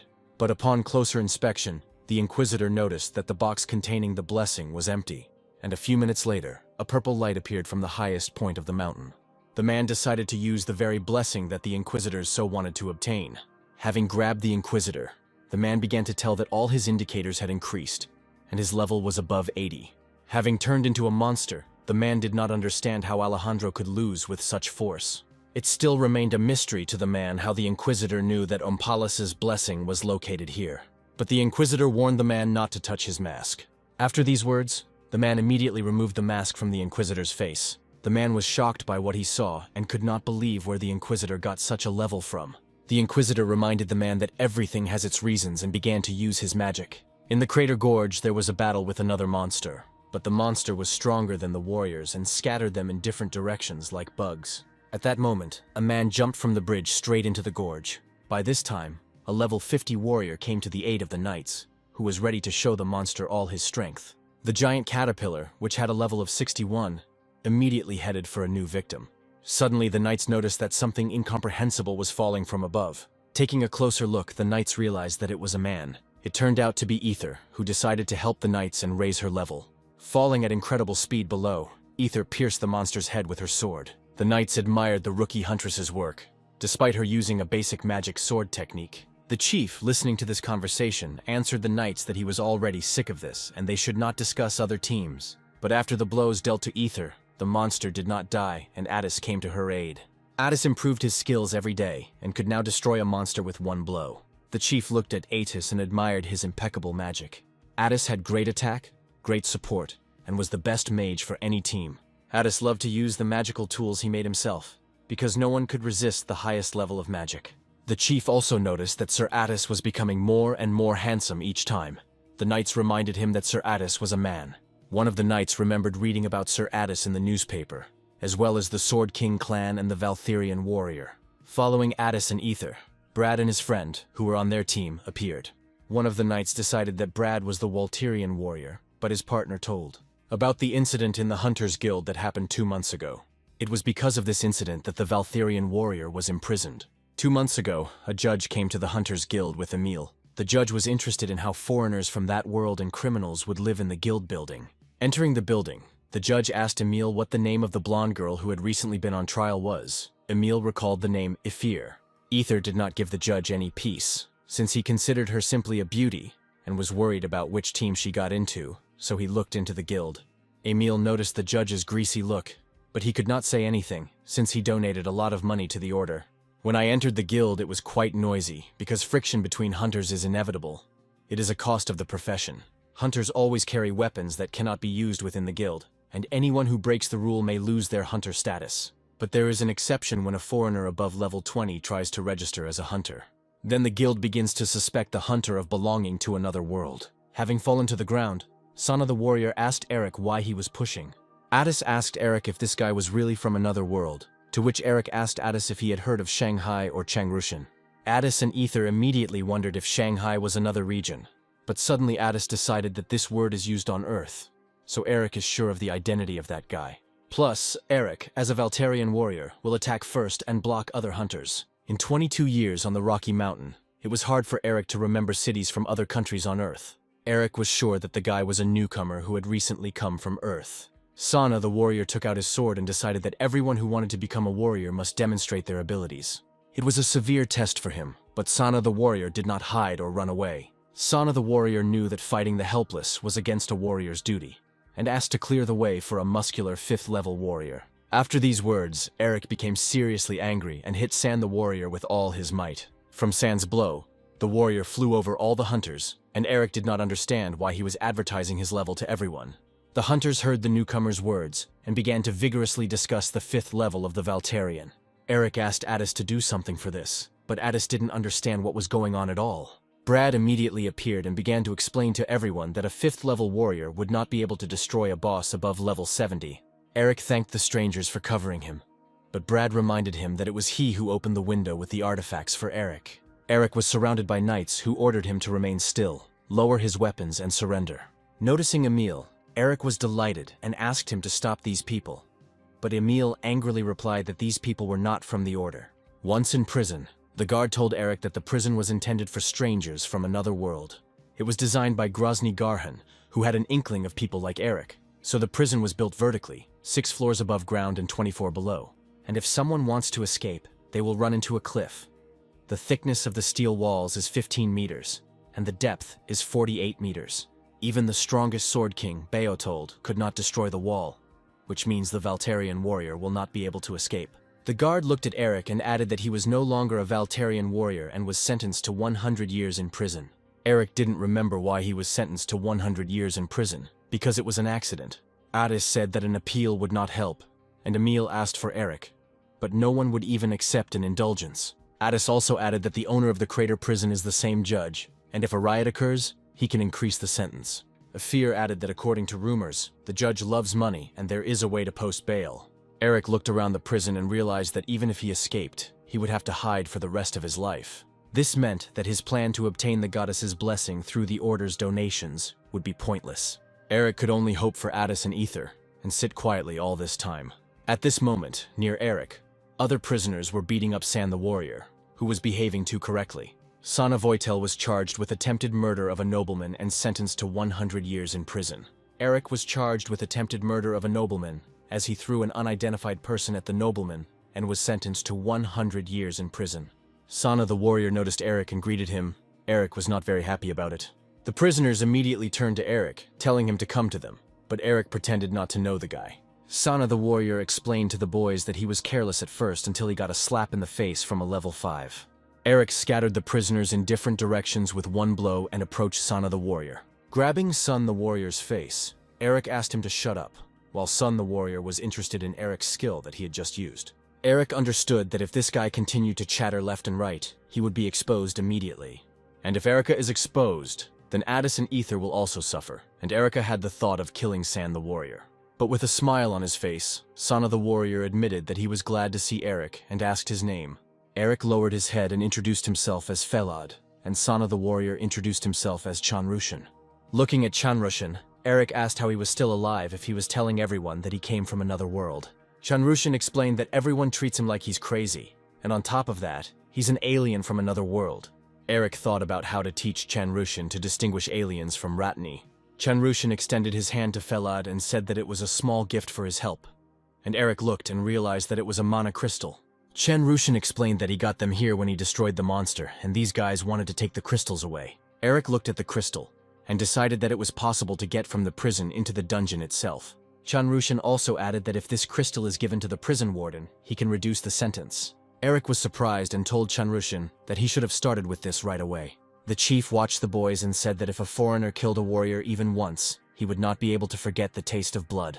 Near the boss, there was an iron box with someone inside, and the chief told the man in the box that it was the Valterian warrior who would be his next prey. The boss couldn't wait for his subordinate to rip out the Valterian's throat. People on Earth have always been small and weak, because they began to move less in development, and therefore became weaker. The Ratni who hunt monsters are not much different from the Earthlings. They are only slightly more athletic due to training. By hunting monsters and leveling up, the human body can reach a maximum of level 15, but monsters are different and their levels are different. So a person's 15th level becomes meaningless.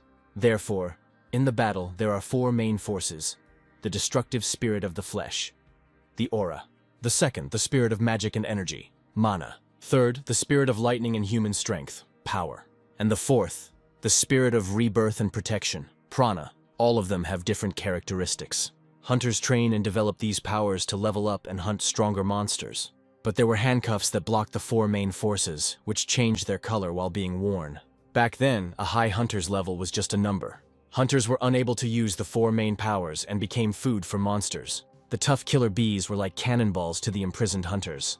But for protection and killing monsters, hunters could also use an ordinary kitchen knife. Eric was in his 5th week of confinement and was using a kitchen knife instead of his sword to fight. Eric only needed to put in a little effort, and everything would go according to plan. For killing the bee monster, Chanrushan received 1,000 experience points. When I came to hand over the earned mana crystals, the guard said that he could reduce the term by 1 month for everyone.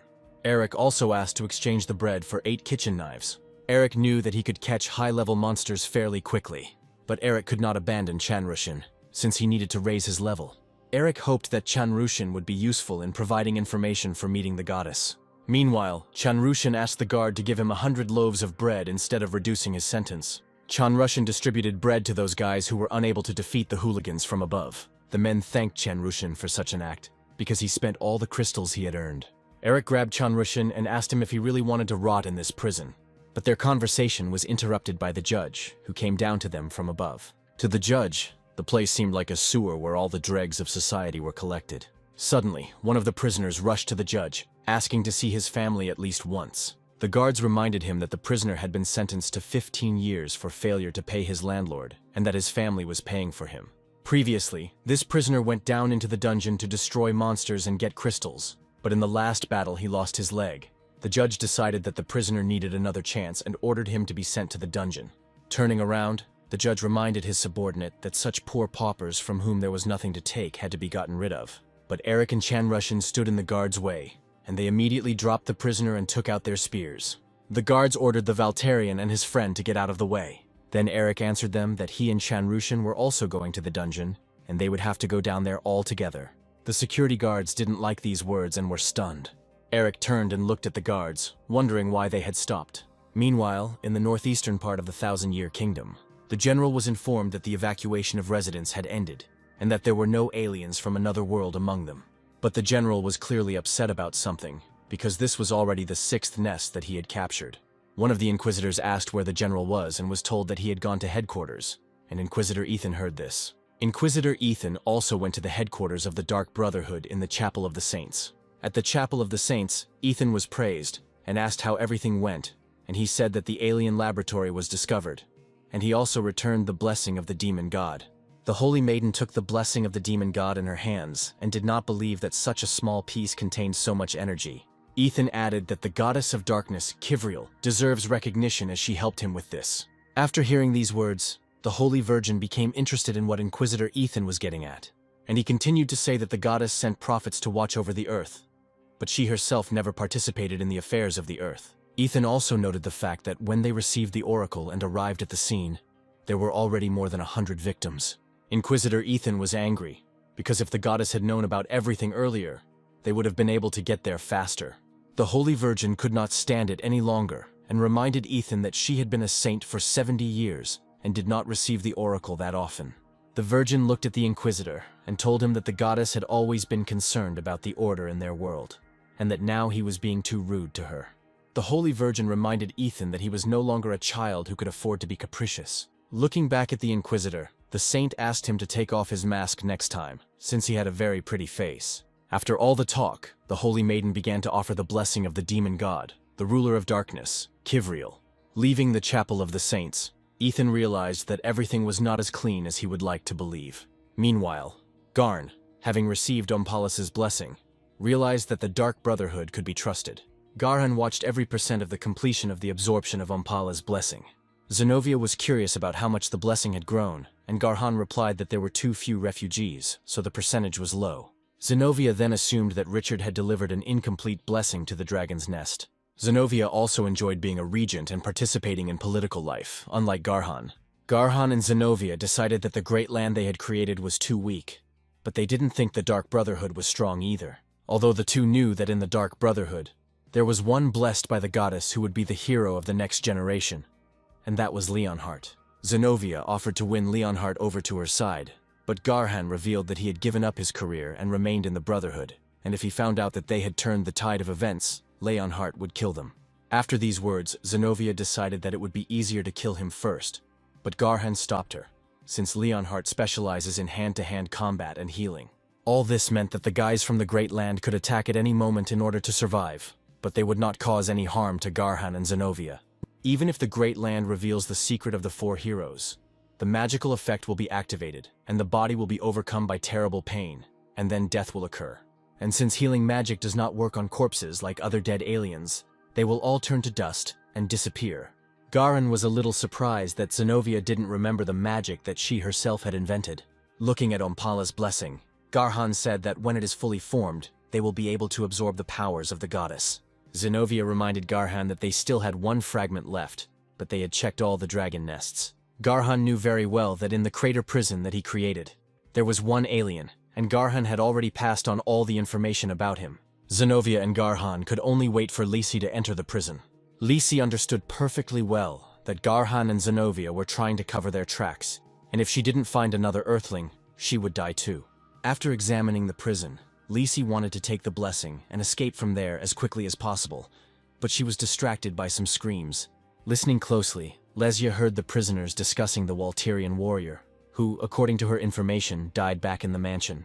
Lisi looked at the guy standing next to the Walter, and he was not the foreigner that Garhan was talking about, and his level was low. A big problem for Lesya was the Valterian, whose death she reported to Garhan, but knowing his 5th level, for Lesya he was a charlatan. Chanrushan offered Feled to fight them, but in response, he heard that he had 2 dragons on his neck for which he must answer. Eric looked back at the judge and waited for him to come upstairs. Suddenly, Chanrushan shouted that they could no longer remain inactive, and that they should not wait for someone to save them. Eric grabbed Chanrushan and tried to shut his mouth, but he continued to shout that they all had to rise up. Chanrushan's words had an effect on the prisoners, and they began a rebellion, saying that they had families waiting for them to come home. Each prisoner screamed about his fate. For some, their sentence had long since ended. For others, their wives had divorced, and for others their son had grown up and become an adult. The prisoners began to demand freedom in one voice, and Lisi decided that they had all gone crazy. The gentleman looked at all this rebellion, and did not understand why such a respected person as he should tolerate this. And then the master had no choice but to take desperate measures, and he ordered him to be brought. Chanrushan decided that the judge wanted a warrior to be responsible for saving the weak. Then Chanrushan turned to Eric and said that if he knew martial arts and had a wonderful character, then he would follow him all his life. A second later, Chanrushan was already addressing the prisoners that they would all follow the Valterian hero. Everyone immediately supported Chanrushan's idea, but at some point the crowd began to quiet down. The guards brought the very same foreigner that everyone feared to Chanrushan and Eric. Eric doubted it, but when he saw it with his own eyes, he was surprised. Lisi immediately recognized the alien's level as 61 and profession as a magician. The judge was in 7th heaven when all the screaming savages shut up from such horror. Lesya's level was higher than the stranger's, but it would be difficult to fight him because of all this fuss. The satisfied gentleman suggested that he could add 50 years to everyone's sentence and forget about this riot. But for the instigators of the rebellion, the term was increased to 100 years. The judge was not so simple and offered the instigators a bet they could not refuse. The judge then put the sentences of all the prisoners on the line. If the Valterian and his friend have a real sword fight with the stranger, the judge was ready to mitigate the punishment not only for them but for everyone else if they won. Before the judge could finish speaking, Eric refused, threw Chanrushan over his shoulder, and he began to leave. Eric answered the judge that they would cover up their crimes themselves, without any duels. But when Eric had almost entered the dungeons, he heard someone calling him Eric Karun. Eric turned and looked at the stranger, who continued to talk about how the scars still hurt and demanded a duel. The judge did not expect such a turn of events, but he even liked it, and he counted the Walterian's participation in the bet. But since Eric had an assistant, the judge turned to the prisoners and asked who would fight for the stranger. The judge promised release to anyone who sided with the foreigner, and for the prisoners this was an excellent option. But when the prisoners looked at the Valterian, they realized that only a madman would fight him. Unexpectedly for everyone, a girl stood up from the crowd and offered her candidacy.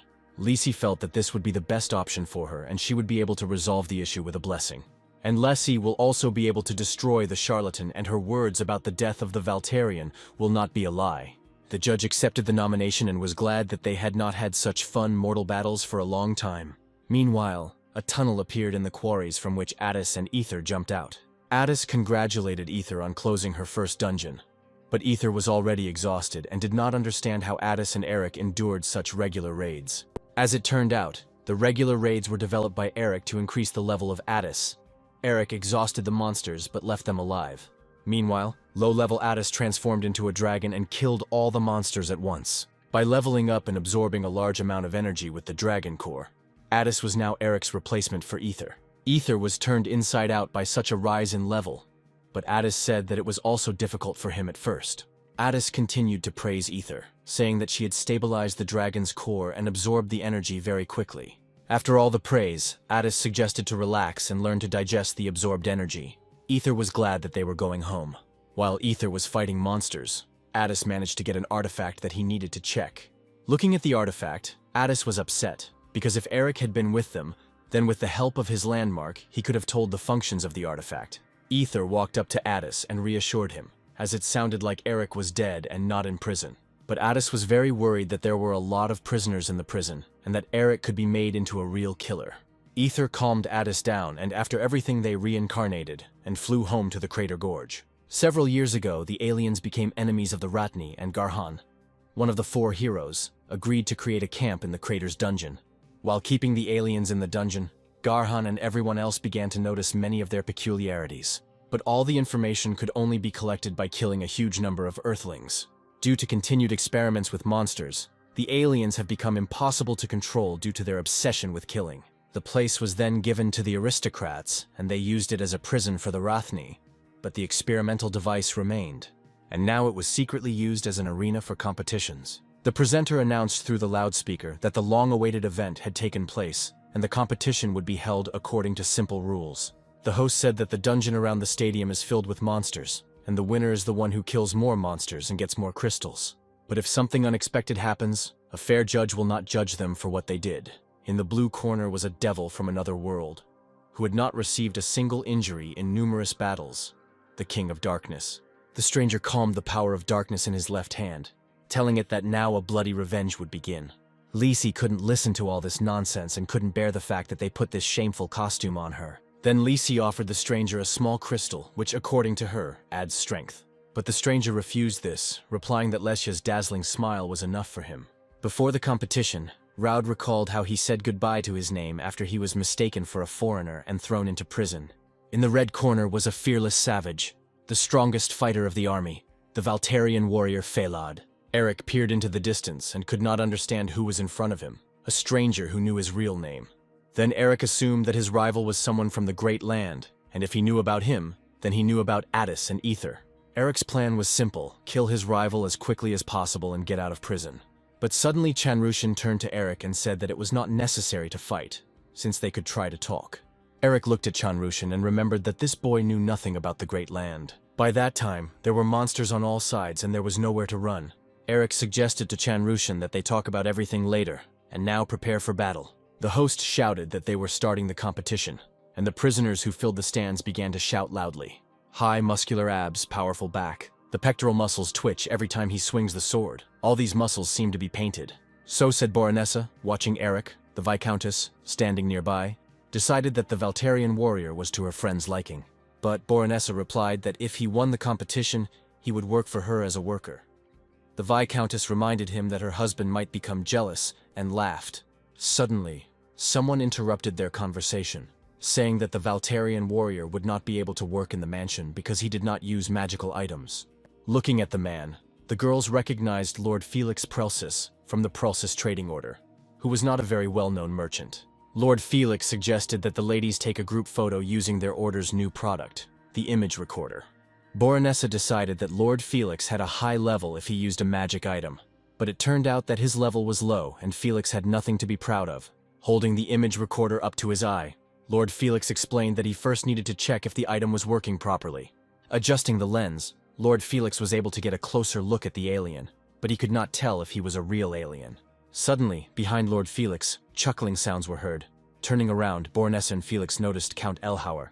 Elhauer immediately turned to Felix and said that for such a commoner the ticket was very expensive.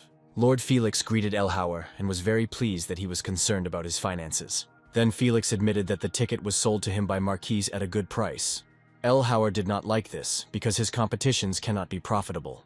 Elhauer walked up to Felix abruptly and offered him a bet if he had any money left in his pocket. Without thinking, Elhauer bet on the stranger, assuming that Felix would bet on the Valtarian. Felix was surprised that Elhauer was betting so much on a stranger.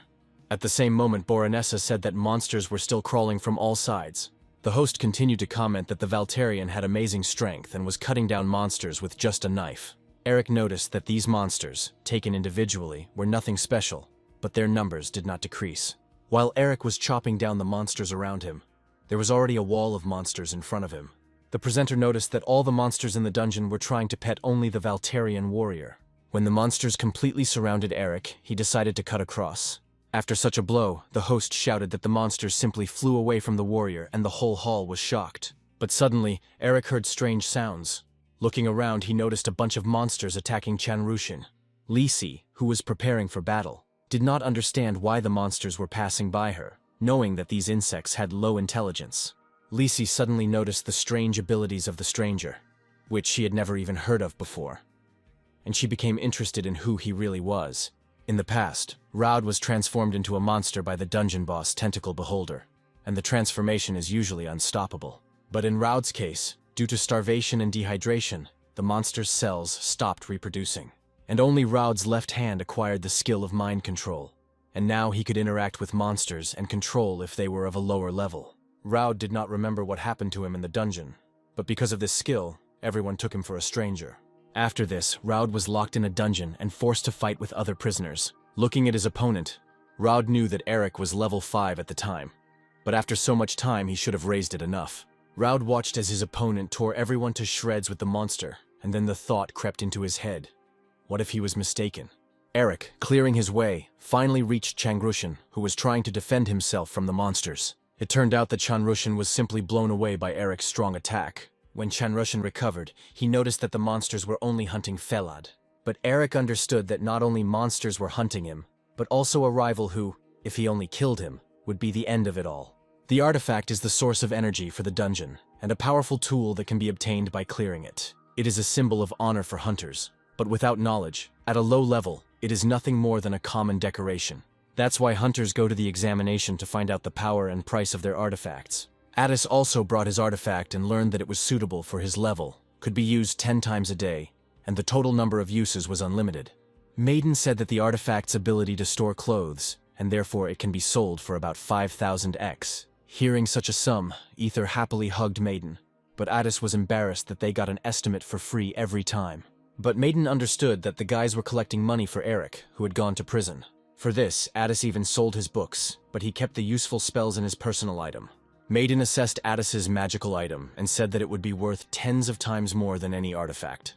When returning the artifact, Maiden advised Addis to leave it, as clothes could be put in it at any time. Addis thought about it, because every time he transformed into a dragon, his clothes went into the trash. Ether agreed with this. After these words, Maiden fully supported them, and Ether and Addis were surprised. Then they pounced on Maiden with questions about how she knew who they really were. Maiden recalled that when she possessed Eric, she saw his memories. Addis wondered if Maiden had seen his memories, which meant she knew who he really was. Clenching her fist, Maiden didn't want to pretend she didn't know anything. She was just thinking about how to tell everything. But Addis reassured Maiden, telling her that as a descendant of dragons he could vouch for Eric. Maiden also thinks that Eric is a good person, but Addis and Ether have no idea what's inside Eric. Then Maiden revealed that Eric had been in hell for 22 years. Addis was surprised along with Ether that before Eric came to Ratna, he was in a terrible place. Afterwards, Maiden added that Eric seems normal on the outside, but he is actually dangerous. Meanwhile, Eric had already cleared a path for himself, getting closer and closer to his opponent. Raud was a little puzzled, as he didn't expect his monsters to be so weak. Lisi was also shocked, because among the monsters there were also boss-class monsters, and then she wondered if the Valterian was really level 5. Eric came closer and closer, saying that there was not a single monster left. Elhauer was furious, and did not understand what this stranger was doing, why he did not summon stronger monsters. Felix noted that such a number of monsters could easily destroy an entire city. The greatness of the Valterian warrior and the fear of him crushes the entire arena.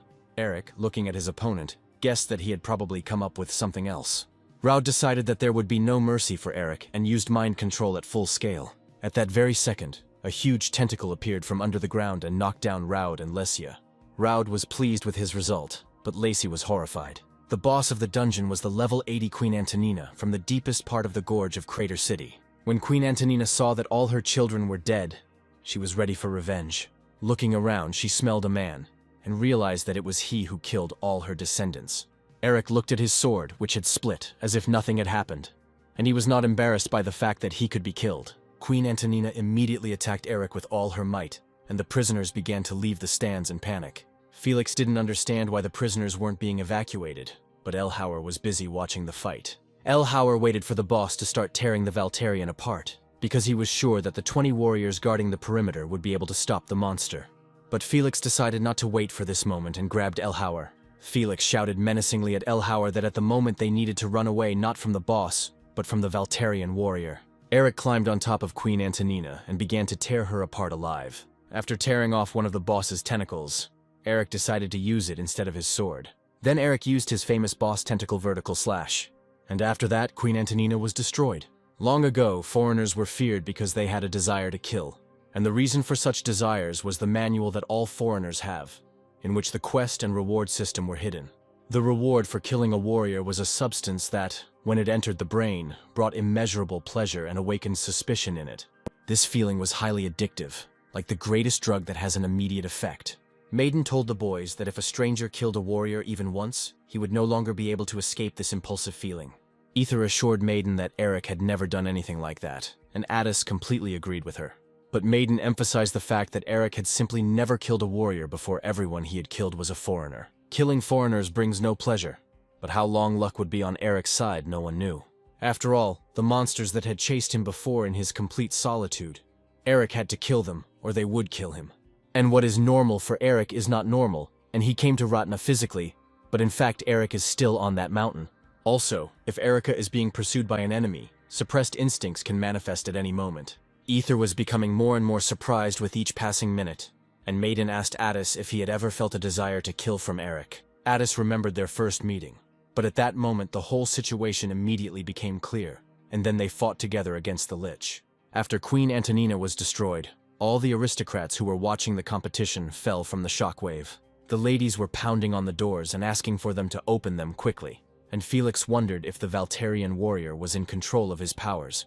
But after the vertical cut, the boss's tentacles split the wall under the tribune of the observing aristocrats. Maiden continued to tell secrets, and Ether asked to stop this conversation. But Maiden seemed not to hear Ether and assumed that Eric might have had a reason for the murder. She could also assume that Eric's identity had been revealed, and also the lives of his friends, who appeared to him for the first time in 22 years, were under threat. And as soon as Eric kills a warrior, he will immediately become addicted to killing.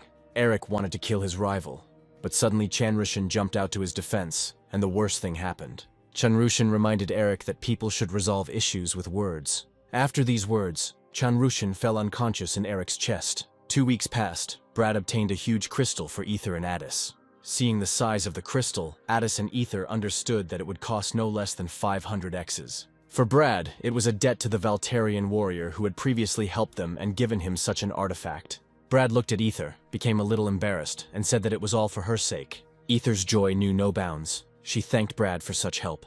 When Brad decided to tell Ether one more important thing, someone suddenly called out to her from above. Looking up, Ether noticed the Healing Sisters, who were giving them some signs. The Healing Sisters tried to shout to Ether and Addis to tell them that something bad had happened. Ether, without delay, using magic, went to the sisters for information. While Ether went to get information, Addis looked at the huge crystal and was glad that the collection of money was happening much faster. But Maiden's words still haunted Addis, and he understood that if Eric were next to them, it would be much easier for him to avoid problems.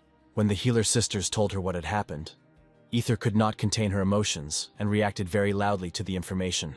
Addis, along with Brad and his friend, heard the echoes and immediately turned their gaze to Ether. And then only one thought flashed through Addis's head: something had happened to Eric.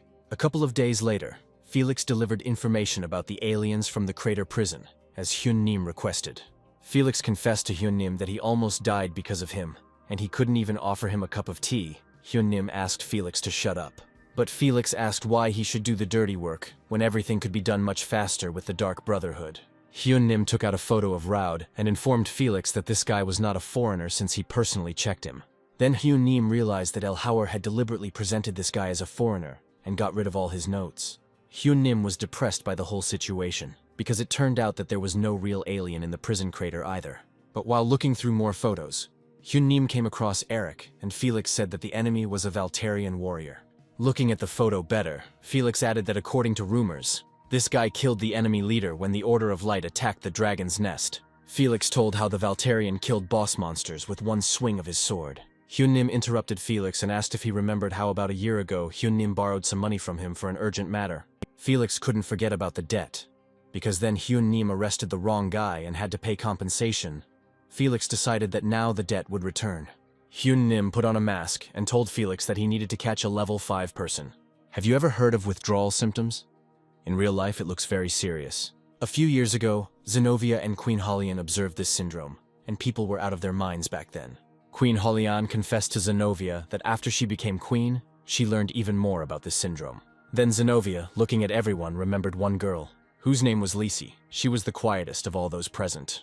Then there were cases when aliens harmed themselves because of this syndrome, mostly suicide. At that time, Queen Holian's subordinate died, and she invited this quiet girl to go with her. Lisi hated those 4 heroes who locked her in such a place. Looking at those who stood in front of her, Lisi wanted to tear them apart, but for some reason she couldn't resist Queen Holian's offer. Lisi understood that for them, someone like her was just a toy that they could kill at any moment. The most important condition for Lesia's release from the cell was restraint, and she was able to suppress the urge to kill. Then they took the dirty work of the four heroes upon themselves and became a false great land. The restraint was created by their own fear of them, and Lesia had enough fear to swear allegiance. But looking at everything that was happening in the arena, Lisi again felt the same fear as then. Lisi saw real power, and realized that in this case, the level was meaningless. Eric walked up to Lesia and freed her by breaking the shackles on her wrists. Grabbing Lesia by the shoulders, Eric loudly asked if she was a spiritualist. Eric fell on his knees and begged Lesia to save Chanrushin. Without thinking, Lacey ordered Raud to give her bandages to Eric so that he could stop the bleeding. Elhauer, looking at all this, was shocked that these scum had ruined his competition and ordered their immediate execution.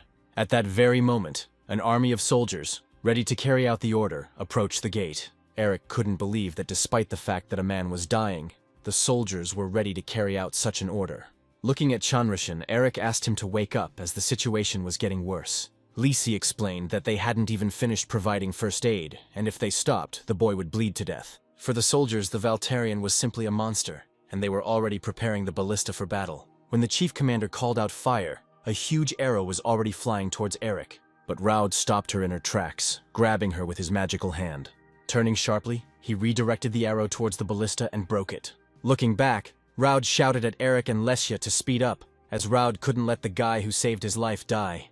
Raud noticed a hole behind Eric and ordered them to jump into it, and only after Raud was unmasked did Eric recognize his opponent. Taking Chanrushin in their arms, Eric and Lacey ran to the pit, and Raud ordered Eric not to die until he killed him himself. Raud was confident that he was the secret weapon of the nobility, so the warriors would not kill him. But in this he was very much mistaken, and looking up, Raud saw a huge number of arrows flying at him. Changrushin's bleeding had been stopped, and Lisi could only slightly increase his natural healing rate. Eric asked Lesia about the severed hand, but Lesia was surprised by the fact that Chanrushin's body did not split in half from such a blow from Eric, and she could not stick her hand back. Eric stood up and walked towards Lesia, who, out of fear, began to make excuses and say that with her level she really couldn't do anything. But Eric simply thanked Lesia and asked her to rest, and he himself went off somewhere. Eric explained to Lesia that when Chanrushin woke up they had to escape and close the dungeon, and now he would look for the dead boss's room. Having ordered Lesia to wait, Eric went to explore the surroundings. Moving away from Lesia, Eric began to punch the wall with all his might and tell himself how he could do such a thing. Having waited for the right moment, Lisi decided to run despite the fact that she was unable to convey the blessing. But Lesia didn't care because if the Valtarian changed his mind, he would simply kill her. Having run just a little bit, Lisi came across the Egg Sour, a level 70 monster.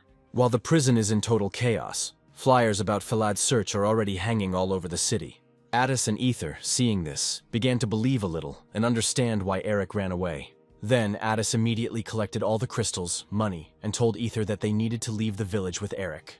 Addis received information that Eric had fled to a dungeon that was connected to the outside world, and if they hurried, they would be able to find him. Ether reminded Addis that the dungeon was a very confusing place, and that the two of them would spend a very long time searching. Suddenly Brad appeared with his partner, and offered their help in finding Eric. Addis and Afir were immediately delighted with this offer and thanked the guys for their help.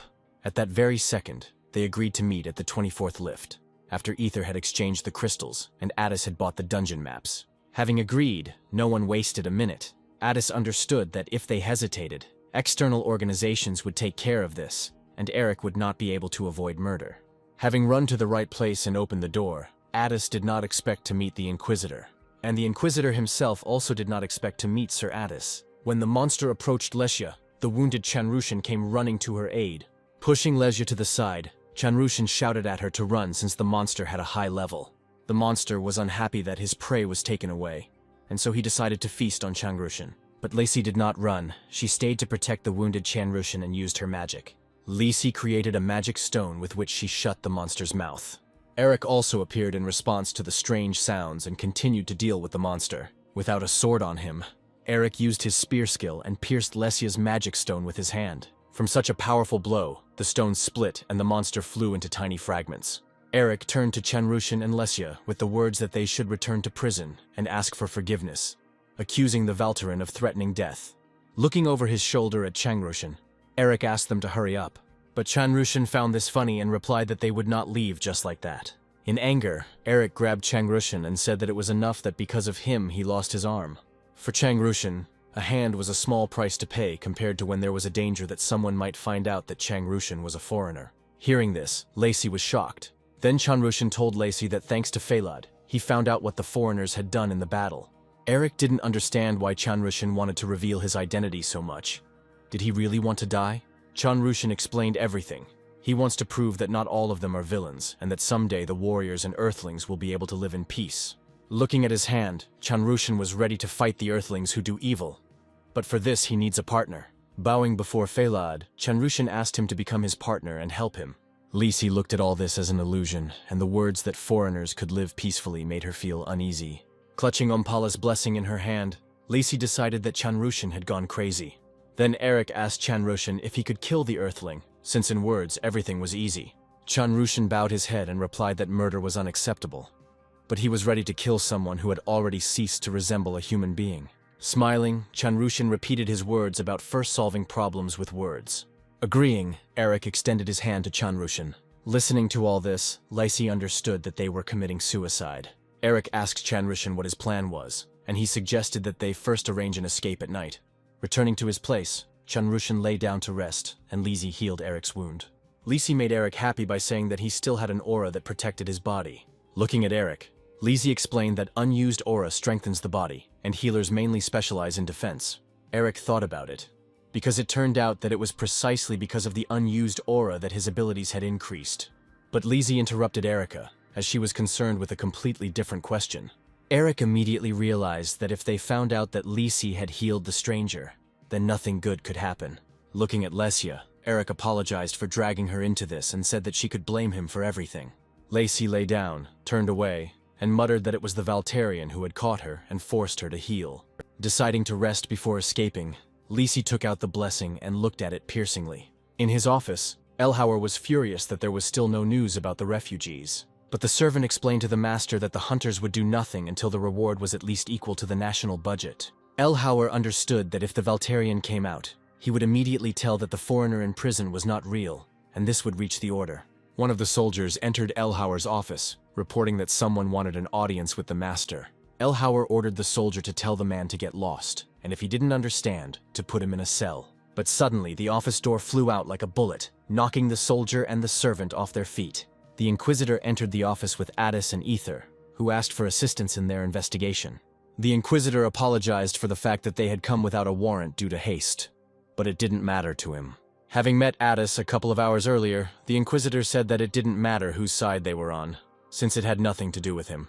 The most important thing for the Inquisitor was Eric's relationship with the foreigner. Addis demanded from the Inquisitor any proof that Eric was dealing with a foreigner.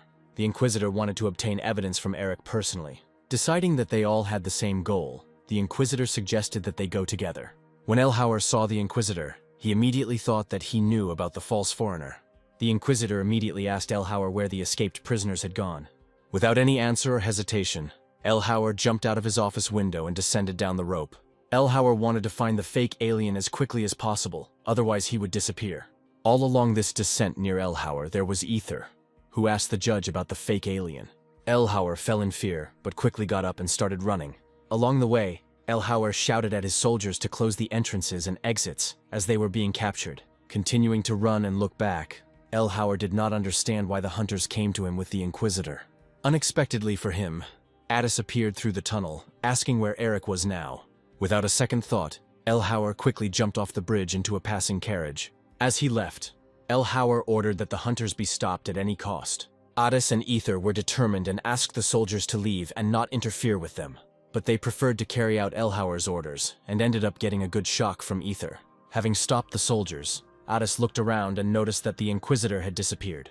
Then Addis suggested that Ether follow Elhauer, and they also jumped into the cart. By this time, reinforcements arrived, and the soldiers began to attack Addis and Ether while they were in the cart. For Addis, the most important thing now was to find Eric faster than the Inquisitor, and prevent him from committing murder. As it turned out, the Inquisitor had not disappeared anywhere. He was calmly thinking about the fact that it takes time to go down into the dungeon.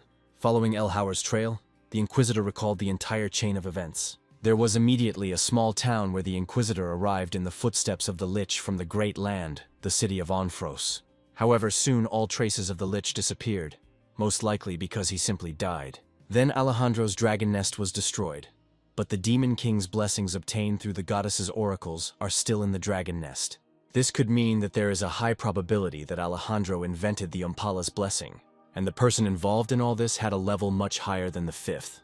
And this man's companions are not ordinary people at all. There is something special about them. The Inquisitor floated smoothly along the abyss in his thoughts, and the soldiers were already preparing the ballistas. More than 100 arrows flew at the Inquisitor, but for him, it was nothing. To protect himself from the attack, the Inquisitor created a protective ball that arrows could not penetrate. The Inquisitor decided that there was no need for forgiveness or mercy, and with one wave of his hand, destroyed all the ballistas. Addis and Ether finally arrived where Elhauer had brought them. This place turned out to be an arena located in the dungeon. Looking around, Ether assumed that huge monsters were fighting in the arena. Suddenly, Elhauer's voice was heard from the upper platform, shouting that these pathetic hunters had brought the Inquisitor to kill him. Coming closer to the windows, Elhauer showed the stranger and asked Addis and Ether if it was him they were looking for. Looking up, Addis recognized Raud, but he didn't understand what he was doing there. Elhauer shouted at Addis and Ether to shut up, since he was the god and king here. And to prove that everything would be done exactly as Elhauer decided, he gave a huge discharge to Raud. Elhauer hoped that the strongest monster in this dungeon would deal with Addis and Ether. Elhauer continued to shout that the monster that the Valtarian had defeated was merely Queen Antonina. Addis knew that in the Western Gorge there was King Antonino, who was much stronger than her. It was a huge monster, several times larger than the Queen, who was nicknamed the King of Crete. Addis and Ether couldn't believe their eyes. They understood that without Eric it would be difficult for them. To all these sounds, the Inquisitor appeared, who was ready to destroy this boss. The Inquisitor crushed the boss monster with one blow. After all, he is the hero of the next generation, chosen by the goddess, blessed by her. At that moment, Addis suddenly realized that no matter how much he risked his life, it would be pointless. Once the issue with the monster was resolved, the entrance door to the arena swung open. A wounded soldier entered and reported that there was a fugitive in the boss's room in the Eastern Gorge. In the dungeon, prisoners fought, whom the judge had promised release for capturing the fugitives. The judge also warned everyone that there would be no monsters in the dungeon, since the Valtarian had killed everyone. But this turned out not to be the case. The prisoners decided to take the Valtarian's sword for battle and protection. But while fighting with this sword, the prisoner realized that it was not sharp, but simply heavy. The monster grabbed another prisoner by the leg and he asked his comrade for help.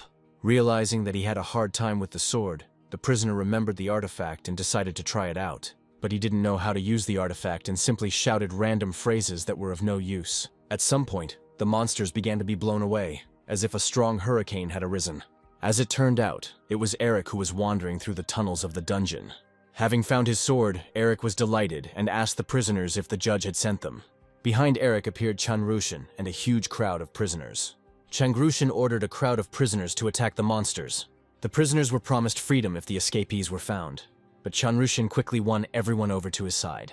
In front of everyone, Chanrushin announced that tomorrow they would clear the dungeon and be able to get out. Chanrushin suggested not to run away, but to tell the townspeople everything as it is, and to submit the charges to the prison warden. Eric, watching Chanrushin, realized that the best way out was to resolve everything peacefully. But one of the prisoners stood up and said that Chanrushin was not all there, and had gone crazy by deciding to sue his boss. Then the prisoner suggested breaking up the guard, and everyone running away together outside the city. According to the prisoner, the boss just wants them all to start fighting for the truth. Chanrushin interrupted the prisoner, replying that if they stained their hands with blood, then no one would listen to them at all, and they would not have a peaceful life. Then all the other prisoners began to defend Chanrushin. While the prisoner was listening to the claims against him, Eric quietly cut off his blade. It was only after Chanrushin asked everyone to calm down that the prisoner noticed his broken blade. Chanrushin also reminded that they had a Valtarian warrior with them, and no one would dare to lay a finger on them. After these words, all the prisoners began to shout Chanrushin's name, and he was pleasantly embarrassed. Eric couldn't stop admiring Changrushin, who was delivering his speech so smoothly. But then Eric's gaze fell on Lesia, and he asked why she hadn't been looking so good lately. Turning around and looking at Eric with a displeased face, Lisi replied that girls sometimes had that kind of thing. Lisi told Eric that all the noise gave her a headache, and she was going to go rest and asked not to disturb her. When the debate ended and everyone went to bed, Eric noticed Chanrushin, who asked Eric why he wasn't sleeping. Eric admitted that he was haunted by the thought that tomorrow he would hear his friends grumbling outside. Chanrushin noticed that all of Felad's team were noble beauties. Eric laughed and said that one of them was a man. Chanrushan was surprised by this news, but admitted to Eric that he had always been a loner on Earth. Then Chanrushan said that he was deaf and looked at books more often than at people. The heroes from the books told Chanrushan things that no one else had ever told him, but because of this, he died once. After listening to Chanrushan's story, Eric realized that he had died and ended up in this world. According to Chanrushan, he wanted to commit suicide at first, but then he reached the 5th level and met people who died and were reborn. Chanrushan saw those people for the first time. They were from different countries, but those cruel conditions made them friends. At that moment, Chanrushan was happy and even briefly lost track of time. But when they all reached the 20th level, Chanrushan ended up in Ratna and was left alone again. Chanrushan hoped to become a famous warrior so that his name would become known and he could find his comrades. According to Chanrushan, he wanted and dreamed that the Ratnian Earthlings would live peacefully. Listening to all this, Eric expressed his point of view.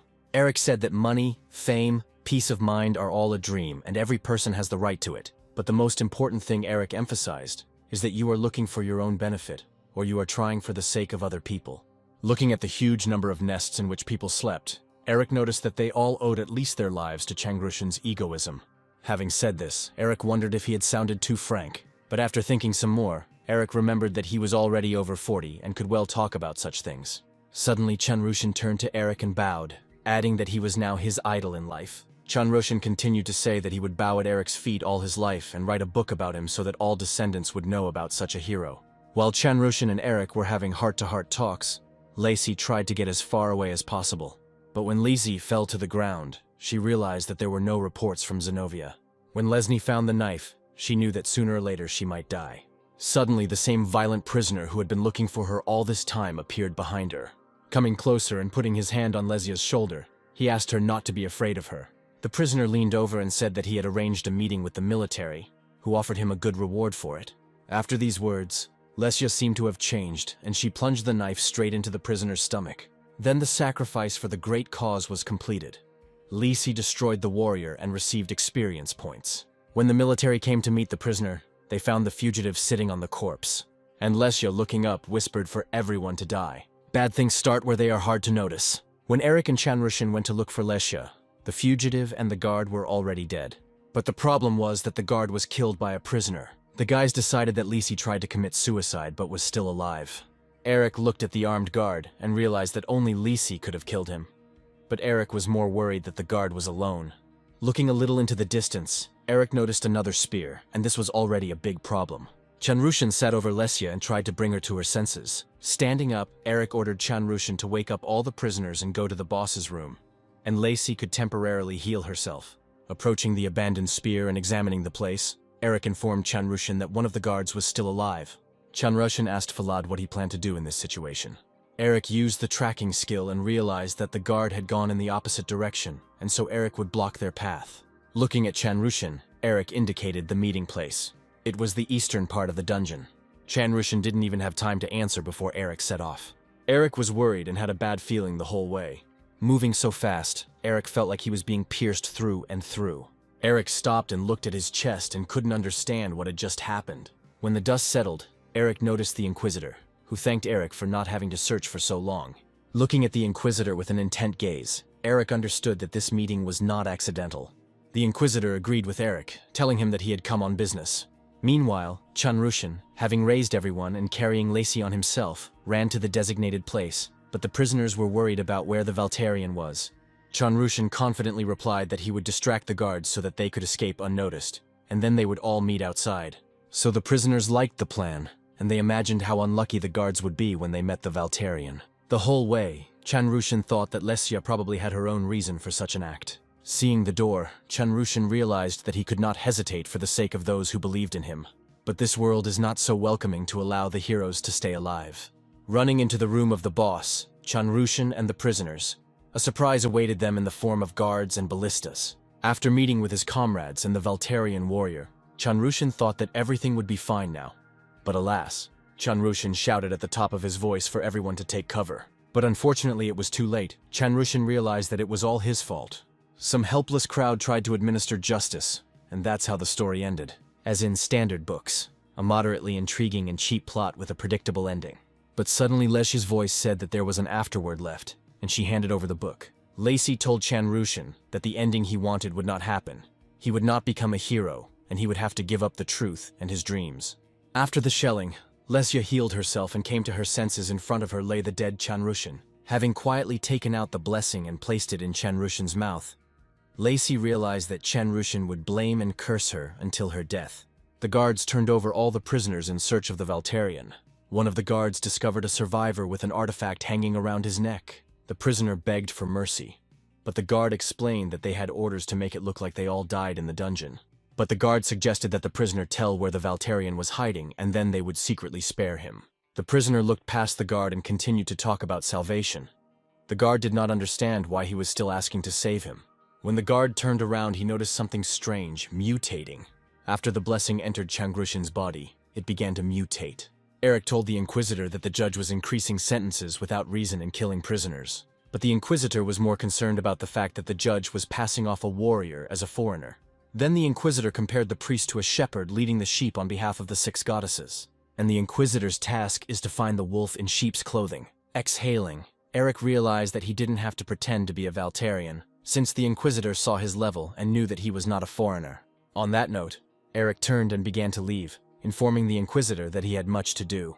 The Inquisitor replied after Eric that he would then have to ask Addis and Ether about Umpalus's blessing. At that very second, Eric's sword was pointed at the Inquisitor's throat, and his thoughts were, "Okay, Addis, but how does the Inquisitor know Ether and seek a blessing?" With a serious look and ready to destroy the Inquisitor, Eric asked what he had done with Addis and Ether. The Inquisitor calmly replied that so far he had not done anything to them. For the Inquisitor, it was more important now to learn everything about Eric. But the Inquisitor knew that Eric would not tell him the truth, so there was no point in continuing the conversation. At that very moment, a fight began between Eric and the Inquisitor. Eric did not give in to the Inquisitor, and fought with all his might. The Inquisitor noticed Eric's powerful destructive power. As Eric defended himself from the Inquisitor's attack, something unexpected happened. From the force of the swing, Eric's sword got stuck in the wall. For the Inquisitor, this was a good opportunity to strike, as he knew that the foreigners relied only on their sense of direction in battle. But looking at Eric's attacks, the Inquisitor realized that this did not look like a technique acquired through training. Then the Inquisitor warned Eric not to even think about fighting half-heartedly. Eric listened to the Inquisitor without thinking, and struck him in the stomach with all his might with his knee. Flying back from the blow, the Inquisitor noticed that this did not look like a skill at all. Eric gathered his strength and took out a huge block of stone along with his sword, and he struck the Inquisitor with all his might. With the help of magic, the Inquisitor defended himself and crushed the stone into small pieces. The Inquisitor admitted the fact that Eric was not a foreigner, but asked to explain where a guy with the 5th level got so much power from. Eric smiled and said that he just beat the dog a little, and after that everything became like that. The Inquisitor, after listening to Eric, replied that he was out of his mind and was preparing to attack. But Eric asked the Inquisitor how he could mistake a level 5 person for a foreigner. Faced with blows, the Inquisitor replied that there was nothing strange if the stranger was level 5. The Inquisitor explained that in the world created by the 6 goddesses, the stranger is not an ordinary being. When Eric noticed that the Inquisitor was healing his broken arm with magic, he realized that he too was unusual. As he began his new attack, Eric wondered why there couldn't be good foreigners. At that moment, Eric no longer understood who was the villain and who was not. The Inquisitor reminded that the sheep in the flock tremble simply because they know about the existence of the wolf. And after this phrase, like a true predator, the Inquisitor struck. Having received such a heavy blow, Eric decided that the Inquisitor belonged to those who specialized in single combat. Having captured the Inquisitor, Eric realized that he did not benefit from a long, one-on-one battle. All Eric could do was use all his strength and push. But the Inquisitor was a spiritualist of level 120 plus alpha, which means the blessing of the goddess. Using all his power, the Inquisitor carried Eric several kilometers away. Trying to stop, Eric did not understand what level the Inquisitor had and what plus alpha was. When Eric came to, he noticed that something was wrong with his hand. The Inquisitor immediately appeared, explaining to Eric that his sword could not penetrate his block. Although Eric was stronger than the Inquisitor's prana was much stronger than Eric's aura. And as a result of this, the entire force of Eric's sword strike was transferred into his own hand. Eric thought it was mean, but for an Inquisitor it was called trying your best. The Inquisitor compared himself to a predator who assesses the weak points of his victim and confidently pounces on him. While using another magical attack, the Inquisitor was surprised that Eric could not use aura to attack. And delivering his powerful blow, the Inquisitor admitted that Eric also smelled like a predator. At that moment, Eric was flying through many walls like a high-speed plane. and when the speed had already decreased, Eric got stuck in one of the walls. Following Eric, an Inquisitor arrived and began to restrain Eric with the help of magic. Assessing the situation, the Inquisitor noted that it did not look like Eric was using Umpalas' skills or blessing. Having finished and leaving, the Inquisitor realized that there were no signs of a foreigner in Eric, so only Chanrushin remained in his sights. But suddenly, the Inquisitor's magic was destroyed and a bright red light appeared from behind it. Eric's furious eyes shone so brightly. Looking back, the Inquisitor finally saw Eric's true face. The Inquisitor used the technique of reflecting an attack by blocking. Then the Inquisitor reminded once again that Eric's aura was of little use in comparison to the power of his prana. But Eric didn't hear any of this. He was extremely angry. In anger, Eric broke through the Inquisitor's block. Noticing this, the Inquisitor knew that by such actions Eric would harm himself. But when the blockage was completely destroyed, the Inquisitor thought about the fact that Eric simply no longer felt pain. Eric swung his sword in a way that could hardly be called a sword technique. Having hit Eric in the face, the Inquisitor told him that if you fight monsters for a long time, you yourself become like them. In fact, after these words, Eric bit the Inquisitor's hand, and he became curious about who Eric was fighting with. Because of the fight between Eric and the Inquisitor, terrible sounds were heard in the dungeon. Addis and Ether decided that Eric had met with the Inquisitor after all. Then Addis and Ether wanted to quickly get to the boss room, where the fight was clearly taking place. Ether suddenly stopped and excitedly asked Addis if Eric would lose this battle. Addis replied that it didn't matter whether Eric lost or not. What was important was that if he fought against the Inquisitor, it meant against the entire order as a whole. But even if it will be difficult for Eric to cope with someone like this Inquisitor, there were two options left. Either Eric would kill the Inquisitor or die himself. Ether had another worrying question. If Eric wins the battle, then he will become addicted to killing. But Addis could not allow this. As in any book, the warrior was described beautifully and militantly. So here, the warrior got back on his feet. The skeletons stared at him with their black, empty eye sockets. These merciless monsters. Monsters that killed people without hesitation. On his way, the warrior destroyed monsters with one blow. The only thoughts in his head were about monsters for whom there was no reason to sympathize. The skeletons told the warrior in a human voice to die and attacked the warrior. But have you ever heard monsters that speak with a human voice? Or skeletons that make terrible cries of pain when they die? A warrior always stands on the side of justice, and if he heard cries and groans, his heart would tremble. But at almost every end of the story, the warrior dies tragically. Management reported that the user's level is too low to apply Umpalos' blessing. But not in our story. Nothing can stop the chosen warrior, because the main character never loses. By destroying all opponents, the warrior increased his level with each kill. One surviving prisoner could not believe his eyes that all the prisoners and soldiers were dead. Then he saw a huge, fearsome warrior in front of him. The prisoner begged not to kill him, but the warrior tore the artifact from his neck with one sharp movement. Having put the artifact in the form of a ring on his finger, it started working. Bringing his hand with the artifact to the prisoner's wound, the warrior uttered words such as, "Light of healing." The prisoner looked at his hand, on which there was no longer a wound, and was very surprised that he had a healing artifact with him. The warrior took Lesia in his arms and said that everything was safe and there was no need to fight anymore. The warrior's plan was to finish clearing the dungeon. But suddenly, on his way, right at his feet, a fiery explosion occurred. It was Addis who ordered the stranger to step aside and not approach the center, or he would shoot. When the opportunity arose, the prisoner quickly ran towards Addis and Ether.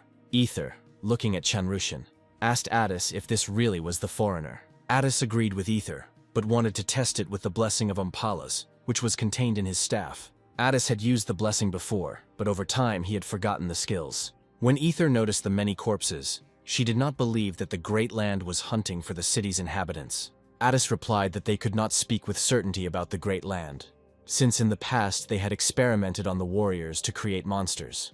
Looking at the prisoner, Addis asked where the Valtarian was, and in response, heard that at some point he had disappeared from sight. Hearing this, Addis realized that they had missed each other, and it was for the best. After all, they were sure that all this chaos was not created by Eric. But all these speeches were interrupted by a prisoner who shouted for them to stop talking, as they needed to get out of here quickly.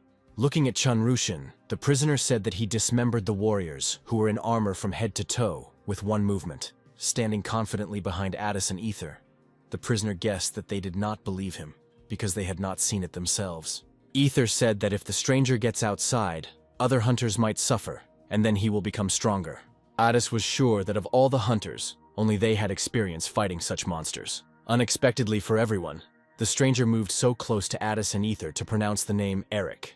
They did not fight back. Addis said that they were also looking for Eric and offered the stranger to help them in their search. Without answering, the stranger simply touched Addis's staff. Addis had anticipated that this might happen, so he had simplified the magic of dividing Ompalas's blessing in advance. But until now, Addis had never tested whether it worked in reality. Before Addis and Ether's eyes, Ompala's blessing began to separate from the stranger. When Ether raised her eyes to the stranger, her gaze froze on Lesya. Ether remembered who it was, and that she was from the Great Land. While Addis, Ether, and the stranger were negotiating, the prisoner grabbed the sword that closes the dungeon. Addis shouted for him to stop and not do it. Ether quickly ran up to the prisoner and wanted to push him away, but she accidentally touched the sword, and Ether only managed to shout the name Addis. A moment later, Ether found herself outside the dungeon. Then Ether realized that she had lost Addis, and now they were in different places. Unexpectedly for Ether, Martin appeared behind her looking for them, since they did not appear at the appointed place. Martin looked at the frightened prisoner and told Ether that there were rumors that a terrible stranger had appeared in the dungeon. Then Martin suggested that Ether gather all the hunters faster, but suddenly a huge explosion was heard in the distance. Everyone was shocked, because the Hunters' Guild was located on the site of the explosion. In the city, Brad and other hunters tried to destroy the monster, but an inexperienced mage destroyed the guild faster. Brad ordered all the mages to retreat, as the monster had a hostage, and ordered the warriors not to attack. Looking closely at the monster, Brad noticed that after the Inquisitor appeared, such a monster also appeared. But the warriors disobeyed Brad's order and began to attack the monster. Brad screamed at the top of his lungs for them to stop. For the warriors, it was a good chance to destroy such a large prey as this monster. But sensing the approach of danger, the stranger used his wings for protection and destroyed all the attackers. The stranger asked that no one disturb him. By that time, Ether and Martin had reached the center and seen the whole picture. Ether rushed to Brad, noticing that he was wounded. But for Brad, the main thing was that Ether was safe and okay. Brad apologized to Ether for not being able to stop the monster and Addis being captured. Ether jumped up abruptly and was about to run after the healer to save Brad. But Brad grabbed Ether by the hand and stopped him, saying that Martin had bought the artifact in advance for restoration. After asking Martin about this, he pursed his lips and nodded in response. Brad told Ether that she had to find Addis, because if the hunters tried to destroy the monster, Addis would also be in danger. Ether extended her hand, and Brad extended his in response and wished her luck. Brad watched Ether go and told Martin he couldn't hold her back. Brad believes Ether needs to achieve much more. The stranger was already flying over the edge of the eastern gorge, but suddenly he noticed a dragon flying near him. Ether was not surprised that she was called that, and loudly said that she was a wyvern. The stranger abruptly changed his trajectory and took the gorge as his landmark.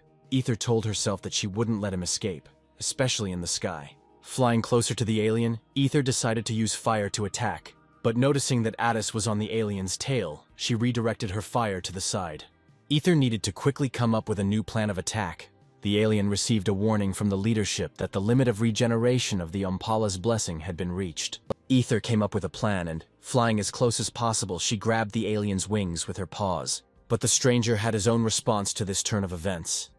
Iron spikes began to shoot out of his armor. The Ether had to be moved away from the stranger again, so as not to turn into a wasp's hive. While the stranger and Ether circled in a dance of battle, the connection of the stranger's blessing with the dry land of Addis continued. At this time, Addis was in the subconscious of Changrushin. Addis asked Changrushin to stop all this before it was too late. But suddenly, someone covered Changrushin's ears with their hands and told him that nothing had changed. It was Lisi who said that the pages of the past and what will happen in the future are already predetermined. Lisi, looking at Atis, said that if they were to die, it would be better to die in illusions and asked not to wake them up. After Lesya's words, Addis began to be bound by Ompalas's blessing. But Ether did not give up, and having transformed into a human, she cut off the tail of the stranger in whom Addis was. In pain, the stranger released his iron spikes again. Ether no longer paid attention to them, as she needed to quickly grab the falling Addis. But suddenly, Ether fell down herself, and lying on the ground she felt how her body was cooling down and she was dying. As it turned out, it was Addis who used freezing magic and created a dome of the crevasse to contain the stranger. Then Addis turned to Changrushin and said that it was time to awaken from sleep. While problems were happening on the surface, Eric and the Inquisitor continued the fight in the dungeon. The Inquisitor noticed Eric's habit of retreating to long distances after an attack, which indicated experience in hunting huge monsters. Besides, Eric was not himself. It was obvious that he was used to fighting with himself. Eric tried to attack the Inquisitor in different ways and methods. After another blow, the Inquisitor ricocheted into the wall. Then the Inquisitor realized that Eric was starting to use his own techniques. The Inquisitor should have feared not Eric himself, but his instinctive adaptation for the sake of survival. After all the attacks, the Inquisitor realized that it was too dangerous for him to continue hand-to-hand combat. But by this point, Eric's power was at its maximum charge. Taking a closer look, the Inquisitor noticed Eric's aura, and Eric managed to make his favorite vertical cut in seconds. The stranger began to attack Addis, and he noticed that the blessing had already reached its limit. Addis knew that the blessing would not stop until all of the user's energy was absorbed. And since it was now impossible to get rid of the blessing, Addis tried by any means to bring Chanrushan back to his senses. The management made it known that there was no longer enough strength for restoration. Addis continued to use magic and make Chanrushan hear him. In his subconscious, Chanrushan saw that the management had determined that this user had no desire to participate in the battle. The management asked Chanrushan if he was sure that he wanted to transfer powers. Chanrushan asked to stop everything, because many people had already suffered because of him. After these words, the management confirmed that this user had no desire to survive. And from that moment on, all user rights passed to the blessing of Ompolos. Finally, Lisi came to her senses, and looking at the stranger, she noticed that the blessing was already on the edge. Then Ether approached Lesia with a question. Is it true that she is one of the Great Lands? Ether was also concerned about whether Lisi would recognize her. Lisi looked at Ether and did not recognize her, replying that there were too many Ratni who wanted to kill her. Ether put a blade to Lesia's face and told her to put the jokes aside. The Ether was flooded with memories of those who sacrificed their lives for the Great Land. After all, the Great Land used people to achieve its goals, and then abandoned them. Ether couldn't stand it. She didn't understand why someone's life was like a trifle for the Great Land. Lisi explained that a simple surviving alien is the true embodiment of evil, and if they are not like that, then they themselves can become the object of hunting, or they will be exposed and killed. For them, everything is meaningless, so the alien who was able to survive in this world is the real evil. Perhaps they were destined to die in pursuit of the pleasure of killing, which came from nowhere. Lisi asked Ether not to worry because such a death is fate. Suddenly, the stranger jumped onto the bridge and hit Ether with all his might, causing her to fly off the bridge. Noticing this, Addis tried to soften Ether's fall with the help of magic. Running closer, Addis inquired about Ether's well-being. Ether tried hard to smile and reassure Addis, telling him that she was fine. But suddenly, a magic circle appeared on Ether's body. It was Lazy who wanted to at least make up for her sin a little, despite the fact that before that everything was in Alejandro's hands. Then Lisi turned to Chanrushan to run away, since the Inquisitor would soon arrive here and she alone would be enough for him. But all her words were in vain. The stranger grabbed her by the throat and lifted her above the ground. Management set a new goal and switched to the next highest level. Lisi realized that Ompala's blessing wanted to kill her and become bigger. Looking death in the eye, Lisi decided for herself that this was the worst possible end. But the words escaped from the stranger that this was not the end, and he stabbed himself. When the blessing began to mutate from the trauma inflicted, Chanrushan managed to leave this form. Chanrushan covered Lesia with himself so that the blessing could not harm her. After jumping off the bridge, Chanrushan used up the remaining blessing in his body. Noticing Addis below, Chanrushan shouted to him that he could now attack with all his might. Addis heard Chanrushan, and thanks to him he managed to gain time.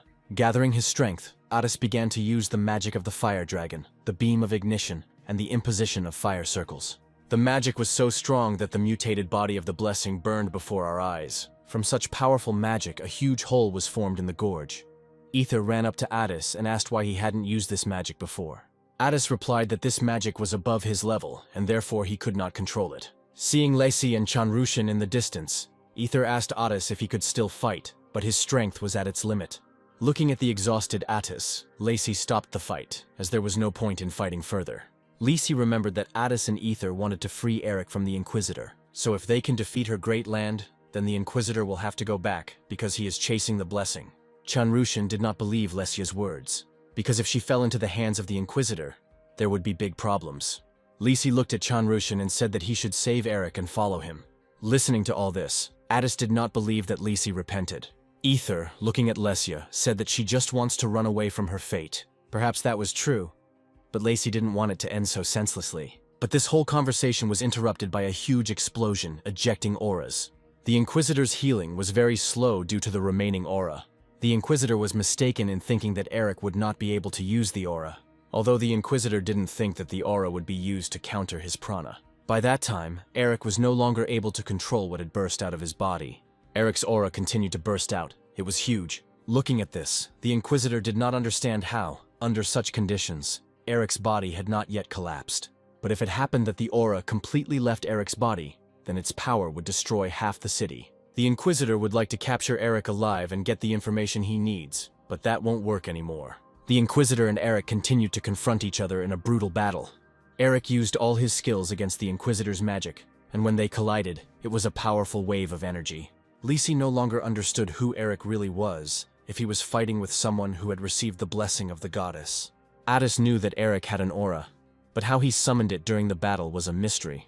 But looking at Eric, Addis understood that this was precisely the kind of malice that was transmitted through the aura. Chanrushin killed everyone and turned to Lesya, saying that he was grateful to her for saving him.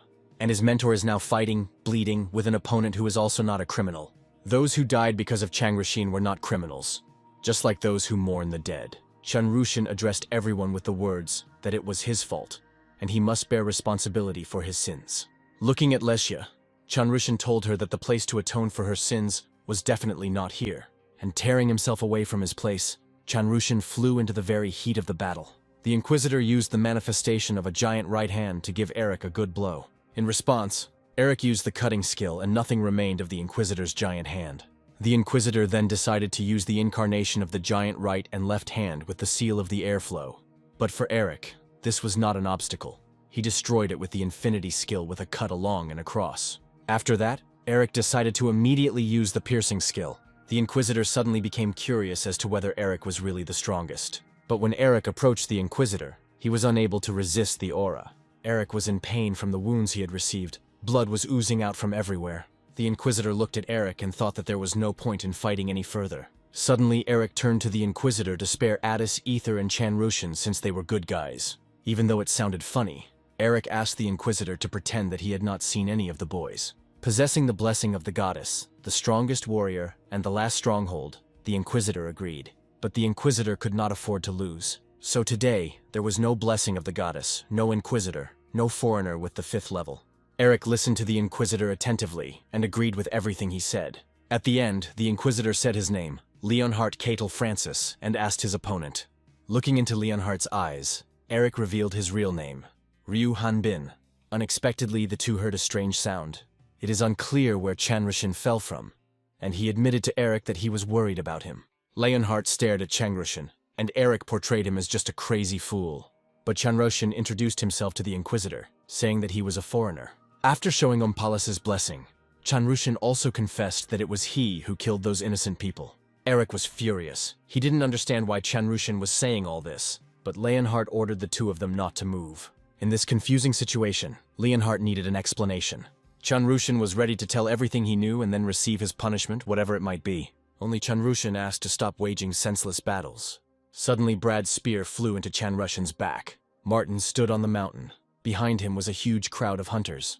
And among all these hunters was that very prisoner who claimed to be that very stranger. The hunters noticed that the stranger was still breathing and decided to finish him off. Like wild jackals, the hunters ran to Chanrushin to avenge their comrades. Gathering his strength, Eric tried to get up and save Chanrushin, but his legs wouldn't hold him up and Eric fell to the ground again, clenching his teeth in pain. The hunters were like animals who wanted fresh blood and flesh. Suddenly, Chanrushin turned to Eric and said that he had behaved too shamelessly. After removing the remains of the blessing, which turned into a crystal, Chanrushin told Eric that he wanted to become a hero at all costs. Leonhardt intervened in all this and took away Chanrushin with the help of magic, leaving only the blessing of Ompalas behind him. When Leonhardt picked up the spear that killed Chanrushin, the hunters began to rejoice. Turning around and looking at Eric, Leonhardt told him that it was best for him to continue lying down. Eric was furious. He was ready to kill for Chanrushin. Leonhardt understood that Eric had no strength, but he still prepared for battle. But suddenly, Addis appeared between Eric and Leonhardt along with Ether. Ether shouted loudly for them to stop fighting, as they had already achieved what they wanted. Addis bowed his head and addressed Eric with the words for him to stop. After these requests, Eric threw his sword to the ground and Leonhardt did the same. Turning around, Leonhardt reminded Eric that a promise only works once, and there won't be a next time. Lisi watched everything that was happening from the top of the mountain. A week passed, and that battle left its mark throughout the city. However, the residents immediately began to repair the destruction and restore the city to its previous appearance. They also began to forget the foreigner who caused the unrest. There was an illusion of temporary calm. His death changed nothing. Outside the crater courthouse, reporters interviewed Elhauer, asking if it was true that a foreigner had escaped from prison and that he himself had been found not guilty. Elhauer said there was no illegal activity on his property, and the accusation of murdered prisoners was not proven. According to Elhauer, the guards tried to protect those who had escaped from the stranger, and Elhauer himself sacrificed his life for them. But only thanks to Raud's courage did he remain alive, and therefore appointed him commander of the Knights' Corps. Elhauer admitted that he punished the stranger for the lives of those many hunters. Addis came to Brad's grave with ether. Martin asked Addis if Eric had regained consciousness. Addis replied that Eric had already come to his senses, but his wounds were too deep. While Eric was resting, Addis left him a note saying that he shouldn't jump over his head. There was nothing wrong with that. It will take Eric some time to recover. Ether cried over Brad's grave, saying that she shouldn't have chased the stranger that day. After all, if Ether had gone with Brad and Martin then, everything would have been different. Ilya and Foal immediately approached Ether, saying that Brad believed that Ether would become a strong hunter. Addis was glad that they had such good support. After these words, Ether immediately wiped away her tears, and she promised that she would raise her level and defeat all the bad guys. Martin took Brad's spear and asked Addis and Ether to give it to Eric. But Ether was surprised by these words, since this was Brad's artifact and the very weapon of death. Addis suggested leaving the spear with Martin, since they were on the same team. Martin recalled Brad's words, who said that he would return this spear to the Valterian when he himself became just as strong. Looking at Addis, Martin didn't want the spear to stay there and rust. Walking through the streets of the city, Addis and Ether could not refuse, and since there were no spearmen on their team, they didn't need the extra weight. Their silence was broken by Ether, who was interested in Addis's opinion on whether Eric hated Martin. Addis didn't know what to answer, but assumed that he simply disliked him. Addis and Ether were heading to Maiden to see if their artifact could be exchanged for another. But when they opened the door, they were shocked by what they saw. Maiden sat on the bloody floor, with a knife and a golden scroll lying next to her. Ether immediately ran up to Maiden and told her what had happened. Maiden immediately told that the girl had come to see her. When Lisi entered the shop, Maiden immediately picked up a knife, but Lisi reminded her that Maiden could not attack, since the ban inside Maiden belonged to Lesia, but Maiden was more interested in the golden scrolls. Lisi unfolded the work chart, which was stained with Maiden's blood, and if Maiden betrays Lesia, he will die immediately. Maiden remembered this very well, and it was because of this scroll that she could not pronounce Lesia's name normally. Still holding the knife, Maiden asked Lesia why she left her. Lisi immediately replied that this is the fate of used things. Grabbing the knife, Lisi spilled her blood over the ingot and told Maiden that there was no longer a taboo in her. Maiden did not expect this and asked Lesia why she did this. Leaving a trace of blood on the wall, smiling, Lesia replied that she was the same as Maiden. After listening to the end, Ether asked Addis if these scrolls were fake. Addis admitted that this was the first time he saw the magic of prohibition, but most likely the scheme was real. Eric, sitting in a curtained room, remembered how before, when he took a sword in his hands, everything became clear. When he destroyed the white dog on the rocky mountain, when he caught monsters in Ratna, when he swung his sword and walked straight towards the enemy, everything was resolved by itself. But now he wanted to get rid of this disgusting feeling. Then Erica thought about killing the Inquisitor who caused Chanrushan's death, or killing Martin who threw the spear at Chanrushan because of Brad. Turning around and looking at Lesia, Eric suggested killing her, since it was she who put the blessing into Chanrushan's body. Lisi did not deny that Chanrushan's death was her fault. Eric was angry and knocked down the wall near Lesia, despite all his wounds. Leaning over Lesia, Eric said that it was she who was to blame for Chanrushan's death, since she had not kept her promise. Eric shouted at Lesia that while she was wasting time on pointless battles, he died. But Chanrushan was not sad. He smiled as if there was no one to blame for his death at all. Eric reminded Lesia that Chanrushan wanted to end the battle. But Lisi answered Eric that the battle is not over as long as there are those who rejoice in death and force them to kill each other. Lesia was bleeding, but she continued to say that she was simply doing all those terrible things that they ordered. Lisi told Eric about their existence, and if he refused her, she would not hold a grudge. But Lisi didn't plan to repeat it a second time either, and told Eric to remember everything well. Eric guessed that someone was behind all this and was ready to listen to Lesia. But a memory of Chanrushan, who so wanted to become a hero, flashed through Eric's mind. To get rid of these memories and thoughts, Eric punched himself in the face with all his might. Eric squatted down and made strange sounds. Lisi was scared and asked what was wrong with him.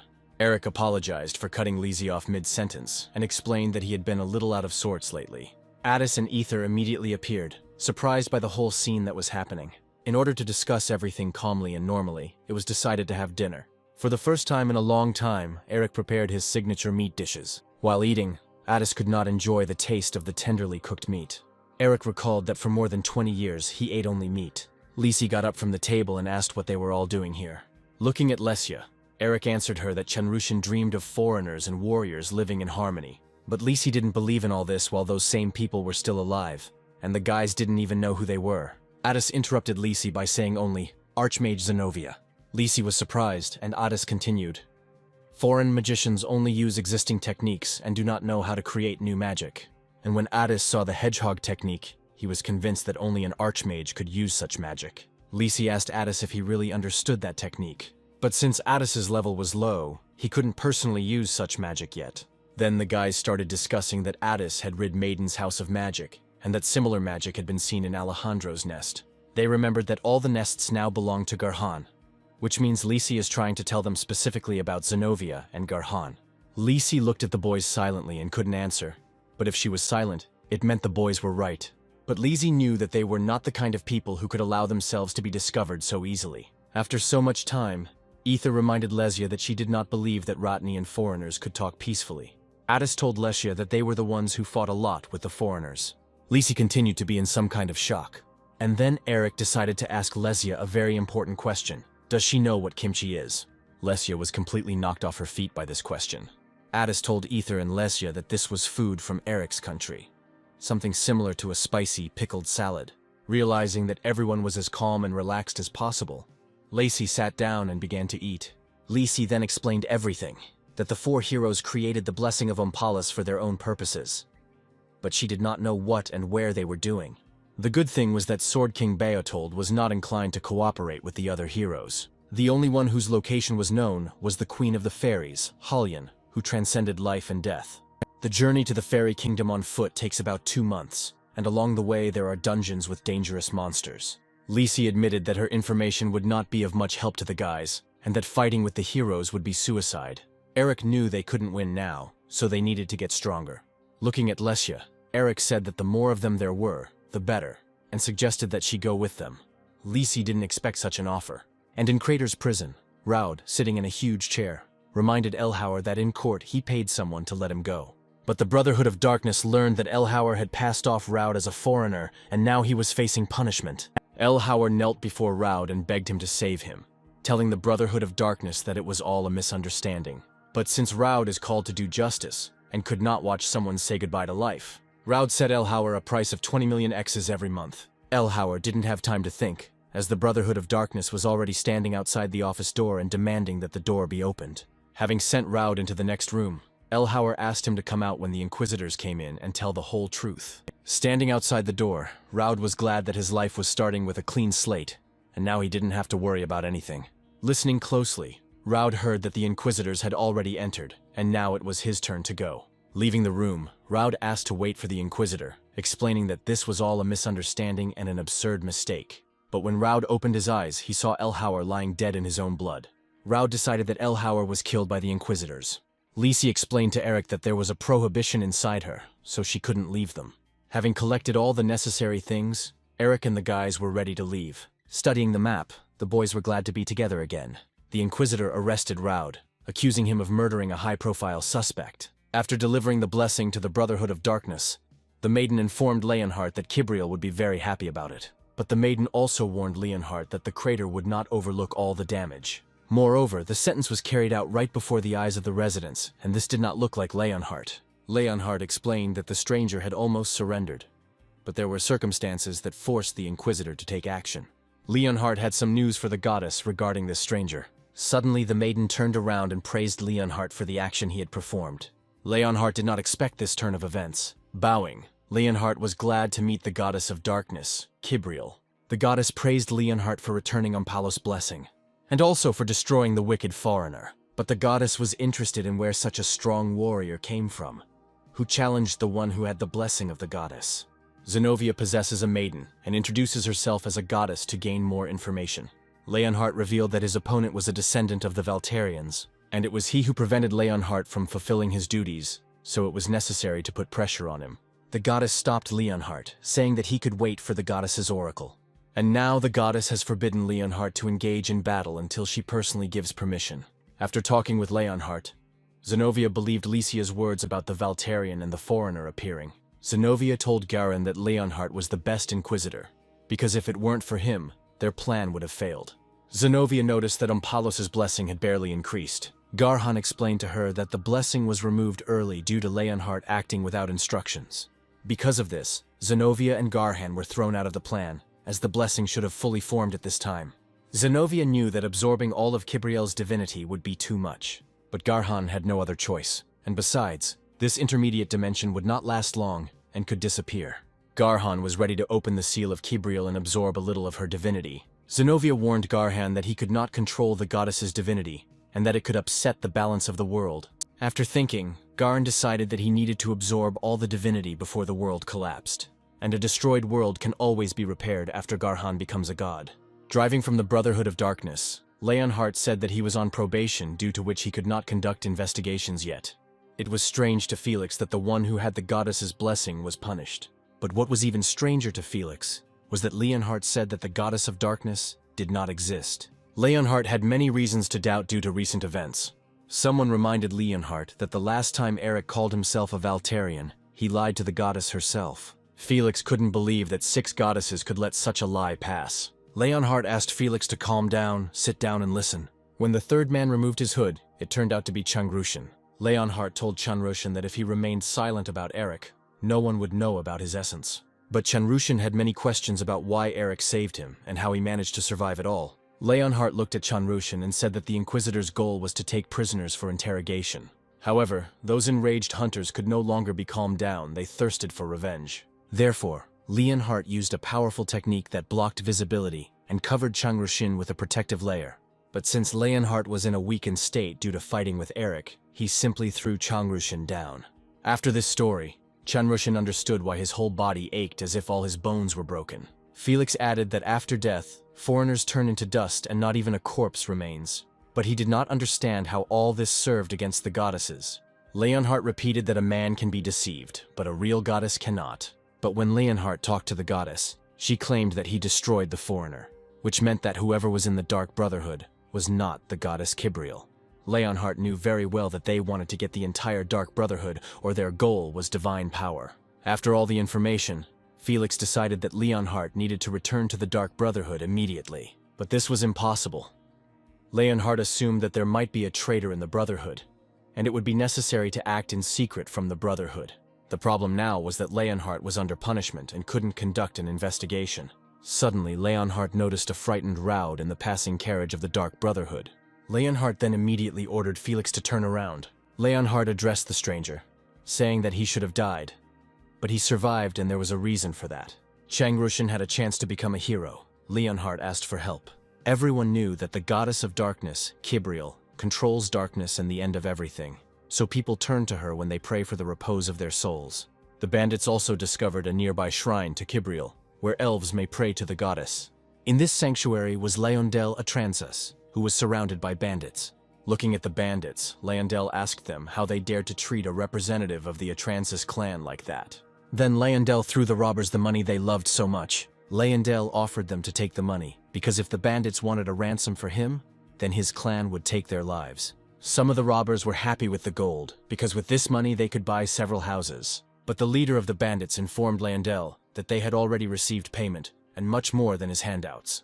Grabbing Leondel by the hair, the robber brought his knife to his throat. But suddenly, strange magic began behind Leondel, and in just a moment the entire sanctuary was immersed in magic, and the bandits fled in fear. When the magic weakened, the goddess Kibriel appeared in this sanctuary and spoke the name Eric. On the way, Eric did not remember one thing: why were those 4 heroes who destroyed the Sword King? After all, he was a warrior, and besides, they called him a hero, but why did they need a foreigner? Addis explained that 20 years ago, the Great Land was the enemy of the 4 heroes, and now no one could have imagined that there would be a great back behind them. But Eric was also interested in the question, when would they arrive in the Fairy Kingdom? Addis informed Eric that they had been in the Fairy Kingdom for 2 days already. Eric was surprised, and Addis said that the territory of the Fairy Kingdom begins at the roots of the World Tree. The Fairy Kingdom of Elandia, the World Tree. The Kingdom of Fairies is a united state of 4 nations, in the center of which is the World Tree, and each has its own culture and ruler. The capital is located at the foot of the World Tree. The tree has many roots, and if you follow those that stretch along the mainland, you can get to the capital of the kingdom and the largest city of Sarandia. But this is not only the road to the fairy kingdom, but also a trade route, so there are various tribes of elves and people here. Due to the mixing of different tribes and races in one place, an equal number of different problems arise. Even before the emergence of human hunters' guilds, the fairies founded their own guild, which dealt with various issues. Also, many hunters came here and became heroes, but there were also those who died. Therefore, for the past 200 years, the guild leader could not think of anything else. The guild leader looked at the newcomers and realized that these were not ordinary guys. The guild leader was delighted when he saw the results of the newcomers. Addis, a 52nd level magician, moderate charm, formal and neat appearance, a sense of strength of spirit. Ether, a level 38 swordswoman, looks silly, has a cute appearance and a childish voice. From his own experience, the guild leader could say that people like them should not rot in the dungeons. The head of the guild was ready to write letters of recommendation to support influential people. From all the praise, Ether could not contain her emotions.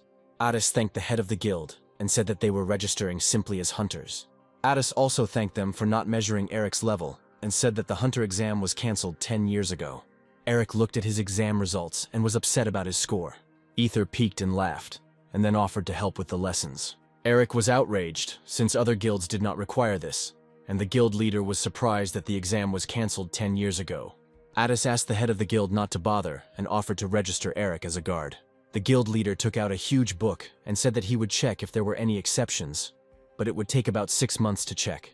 After leaving the guild, Eric was upset that it was taking so long, but Addis calmed him down by saying that time flows differently for elves. Addis told Eric that the system of modern guilds appeared 100 years ago, but here they still weren't used to it. So 6 months passed very quickly for them. While Eric and Addis were talking, Ether noticed some kind of event in the distance of the streets. There were a lot of people around the arena, and the host said that the challenger was not a weak hunter. Would he be able to pull out the sword? Erica thought it all reminded him of a fair, and Addis thought they were at Thanksgiving.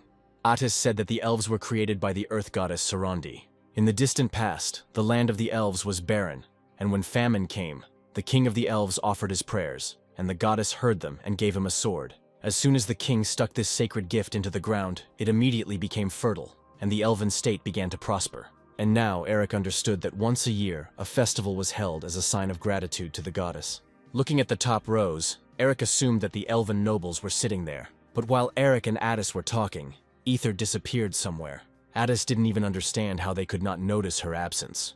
Addis immediately went to look for Ether, and told Eric to be there in case she returned. Left to wait, the host announced that this year probably no one would be able to pull out the sword. The nobles who sat in the stands were amused by the stubborn little people who had to try their best because they had a short life. Unexpectedly for the nobles, His Highness appeared and said that thanks to the people their fields were being cultivated. Everyone stood up from their seats and greeted His Majesty. His Majesty said that the king was unable to come due to health reasons, so they allowed him to finish the celebration. When Addis found Ether, she had collected a bunch of elven cookies and did not want to leave the party.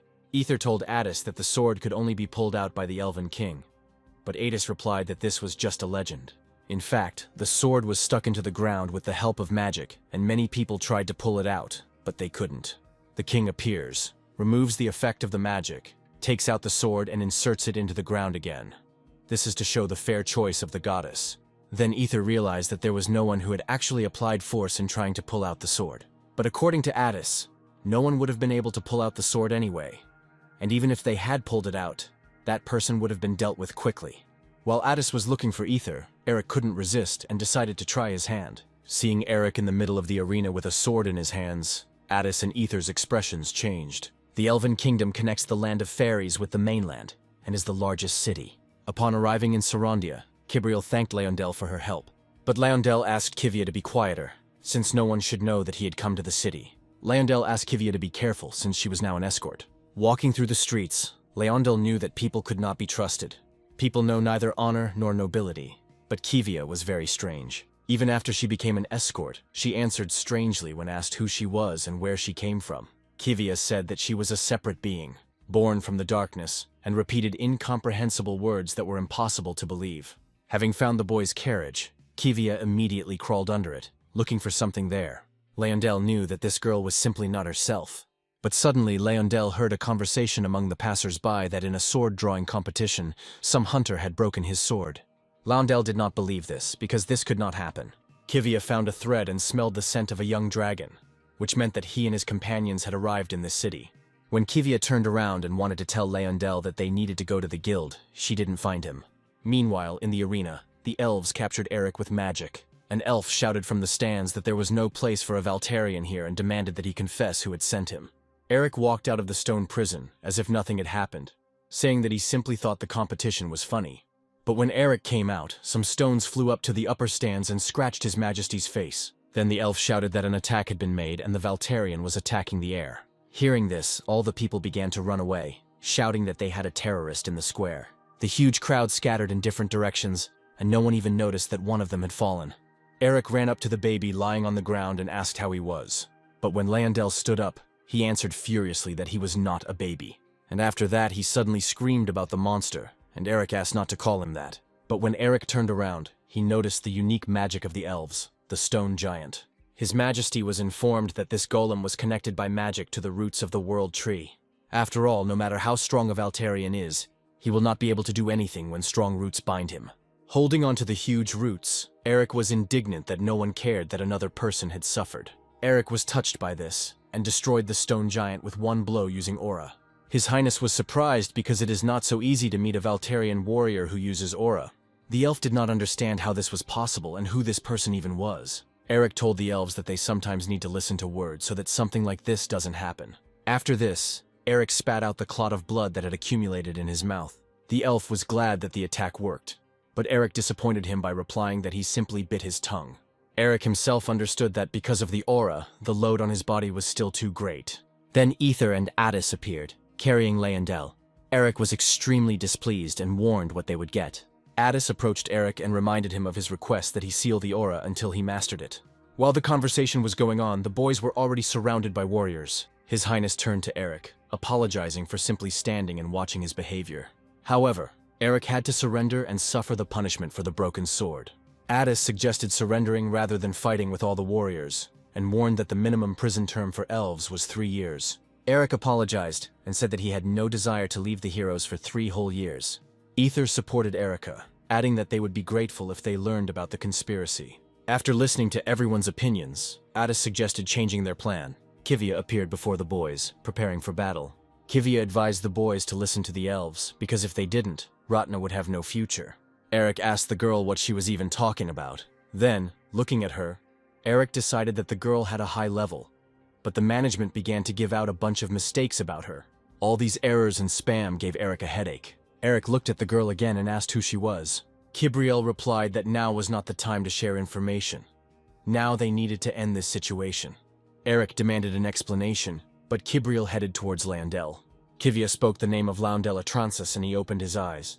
His Highness heard that the girl was communicating with Leondel Atransis. The elf fainted upon hearing this, and His Majesty asked the young prince what he was doing there. His Majesty ordered the soldiers to lay down their arms and ensure the safety of the prince. After some time, everyone was already in the palace, and His Majesty thanked the guys for saving his younger brother. Addis replied that it was a great honor for them to save the prince of the Elven Kingdom.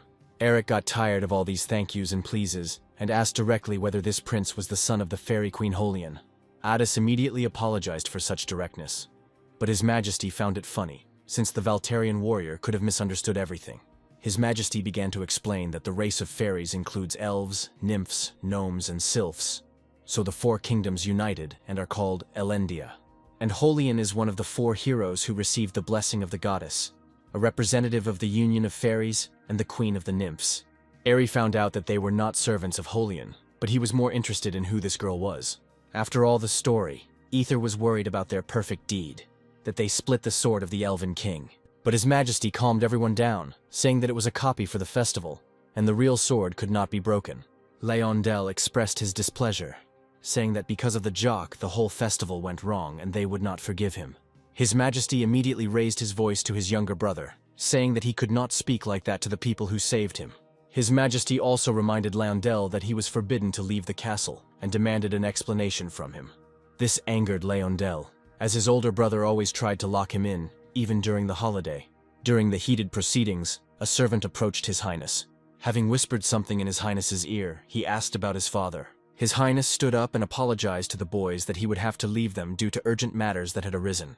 When His Highness left with the prince, Addis and Ether immediately relaxed. Addis noted that the royal family would help them get to Holian. Ether asked Eric about his thoughts on Kivia. Eric replied that she was simply a level 80 warrior, but Addis noticed that there was a temporary error in Eric's guidance. After interrupting the U, Eric informed them that the tea was going to make his bladder burst. Getting up from the table, Eric went in search of the nearest toilet. Addis asked him not to linger. 20 minutes later, Eric was still looking for the nearest toilet. Eric didn't understand why the elves had such a huge garden, and there wasn't a toilet every 15 meters. It was a mystical tree hidden in the depths of a huge garden. The untouched nature indicated that no one had visited this place for a long time. A place where no one had come, and no one would come. Eric was glad that he did not die from the burst bubble, and coming out from behind the tree, Eric saw an old man. The old man turned to Bao Bao, saying that he could have warned him of his arrival. Eric didn't expect to meet anyone here, but at some point he caught that same unpleasant smell. When the old man stood up, he said that the paper was over and he would need to bring it. And Eric reminded the old man about the pants. Having dressed and sat down on the root of a tree, the old man realized that he had made a mistake and was not talking to Bao Bao. Eric asked the old man why he had come to the land of the elves, but he replied that the land had no owner. The old woman began to tell that the care and protection of where the world tree had taken root was just a mission, and their flesh was earthly dust and would eventually return to the earth again. Eric agreed with the old man's words that they were given land for use, and they were not the owners here. The old man asked what he was doing. Eric explained that they also take food from the land, so he returned it and fertilized it at the same time. Turning to the old man, Eric said that they were now accomplices and suggested that they keep it a secret. The old man laughed and replied that nothing would happen to an old man like him. The old man also said that the earth rewards those who work by the sweat of their brow. Taking out his sword and sticking it into the ground, the old man wondered what a little boy like Eric was doing here in such troubled times. After the old man thrust his sword into the ground, the tree's roots began to pull Eric's sword underground. Grabbing the handle and trying to hold it with all his might, Eric was surprised by such a powerful force of the earth. But having gathered his strength, Eric was able to pull out his sword, and not only it. When Eric looked at his sword, he was very surprised. His broken sword turned into a huge wooden sword. The sword was quite heavy. Eric felt it drawing energy out of him. Eric was curious about what the old man had done with his sword, but he didn't understand where the old man had gone. But when Eric discovered the old man, he began to dig him up and ask what kind of sword it was. At the most inopportune moment, Kivia emerged from the bushes. Kivia noticed exactly that picture when Eric was burying the old man. After seeing this, Kivia began to attack Eric. Eric asked the girl to stop, telling her that she had misunderstood everything. But Kivia asked Eric if he really meant to say that the Elf King dug his own grave and climbed into it. Eric replied that he didn't even know that this grandpa was a king and it all happened by accident. Kivia was already flying towards Eric, saying that he had mistakenly buried the king alive. Looking at the girl, Eric again made the same mistakes in management. But while Eric was realizing this, Kivia had already managed to strike him. Grabbing Kivia by the legs, Eric asked again who she was and said that her skirt had risen up. After these words, Kivia said that Eric was a scoundrel and struck in the most secret place. It was very unpleasant, and if it had been anyone else in Eric's place, he would have been dead by now. Kivia told everything that Erica's real name is Ryu Han Bin, level 5, was forcibly transferred to this world at the age of 24 due to a blessing, and for some reason, lived in isolation in another world for 22 years. Then Kivia told about herself, that she was created by the goddess of darkness Kibriel, and is her representative, and her name is Kivia. Kivia proved her words by not being affected by the Demon King's guidance.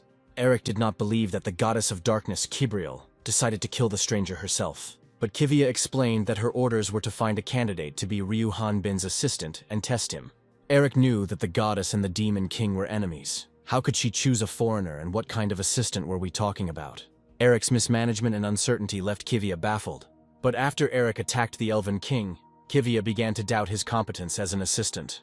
Kivia was personally ready to check Eric's personal qualities, and whether it was worth appointing him as an assistant. Eric was surprised that Kivia took out that very spear from the portal. In a couple of seconds, Kivia had already attacked Eric, but he did not fall for her third trick. Erica told Kivia that the manual could simply be turned off. Holding the spear, Eric examined it and told Kivia that he couldn't take something that belonged to someone else. Looking at Kiwi, Eric didn't care who sent her. He asked her to immediately take her hands off the spear, but Kivia disobeyed Eric and used aura. Eric immediately let go of the spear, as such a strong aura almost left him without fingers. Looking at the sword, Eric thought that the defense had fallen because the sword was absorbing his aura. Kivia didn't stop and continued to attack Eric, telling him that he doesn't understand the full importance of this situation. While fighting, Kivia asked Eric why he didn't use his aura, why he didn't fight for real. Eric was annoyed that Kivia talked so much. When Kivia attacked, Eric fought back with his sword, causing half of him to fall to the ground. After this, Eric had complaints about his grandfather. Kivia realized that Eric didn't want to take her words seriously, and then she used an aura attack against Eric. Eric was reminded of his cutting aura and decided to avoid it first. Suddenly, the king of the elves rose from the ground, asking whether he was in the next world. Eric covered the elven king, and the entire aura attack hit the world tree, which absorbs the energy and begins to grow. The king said that a high-quality aura makes the tree's roots stronger than steel. But this cannot be achieved with a normal aura. Looking at Eric, the king said that he was the first after Bao, just like that time. The elven king added that the goddess had sent the hero to the place where he was needed. Arriving at the tree, Leyondel asked Eric how he dared to attack the king of the elves and his escort. Leyondel shouted that he would never forgive Eric for this, calling Eric a lump of muscle. Leyondel ordered the warrior to kill Eric. Eric was irritated by this little brat. Addis understood Eric, but suggested quietly observing everything. Leyondel did not understand why the warriors were standing and not following his order. The king stopped Leyondel, saying that it was he who started the battle. The king was interested in how much power the Valtarian warrior had, so he started the whole mess. The crown prince asked his father why he did this. The king looked at his son and said that the earth was crying and the roots of the world tree were shaking, and there must be reasons for this. The crown prince had to tell that a strange phenomenon had appeared in the southeastern village. The cattle and residents had turned into mummies. Therefore, the crown prince wanted to ask the hunters to investigate this. The king approved his son's choice, but the king decided to send Leyondel with them so that he could feel the land. Hearing this, Eric was indignant, because they had not yet agreed, and Addis said that they were heading to the fairy kingdom on urgent business. Leyondel did not believe that people would refuse such an offer, although for them there could be nothing more honorable. Looking at Addis, Leyondel decided that he must understand the importance of this proposal. Then Leyondel's gaze moved to Ether, and he agreed to let her accompany him. Looking at Eric, Leyondel decided that this lump of muscle could protect him. That was Eric's last straw. Having intimidated Leyondel, Eric said that the Valtarian warrior would not tolerate insults directed at him for anything. And if Leyondel blurts out any more nonsense, Eric's hand will not stop. The crown prince turned to his father and said that Leyondel was not able to cope with this matter. The king understood that it was dangerous, but that is precisely why the people recognize Leyondel. Looking at the hunters, the king knew that they had their own calling and it would not be good to force them. Therefore, the king was ready to find out the boys' decision tomorrow morning. In the evening, there were discussions. Addis realized that the four heroes were planning something, but he did not want to think that they could attack the goddess of darkness. Ether couldn't imagine that the heroes were using foreigners as slaves. That's why Kivia asked for their help. Seeing what Addis and Ether were doing, Eric ran up and knocked over the chair with Kivia. Eric didn't understand why Kivia was getting so much attention if she almost killed the king and him, but Addis reminded her that she was the goddess's messenger. But their goddesses had no relation to Eric as an earthling, and for him the request for help sounded strange. Kivia explained to Eric that this was not a request, but a fair deal. For Eric, this was a good chance, because once the goddess was released, she would reward those who contributed to this.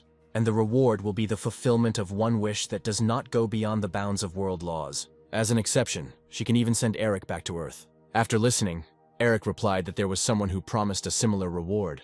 Only his goal was to kill the goddess, and he was a demon god.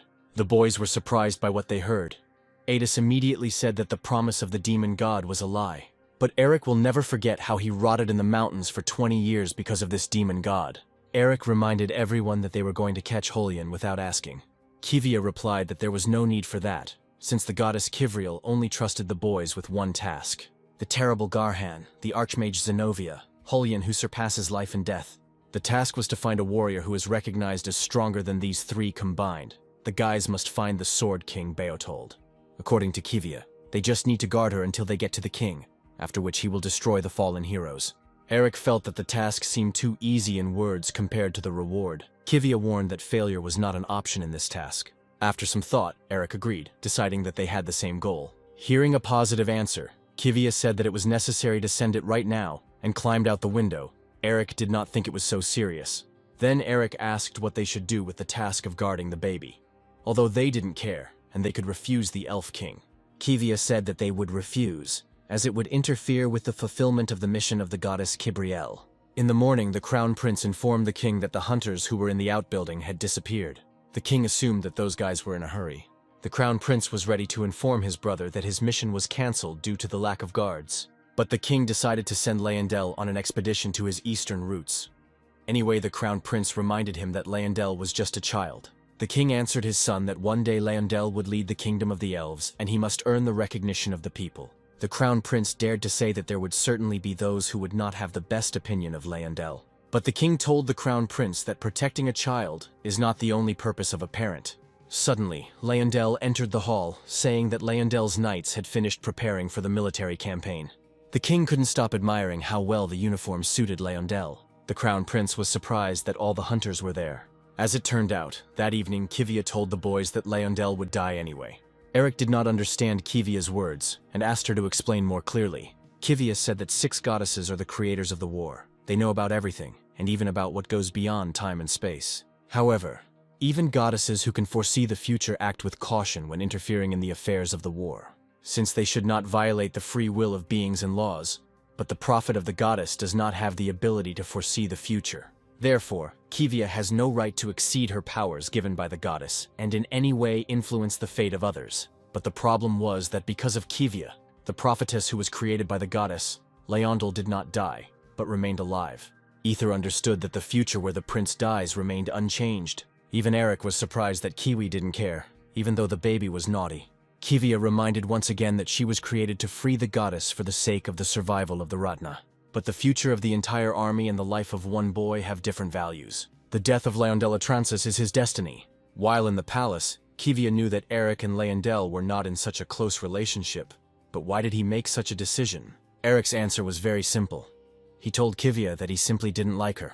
After such an answer, Kivia doubted Eric's qualities as an assistant. Eric redirected Kivia to ask those who chose him, but then remembered that the one who chose was sealed. The king was glad that everyone was there and began to talk about what was happening in the eastern village. The children's task was to find the reasons for this phenomenon, because if the roots dry out, then the whole tree can dry out.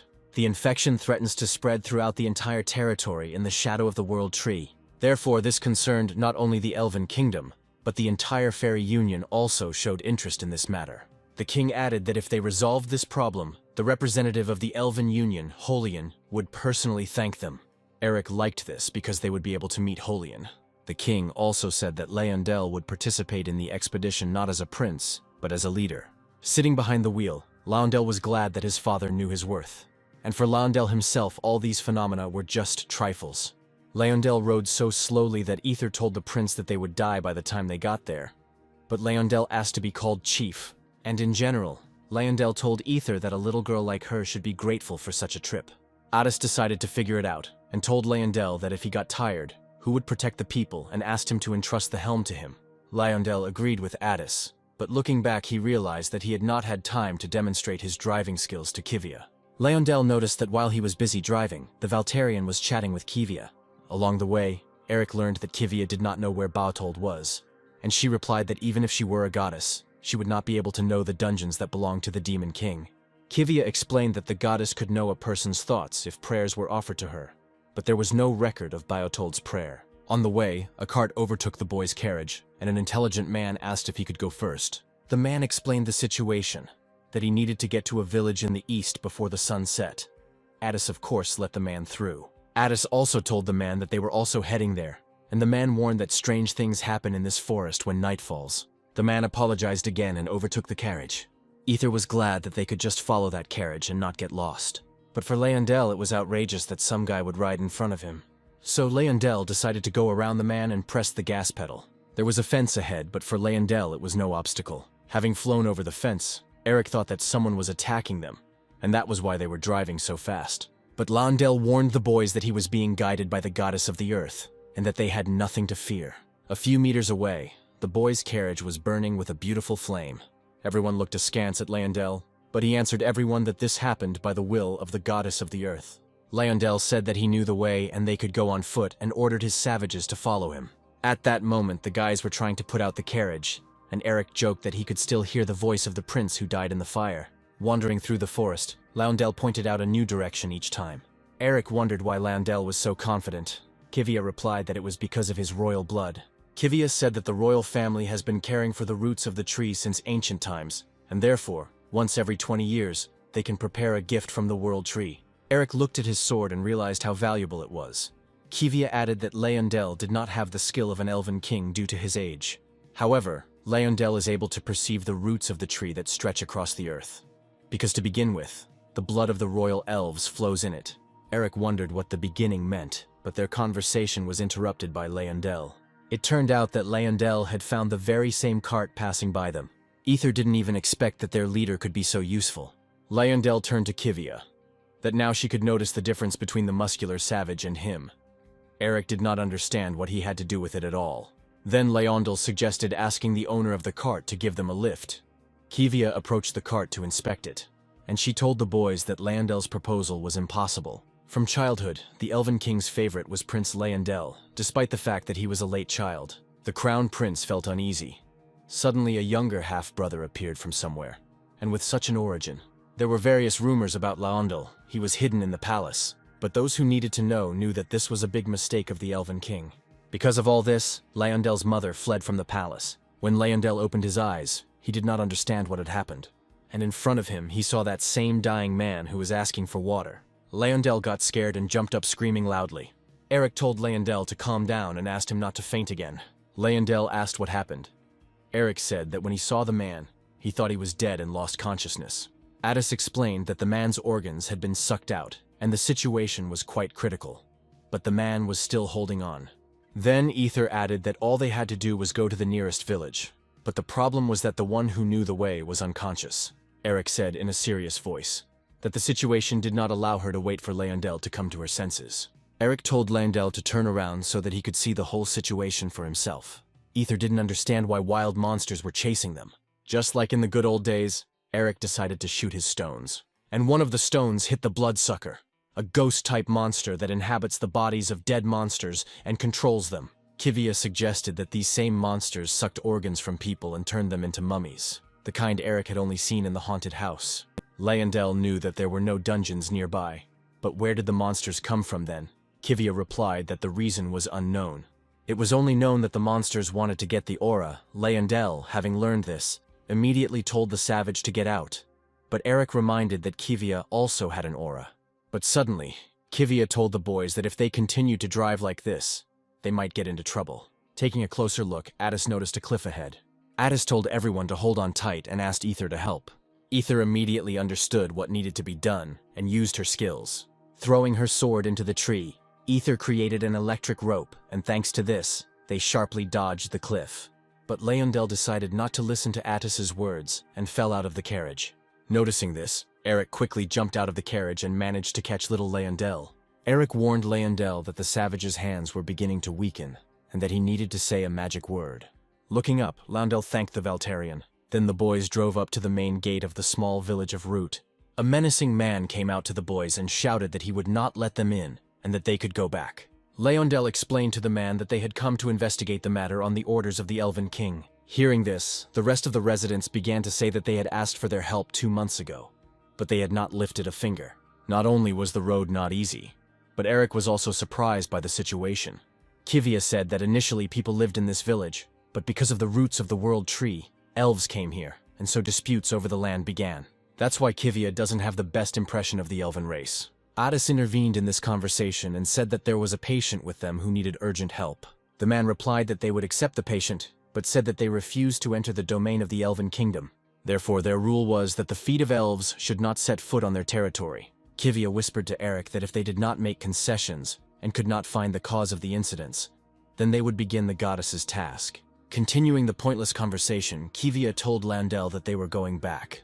But Loundel didn't want to. He asked how he could look his father and brother in the eyes if he came back like that, or how he could continue to be the head of the boys. Loundel heard that the man would not let the elf through and, pulling his hair back, asked what about the half-elf. Everyone was surprised. Ether generally thought that children were rarely born between elves and humans, and Addis understood the reason why Loundel was hidden. When the man saw that Loundel had different ears, he laughed loudly. Then the man said that the elves didn't like the odd-eared one, and that's why they sent him here. The villagers were shouting that pure-blooded elves dislike half-breeds just like humans. At that moment, Eric thrust his sword into the ground with all his might.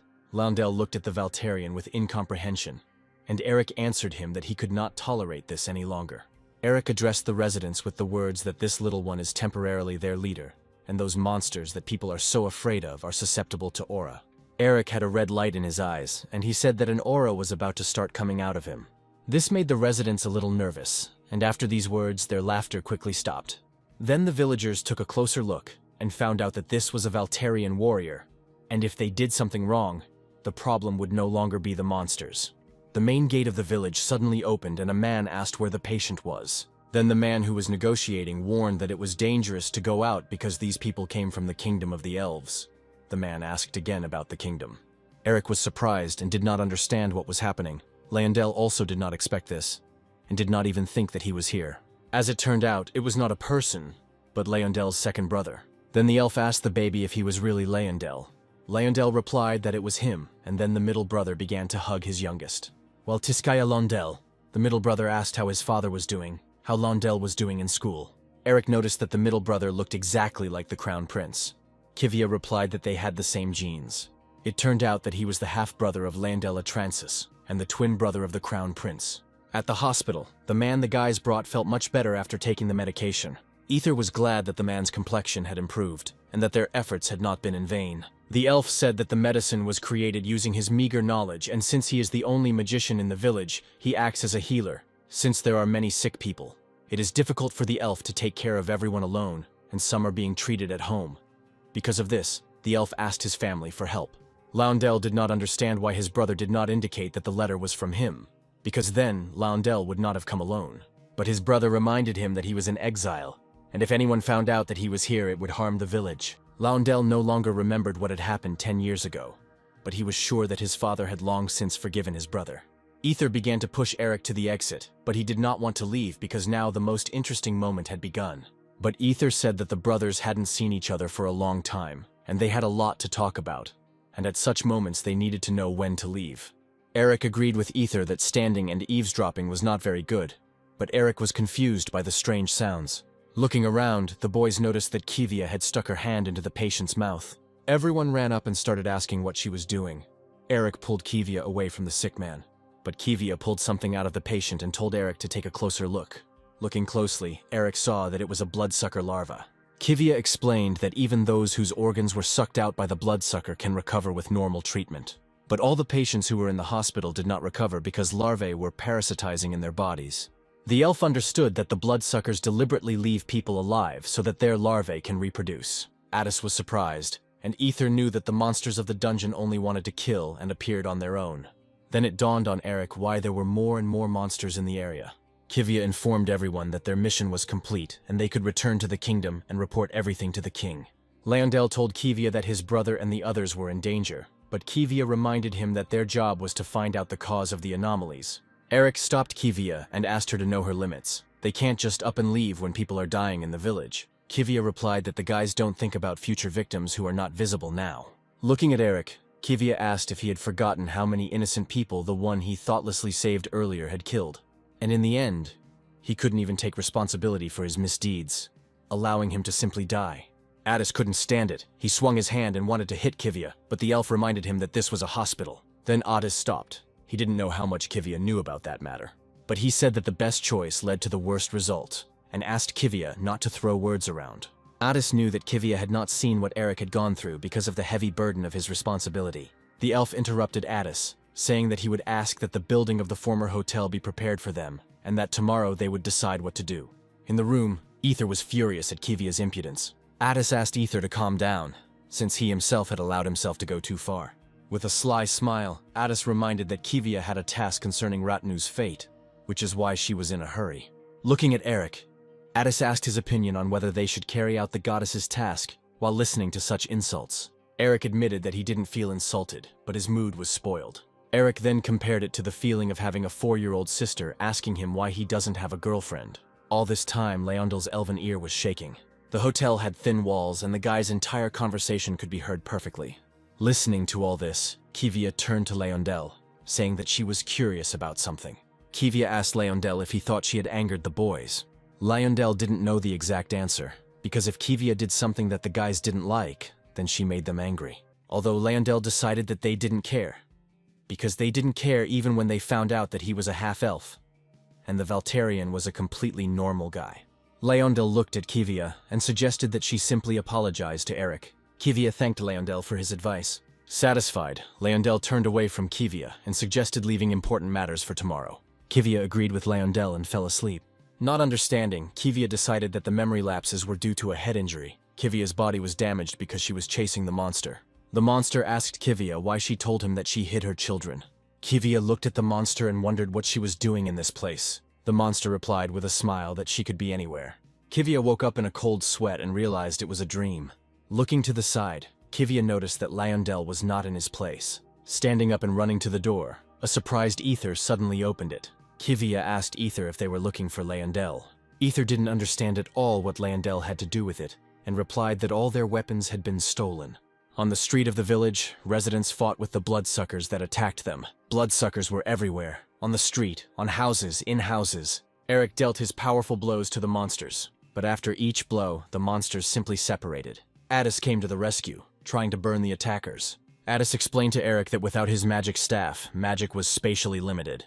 Eric warned Addis that if he used aura in such a narrow place, everything would explode. While fighting off the bloodsuckers, Kivia told Eric that his sword, created from the world tree, would absorb most of his aura. Hearing this, Eric didn't even know whether he should be happy about it. Fighting off the monsters at the height, Ether reported that they had entered here from the eastern gate and were crawling in all directions. Returning to Earth, Ether calculated that there were about 200 monsters, and destroying them one by one would take too long. Kivia found it strange that so many monsters had attacked the village, and she was also worried about where Lyondell had gone. When the man heard that Lyondell had disappeared, he immediately decided that it was all because of the little elf who had betrayed even his own. Eric grabbed the man and reminded him that it was he who was going to stab him in the back and take Lyondell hostage for negotiations with the king. This is why Eric assumed that they stole their weapons and his sword was simply too heavy for them. The man looked at Eric with fear and replied that it was too late to look for that baby, and that they needed to at least get out of here. Suddenly, Kivia interrupted the conversation and said that she didn't want it to come to an argument, explaining to everyone that she cannot interfere in the fate of people.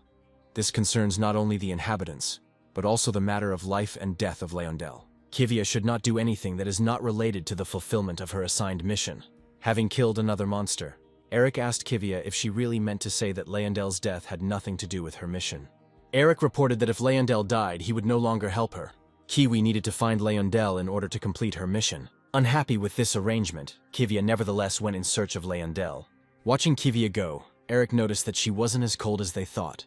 Eric asked Addis how long his magic would last. He replied that it would last for about 5 small ones and 1 large one, and Ether borrowed a sword from a man. The man asked what they were going to do, because if they started killing the monsters one by one, it would take a very long time. But the guys replied that they had no intention of killing the monsters one by one. Eric said that the monsters needed to be gathered together. While at the world tree, the monster held Lyondell in her arms. Kivia appeared behind her, asking her to stop and not do anything to Lyondell. The monster turned around and said that she did not expect a savior so quickly, but when Kivia saw who it was, she was stunned. The monster looked at Kivia and asked why she was staring like that, as if they had met before. Kivia replied that this was the first time he had seen such a monster that did not kill, but stole children. The monster asked for a human assessment and asked what people feel when they have children, how valuable a child is. Holding Lyondell, the monster said that if this child were hers and was dear to her, the monster was interested in the expression on a person's face if her child was killed. The monster asked Kivia if she would show an expression on her face if she killed the child. But after putting Lyondell on the ground, the monster said that she would figure this out later. Kivia, not missing the opportunity, decided to act first and attack the monster. The battle was still going on in the village. Addis asked Eric if he controlled the aura. Eric kept everything under control. Ether was also busy with the task at hand. The villagers sat away from all this and watched as the boys collected all the monsters from the entire village. The man waited for the moment when the monsters would be dealt with, and their nightmare would come to an end. The doctor appeared and said that the situation was not so good. The man noted that the Valterian had a very strong aura. What should they worry about? The doctor explained that the aura was too strong and that the monsters below were devouring their own. The Valterian's aura kills the individuals and destroys the cells, but remains in these corpses. It turned out that one dead bloodsucker feeds dozens of other bloodsuckers. While fighting, the monster noticed that Kivia was deliberately not using her aura so that it wouldn't absorb her. Kivia appreciated the monster's high intelligence and ability to recover, which means it was she who brought the bloodsuckers to the village. But the monster corrected Kivia, saying that they were the ones who invaded her village, and she finally felt Kivia's aura. Kivia noticed that the more the monster was attacked, the stronger it became. Gathering her strength, Kivia struck, but the monster warned that she would not be able to defeat her with the help of aura. But suddenly the monster felt something different. Kivia used a freezing artifact because in this state the monster will not be able to absorb aura. The monster only managed to scream for the girl to wait. Watching the monster freeze, Kivia remembered that she didn't even ask her how she got out of the dungeon. After the monster froze, Leondel immediately woke up and asked Kivia why he was sleeping outside. Kivia approached Leondel and told him that it was time for them to go back. Suddenly, a powerful wave ricocheted Kivia far into the forest. It was a monster freed from magic. In a strange pose, she tried to give her face its former appearance. Looking at all this, Kivia knew perfectly well that after freezing, recovery was impossible. The monster laughed and said that even her bloodsuckers wouldn't last forever, so she had to kill a few. Seeing all this horror, Leondel decided that he was looking at a monster. The monster looked at Leondel and told him that she wanted to be a good mother, but the baby saw something extra.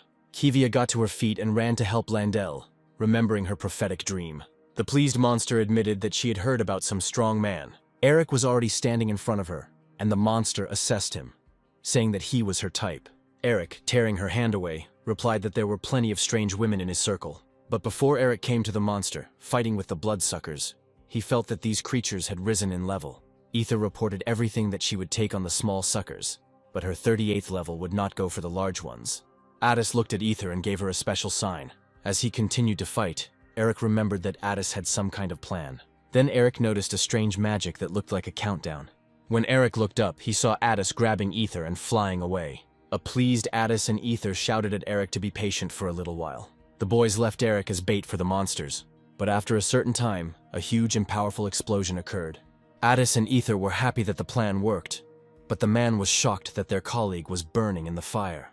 Ether told Addis that his explosion still looked a little dangerous, and it would be a little hot for Eric.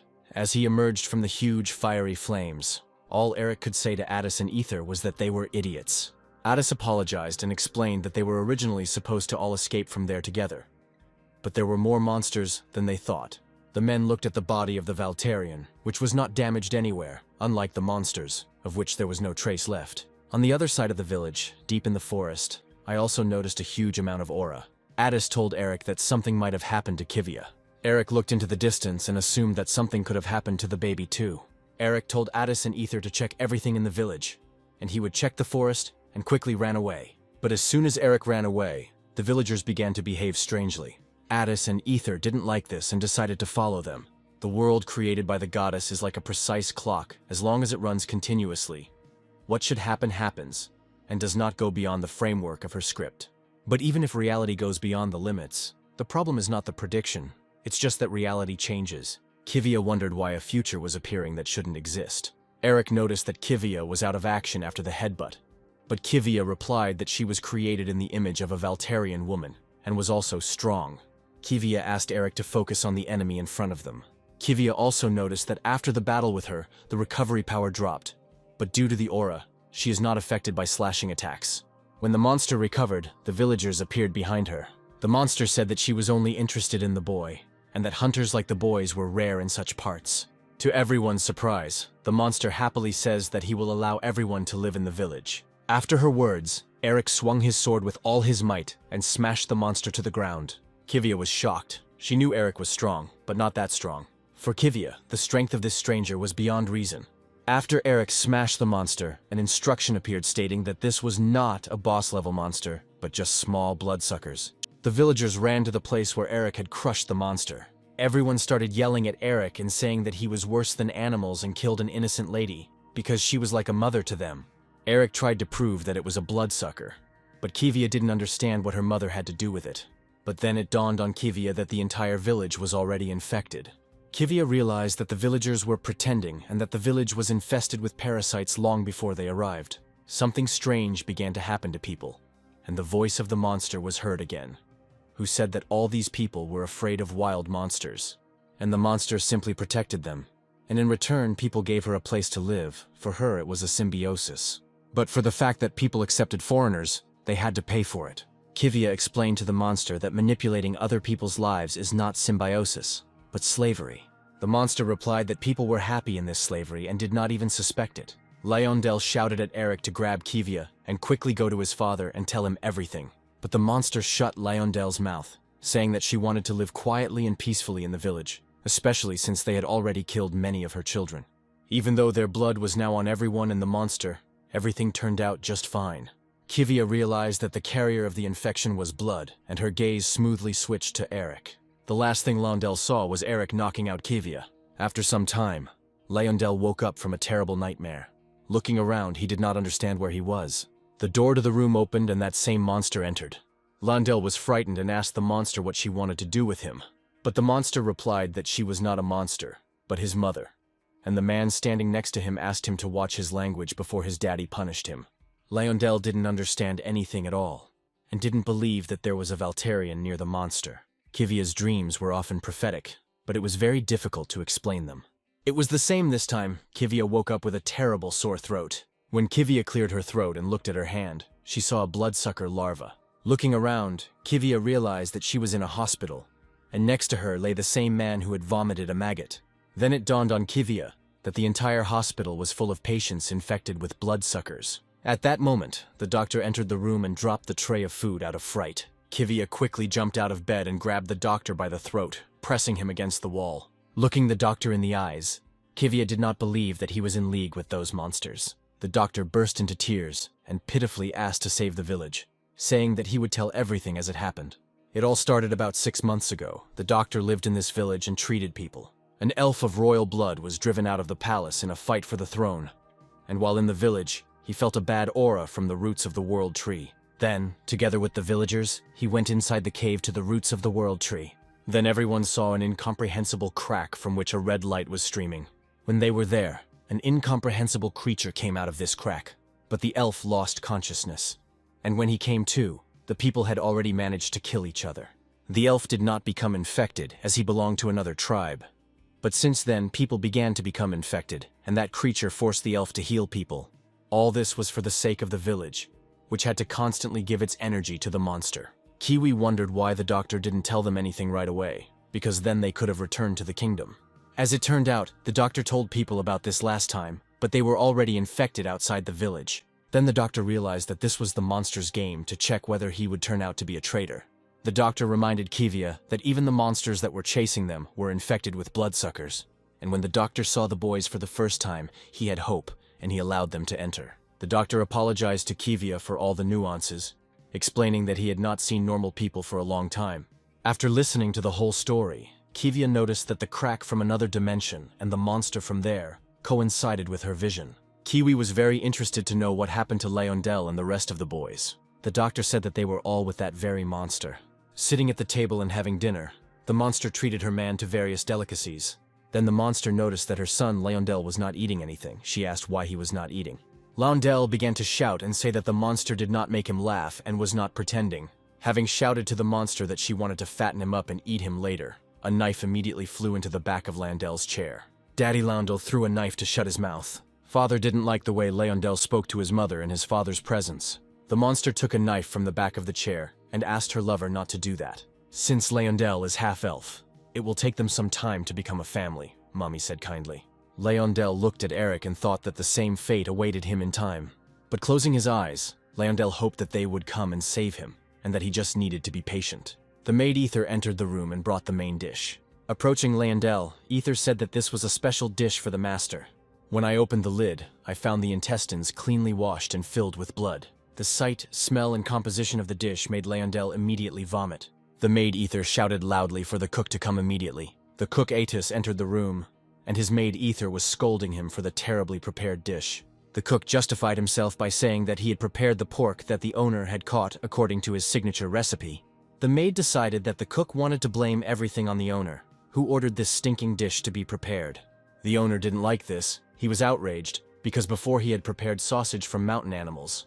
And the maid added that when she served in the army, such things could not even be brought close to wyverns. The cook started crying and saying that he was useless and worthless. Mother stood up from the table and clapped her hands, asking everyone to calm down, as they should live happily.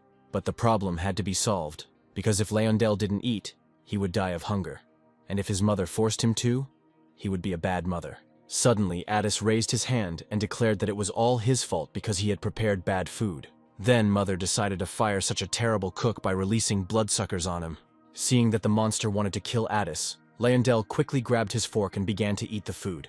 Shoving this disgusting thing into his mouth, Leondel imagined it was pork and told everyone it was delicious. But the meal of the beautiful family was interrupted by the doctor, who reported to the monster that the maid was healthy. The goddess of darkness, Kibriel, was sealed by 4 heroes who possessed the goddess's blessing. About half a year ago, the power of the goddess of darkness was sealed, and at about the same time, a crack into an unknown dimension appeared. Kiwi could no longer delay the goddess's task, as the decay of the magical power occurred faster than expected. As Kivia prepared, the doctor reported that most likely the bloodsuckers had completely penetrated the bodies of her friends and had become one. Kivia decided that this happened because of the man they brought to the village. The doctor suggested that Kivia try to wake up the boys in the same way that she woke up. But they both knew that using someone else's aura could be poisonous. Addis and Ether might not be able to withstand Kivia's aura. Of all of them, only the Valtarian warrior can withstand Kivia's aura. Kivia knew that Eric wouldn't be hurt much by her aura, but the problem was the mother, who was keeping a close eye on Kivia. Leondel, seeing his brother, ran to him, asking if he was okay, but the brother apologized to Leondel, turned around and left.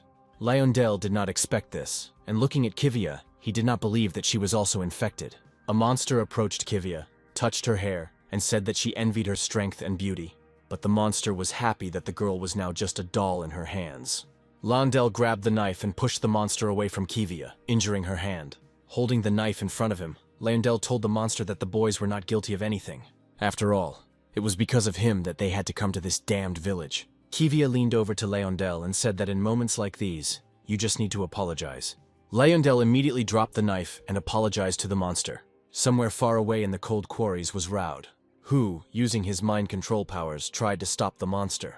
When the monster sat still, Raud decided that his power had worked. But this was his big mistake, and then Raud thought that it would have been better for him to remain in captivity in the Order. At that moment, help arrived for Rauda. It was Chanrushan who told Raud that the monsters here were above his level, and therefore his skills did not work on them. Raud thanked the stranger for his help, but the monster behind them became even bigger. Looking at it, Chanrushan decided that it also did not have a very high level.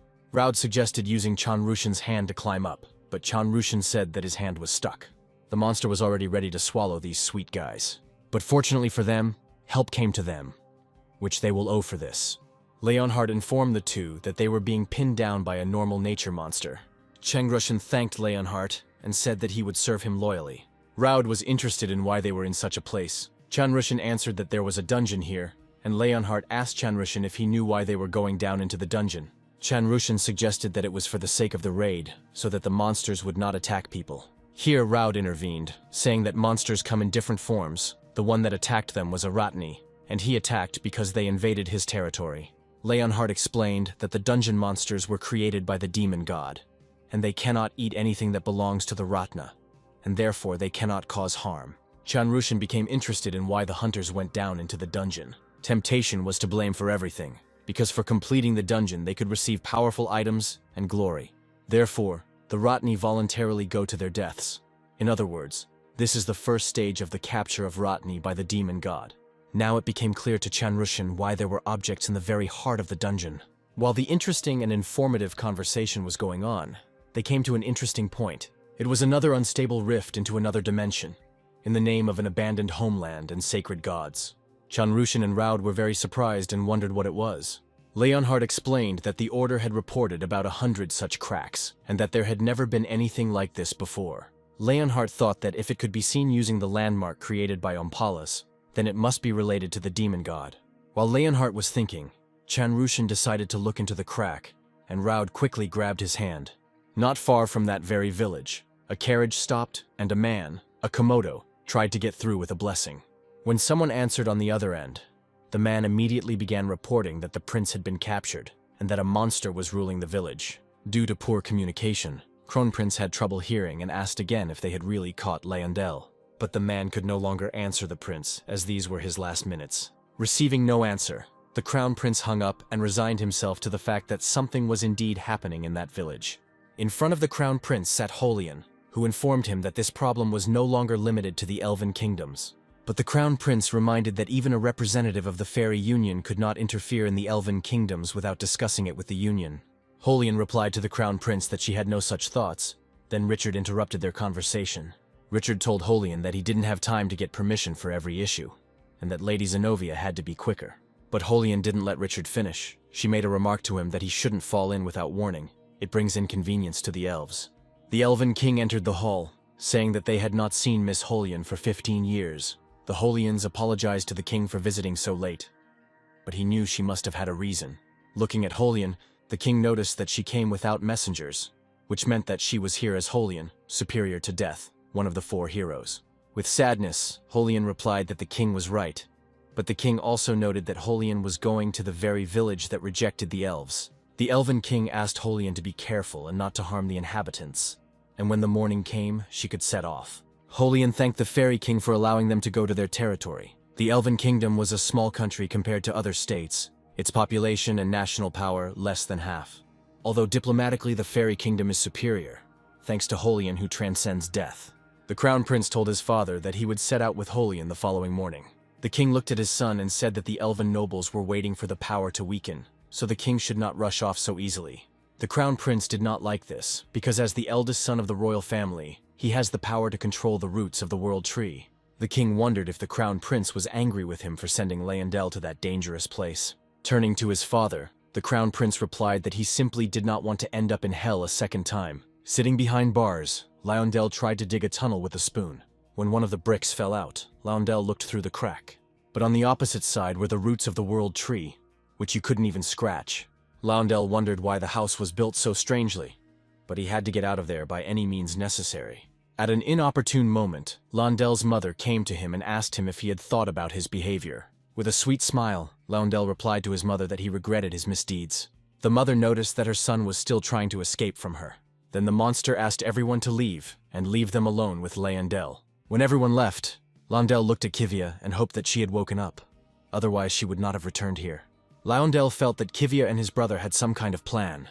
As she left, Kivia's thoughts were that she had managed to avoid the worst-case scenario, her own death. None of this would have happened if they hadn't taken the king's quest. Even if the future was not as she had envisioned, there shouldn't be any problems. But Leyendel's death is inevitable, and if the predetermined fate is changed, all of Kivia's visions will be destroyed and she will no longer see the future.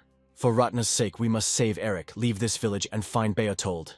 When everyone returned to the house, Kivia went after Eric, but the maid Ether began to wonder where the new girl had gone. Kivia couldn't afford to be found out before she woke Eric up.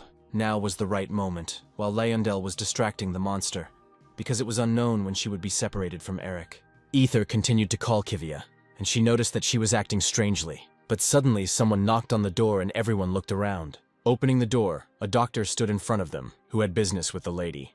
Addis replied that the lady was now with the young master, and he could inform her of the doctor's arrival. The doctor told the servants that the mistress had probably forgotten to ask them for something, and suggested that they go outside the village together. Since it won't take much time, the lady won't even notice their absence. Lying on the bed, the gentleman felt strange that he had previously slept on such a small bed, and worn such tight clothes. Looking at his reflection in the mirror, it seemed to him that this was not his true appearance. But then he thought that he was not a primitive man who walked around naked, and there was no way that this cool mustache wasn't actually his. While the gentleman was admiring himself, Kivia was already attacking him with her aura. Leyendel didn't understand until what point this monster would pretend to be human and pretend that they were family. Mommy leaned closer to her son and said that he had not yet seen real underground monsters. She stroked Leyendel and said that if she were a monster, the village and he would no longer be alive. Mom explained to the baby that monsters are programmed to destroy everything connected with war, the desire to kill. The monster kept telling Leyendel that she rejected all of this, and that was why she was different. But Leyendel didn't understand why she was better than monsters if she manipulated people and killed innocents. The monster replied that they were all exactly the same, because that was what happened to Leyendel's own mother when she died. These words caught Leyendel's attention. He did not understand what this monster was saying. Covering her mouth with her hand, the monster apologized for saying too much again. Leondell wanted to know what this monster was talking about and, waving a brick, began to threaten. But the mother stopped her son and realized that it would be difficult to convince him with words. Having obtained the bloodsucker larva, the mother decided to sew her babies into the baby's body herself. Suddenly the walls and ceiling shook as if an earthquake had occurred. While resisting, Leondell hoped that Kivia had done everything and that they would soon save him. But it wasn't an earthquake, Eric. After Kivia's attack threw her into the wall, and from the powerful blow, the house shook. Now Kivia realized that burning the bloodsuckers in Eric's body was a stupid idea, because her power was not enough. Eric was like a multi-layered monster. Looking at himself, the master was unhappy that his clothes were torn due to the fault of the maid. The gentleman regarded all this as an attack on his family. After some strange noise, the monster decided to leave, but Leondell stood in front of her and did not let her pass. Leondell's thoughts were that Kivia was now fighting to save them, and therefore he had to stop this monster. But the monster slipped through the bars like a ghost.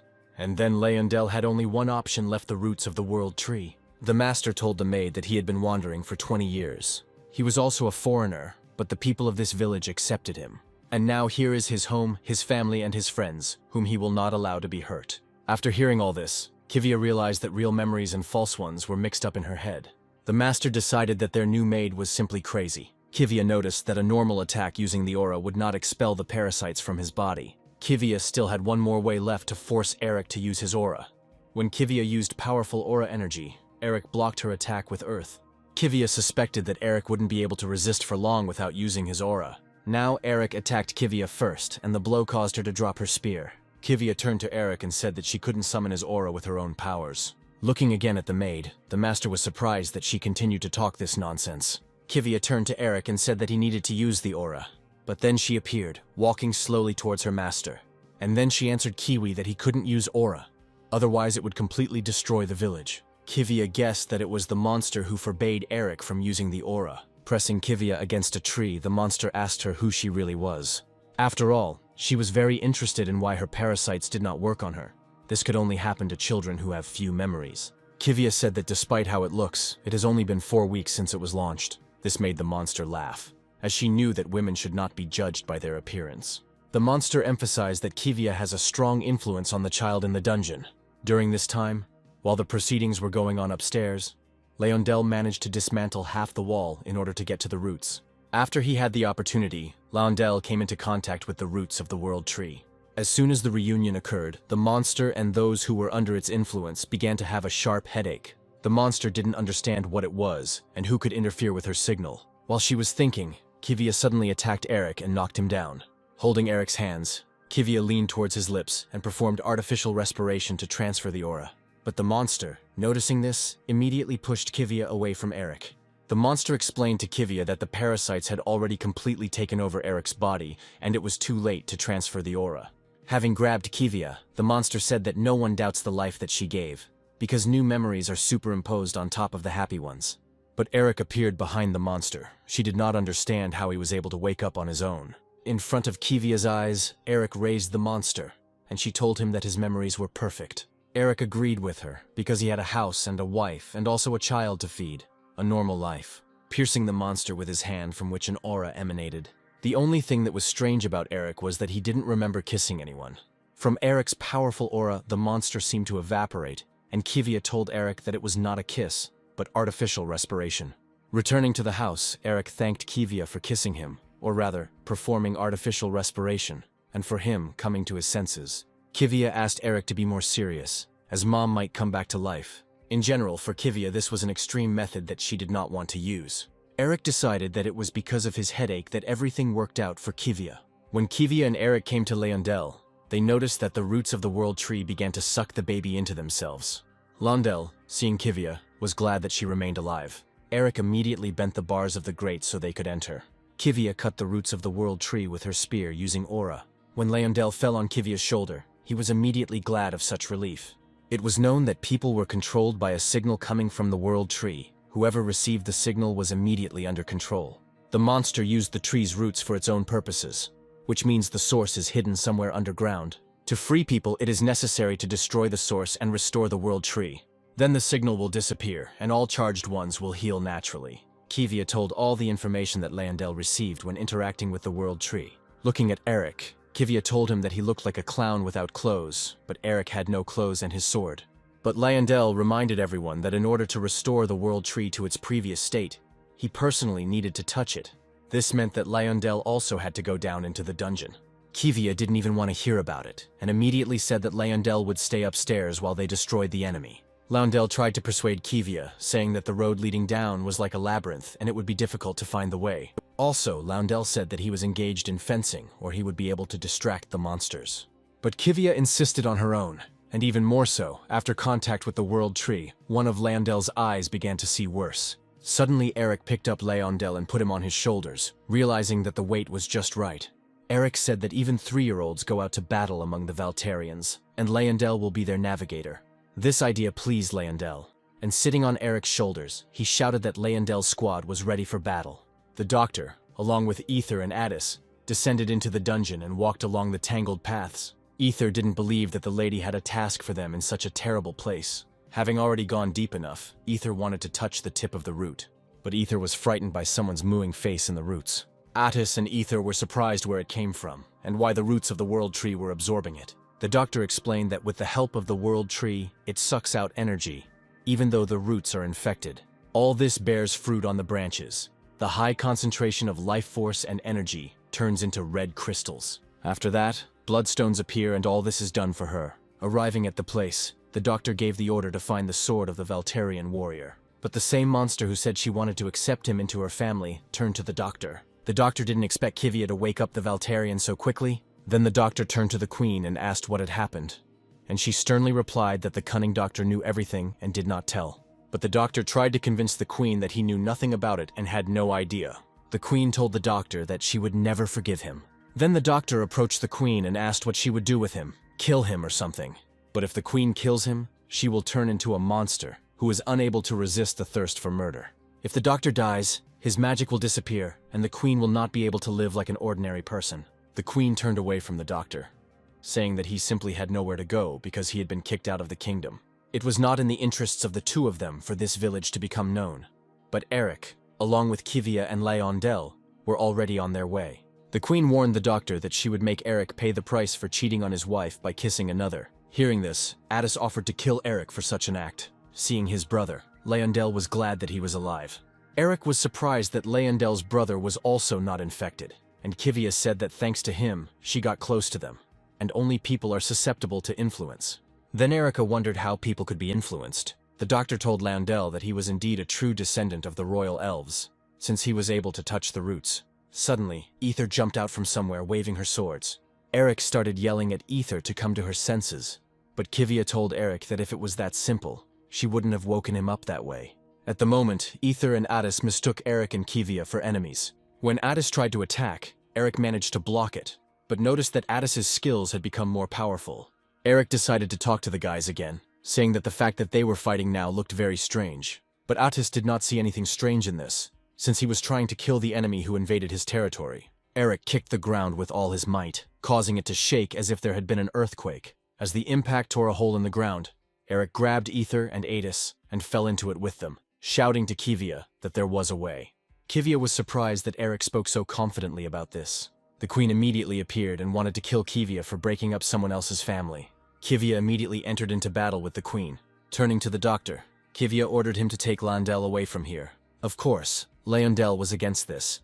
Then Kivia told him that if he stayed here, he would die. The doctor grabbed Leyondell by the hand and they started to run away. Leyondell decided that he was just bothering everyone, and his escape was the only help for Kivia and Eric. The middle brother asked Leyondell if he wanted to help his friends, and Leyondell of course agreed. The doctor was happy about this, and said that the time had come to prove his worth. The queen asked Kivia if she knew that if a half-elf touched the world tree, he would die due to the side effect. The queen knew that Kivia's true intentions were not to save the child, but simply to have him die away from her eyes. Kivia begged the wretched monster to shut up, but the queen was glad she had hit the nail on the head.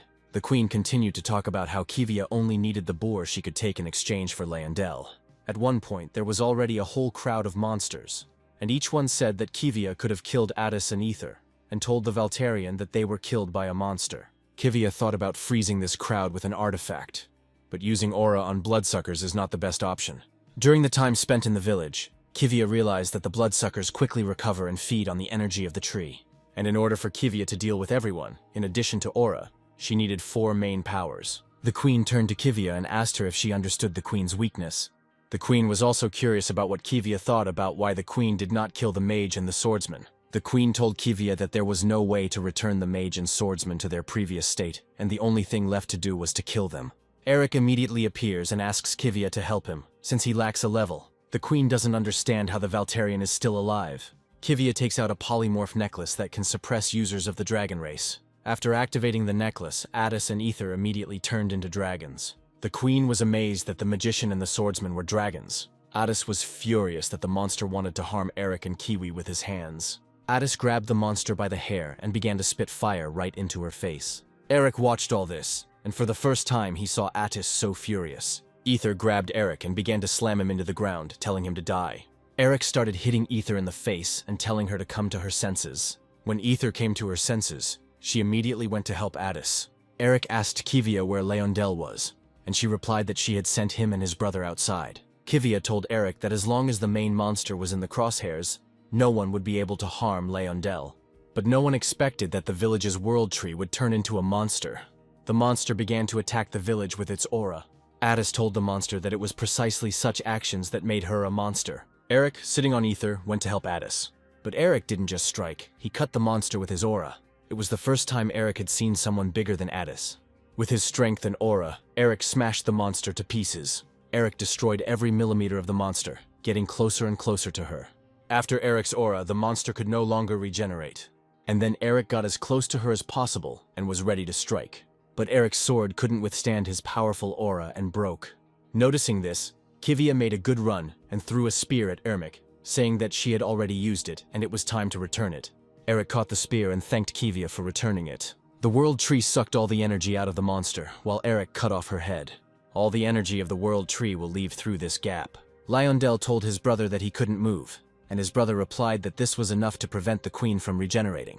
Leondel, looking at the crack, asked his brother what kind of crack it was. The brother said that her origin is impossible to know.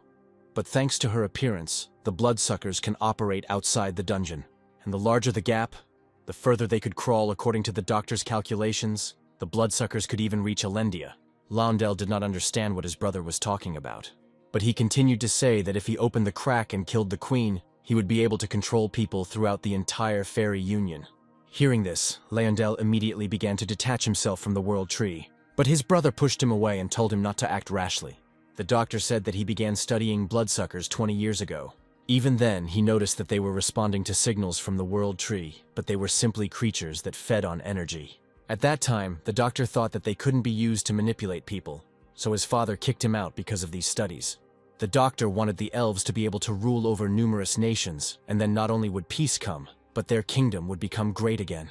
Leondel couldn't believe that after his father had thrown his brother out of the palace, he continued his research in the village. The doctor was glad about this, as he was able to complete them when he discovered the crack. And then he met the monster that controlled the bloodsuckers. According to the doctor's plan, Leondel's companions were supposed to kill the monster. When the boys saw a small white lump, they were not sure that it was the same monster. But this monster's eyes turned red and he wanted to attack Eric. The monster was stopped by Kivia, who grabbed it. Eric became curious about who this was. What kind of monster? It was a level 32 monster. Tribe name Specimen A. Angel Star 156-842. The monster settled in a deserted gorge where there was nothing. He devoured everything that was smaller than him, and this required neither consciousness nor ego. In order to survive and become stronger, he had no other way but to devour and evolve. Compared to other predators, which were simply huge, the monster was weak and small. Most often he ran away, because in case of failure it was impossible to survive. But one day he failed. The monster was badly injured and wanted to be killed and eaten. But suddenly he noticed a strange crack that he had not seen before, and then he instinctively ran towards her, not noticing his wounds. When he got to the other side, he couldn't figure out where he ended up when he fell into it. The monster continued to run until he was sure he was safe. Then the child noticed a monster in the bushes and told his parents that there was something strange there.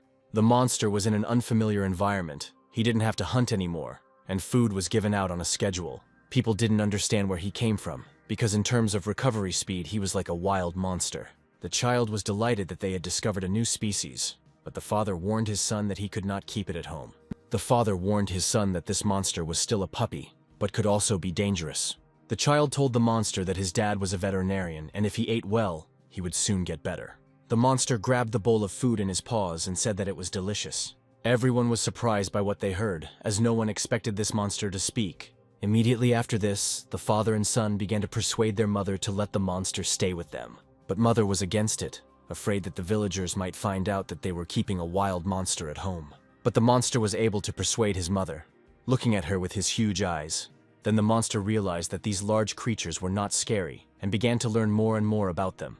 Dad, a veterinarian, loved to look after the monster as he was, and thanks to this, he was able to live comfortably in their home. After some time, my mother decided that it was impossible to keep the monster locked up. So sometimes she would secretly take him out when she went to the village. The boy loved to read books and sleep under a tree. Then this baby gave a name to the monster. Since he was white as snow, he received the name Snow. Even though the monster Snow had never seen snow, he liked the name.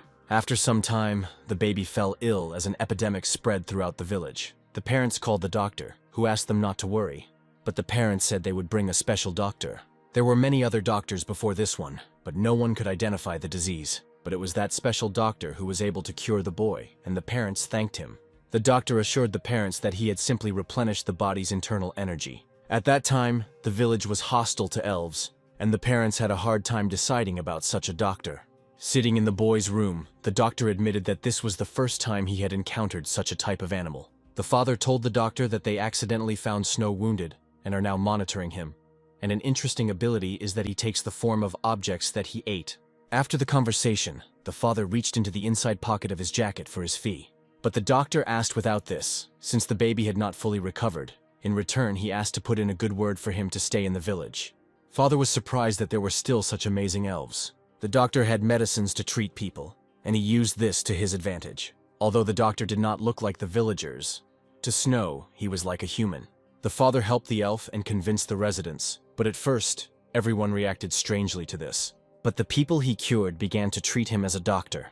Unfortunately, even medications did not help the physically weak, and the boy was no exception. After the boy's death, the house acquired an uncomfortable silence. No one called Snow by name again, and the family and other residents became infected with another disease. The disease was so severe that it could not be cured by any medicine. Snow didn't know what he had to do to return to that time. He wanted to be called by name again, played with and fed. When Snow ran to the boy's grave, he began to dig him out, and one of the villagers noticed this. After some time, Snow returned, but his parents were alarmed by his appearance. Standing on the threshold, Snow said that he was in pain, just like his mom and dad. Even though the boy disappeared, Snow made his parents happy that they had him, and that he would become part of their family. But the father was beside himself and swung at Snow, saying that he was a vile monster. In such rainy weather, the villagers entered the house to report that a monster had dug up their son's grave, but there was no one to report this to. When it was all over and Snow came to his senses, he decided he needed to go to the doctor. But in this guise, Snow could not appear, and, not understanding the reasons, he ran away. Snow found the crack from which he fell, but he had already become larger than that crack.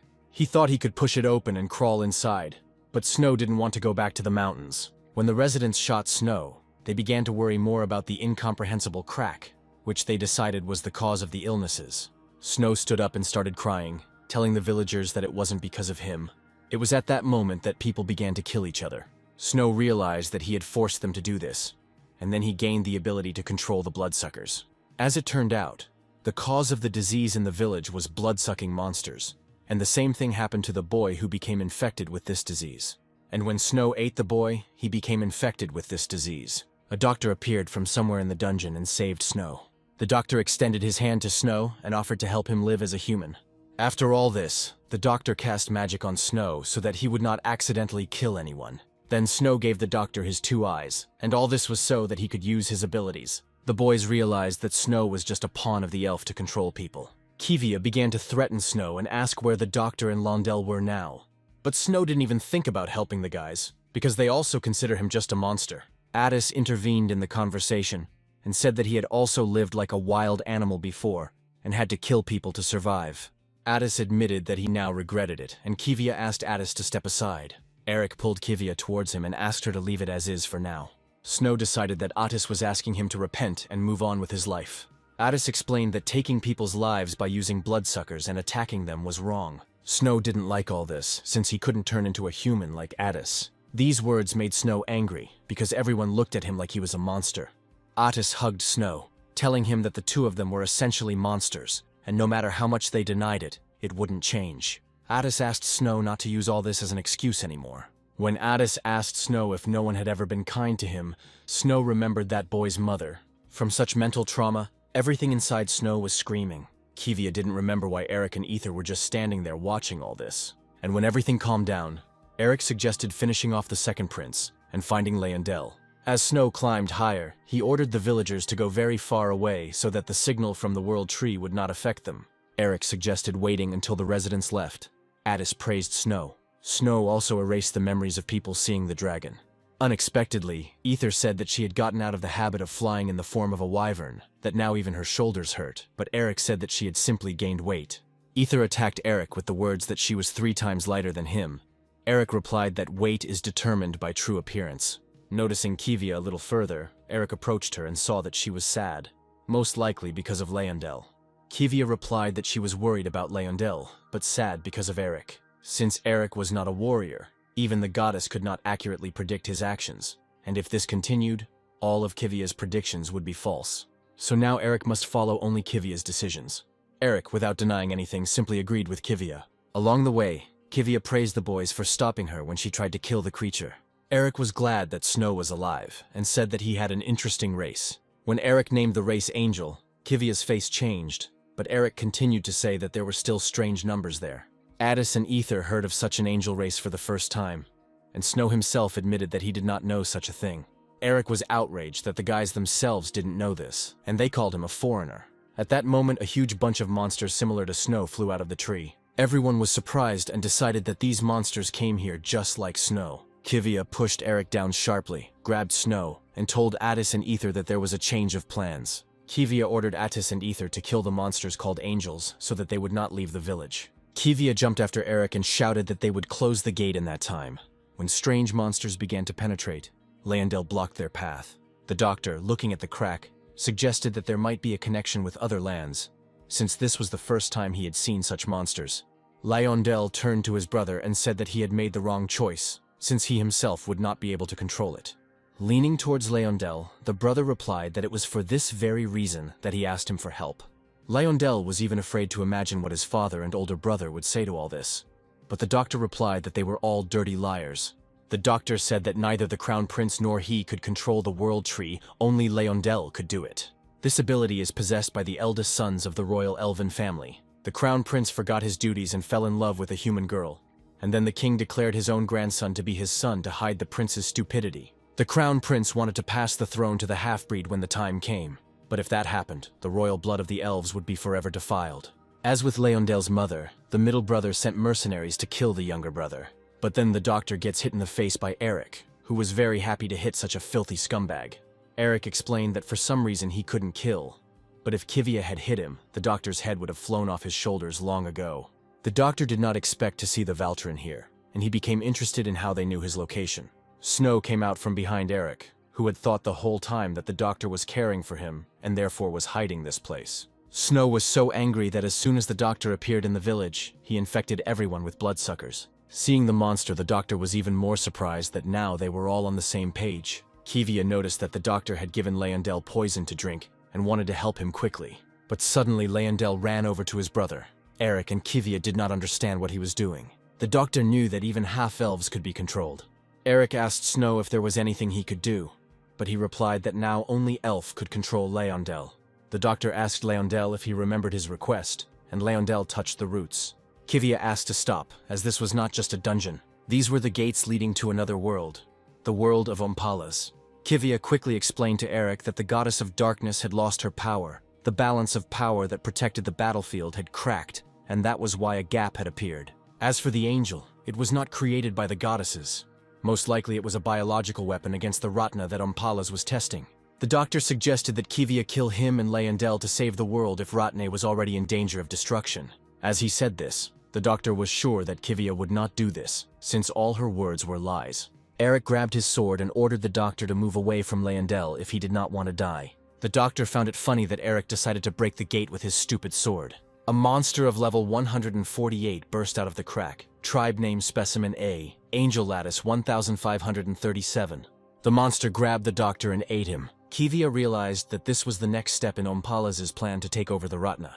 Snow recognized the monster as a Muria, who was already many years old and who would devour them all. Eric immediately began to attack before the gate was fully open. Eric wanted to deal with the angel first and then seal the gap. Kivia wanted to help Eric by giving him a hint that if he had already dealt with the angel, then he needed to immediately run to the gate. But Eric shouted back to Kivia that it wouldn't be that easy to handle this, and asked to entrust the monster to him, and for Kivia to deal with Leondel. Eric noticed that the monster was trying to drag him into the crevice, and the monster succeeded, and Eric followed him into another dimension. When Eric heard about the world of Ompalas from Kivia, he doubted it, but now he had no doubts. Looking around, Eric could not imagine when he would return to this hell again. Looking at the monster, Eric did not believe until the very end that the second prince had been eaten. Snow didn't understand why. Even though the second prince died, the manipulation of Leondel didn't stop. Kivia said that it was because of the resistance that arose when the half-elf came into contact with the world tree. Snow began to have tears in his eyes, thinking that this was all because of him. But Kivia reassured Snow, saying that it was simply time. Above, Addis and Ether continued to fight the angels using different methods of magic. Ether noticed that although there were a lot of monsters, they were not particularly strong, but one still had to be careful. Addis felt uneasy, because the army was safe even with so many dungeons. Ether understood that if all the monsters crawled out, the world would end. Then Ether and Addis noticed that the monsters began to devour each other. This meant that the monsters would evolve, and the guys couldn't let that happen. Ether noticed that Addis wasn't attacking the monsters, and asked why. Addis was upset because the blessing of Ompalas on the staff refused to attack the angel. And after the monsters evolved, they turned into a huge monster. The huge monster began to fill with irreversible aura power. Eric kept trying to attack the monster, but no matter how much he tried, before he could even swing, he lost his strength. However, it was dangerous for Eric to receive direct attacks from such a high-level monster, and he could not use aura. At the very beginning, the management warned that it was an impossible target for an angel to attack, and suggested sacrificing oneself to the deity's viceroy and striving for eternal life. When Eric entered another dimension, the gate opened even more, and monsters began to arrive from there. Kivia didn't believe that they couldn't be gotten rid of. Snow replied that it was only for a while, since they had enough food here. Kivia had only one option left, to close the gate. Snow fully agreed with Kiwi, but only Leondel could close the gate. But in the state that Leondel was in now, he couldn't even get close to the world tree. A loud voice of Ether was heard in the tunnel, shouting for everyone to step aside. As Ether and Addis flew past Kivia, Snow and the other monsters, a huge monster flew after them. Having flown into the crack, the monster was about to attack the guys, gathering all of its aura. But Ether and Addis waited for the right moment and dodged the attack, and the monster attacked another monster. Then a fight began between the monsters, and this gave Addis and Ether time to search for Eric. If even Ompalas' blessing didn't work for Addis, the boys realized that Eric wasn't in the best position either. Flying in this hell, Addis noticed a huge hole and told Ether to fly there. In one of these holes, under a pile of stones, lay an exhausted Eric. As Ether and the monster quickly passed by, the small monsters were swept away, and Leondel called out to Kivia. Kivia immediately turned to Leondel, who asked Kivia to help with something. Leondel asked Kivia to take him to the roots of the world tree. After all, as a representative of the royal family of elves, he must take responsibility. Ether and Addis appeared from the crack and helped Eric walk.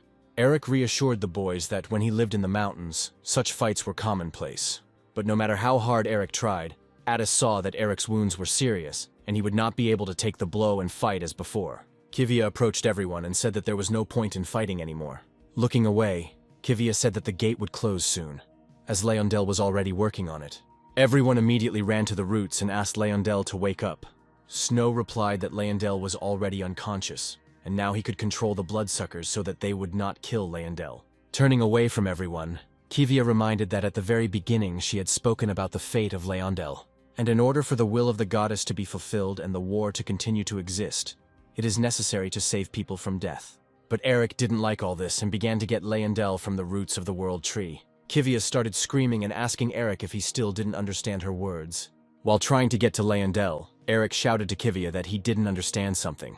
Eric didn't understand whether the world would collapse if they saved some boy, and if the world really was that weak, then it would be better for it to collapse. As Eric began to free Leondel, The gap became large again and a monster appeared from there. Taking a closer look, Eric noticed that the monster was devouring other angels and evolving. The monster sent its murderous aura into the gap to kill everyone, but Addis used ice reflecting magic. When the way was clear, Addis and Ether went to buy time for Eric, and when he freed Leondel, he could help them too. Kivia couldn't even imagine how these two would resist the angel, but Eric warned the guys that he would quickly cope. Hearing about quickly, Kivia was completely dumbfounded, because the roots of the world tree can only be torn apart with the help of aura. Kivia grabbed Eric's hand and started talking about the promise he made to her that he would follow her decisions. Eric laid everything out for Kivia so that when she entrusted them with the goddess's task, she did not have to tell them about Leondel's fate. Then the boys wouldn't have to go with Leondel. They would have gone straight to look for Beotold. Eric decided that Kivia, without realizing it, had made the decision to save Leondel from his fate. Kivia burst into tears. She realized that there was nothing they could do now. They had only one option left, to sacrifice Leondel, but Eric had one way, and that was to fight at full strength. By that time, Addis and Ether were already exhausted and could not continue the fight. A few more moments and the monster would have destroyed the guys. Erica found a way to use the power of the goddess, and a guide appeared before him. The management informed that it was impossible to recognize the enemy and that it was necessary to destroy the enemy. Eric was ready for a complete demolition. The monster was special. 25 years had already passed since he managed to survive. He became the strongest in this place and everything stopped. Those whom he ate and the weakest, no matter how much he swallowed them, could not become stronger. Even the acquired ability began to sharply reduce his metabolism, and it became enough to eat once a month. There were no enemies and no need to move. It was all profit and free. But now it was impossible not to be angry. For the first time in a long time, he again smelled blood and suffering.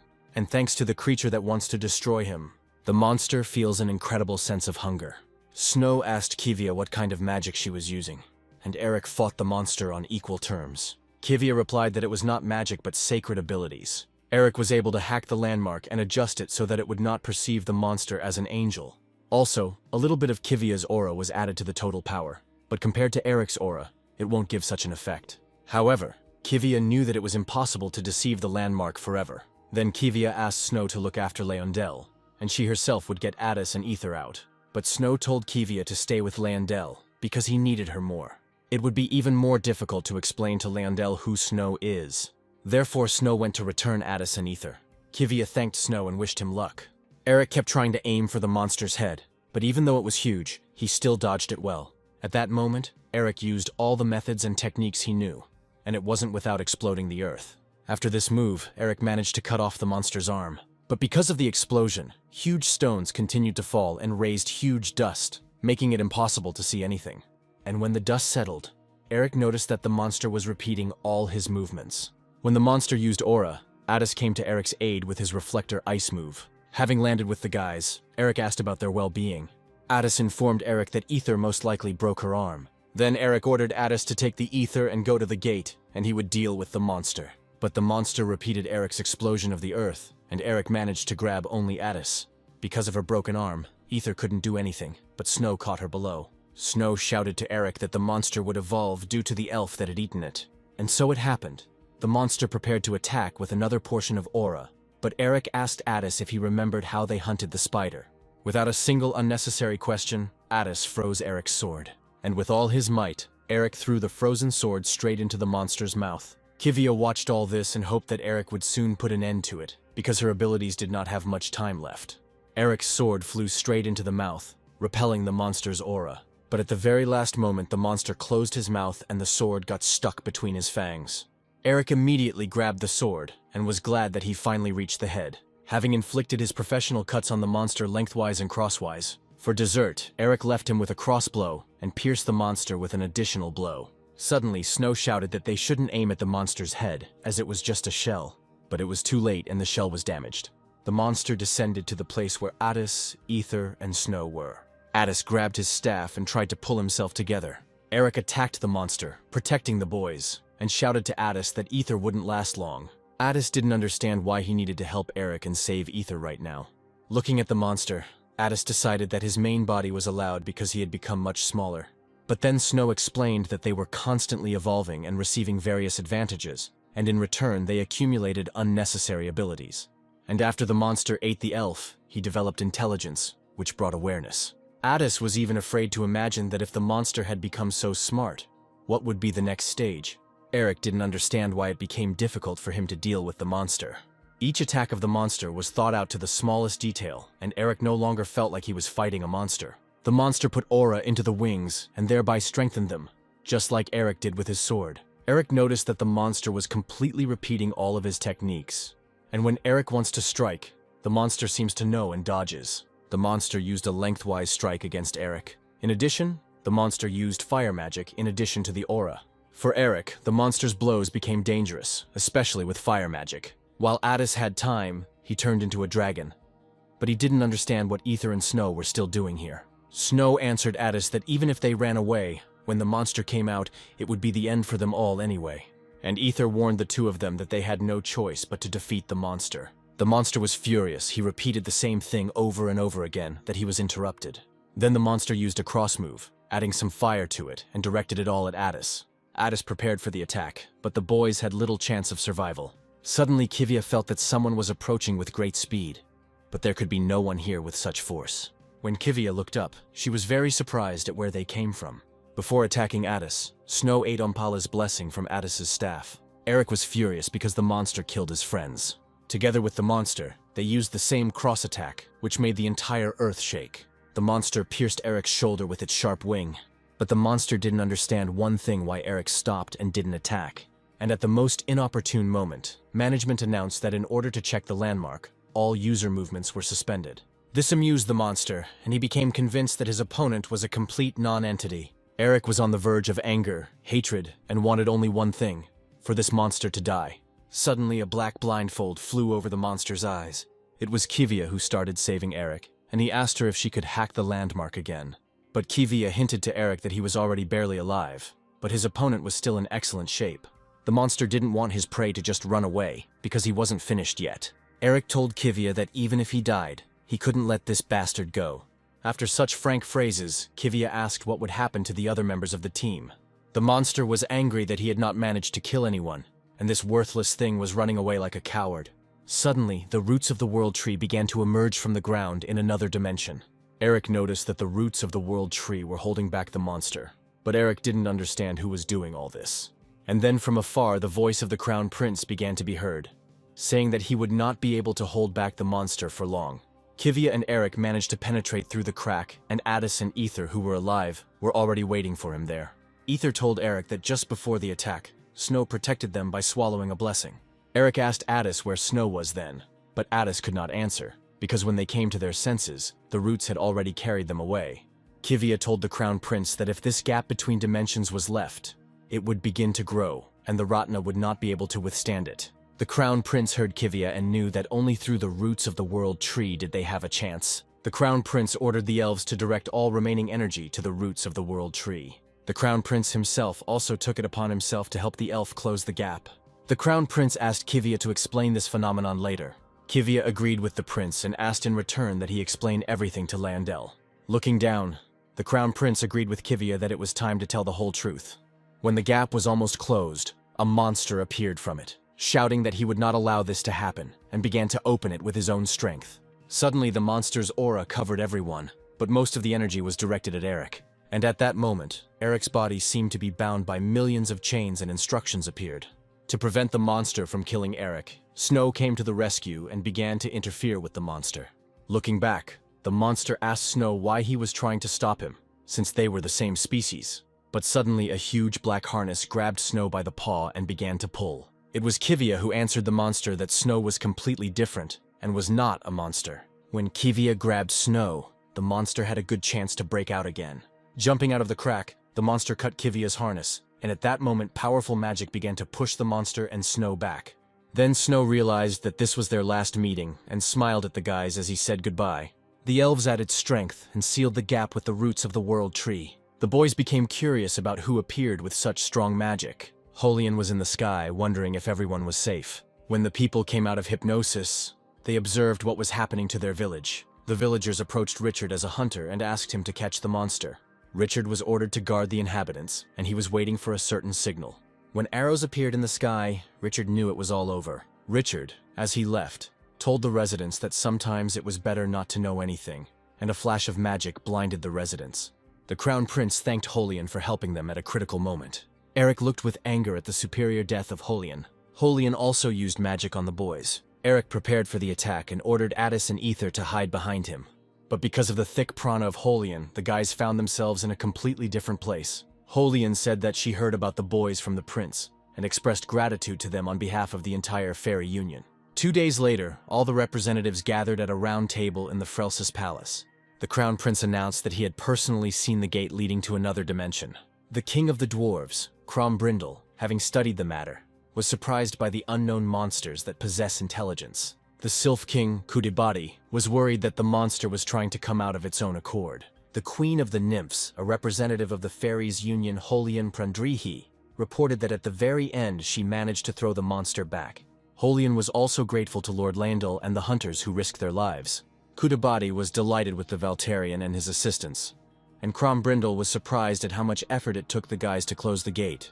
But Crombrindle decided to look at it from the other side, and put forward the theory that perhaps the hunters were somehow connected to this incident. The Crown Prince revealed that the cause was his dead twin brother, and that the Elven Kingdom was responsible for not keeping an eye on him. The Crown Prince also admitted that the price for all this is that his son Leondel is now unconscious and cannot come to his senses.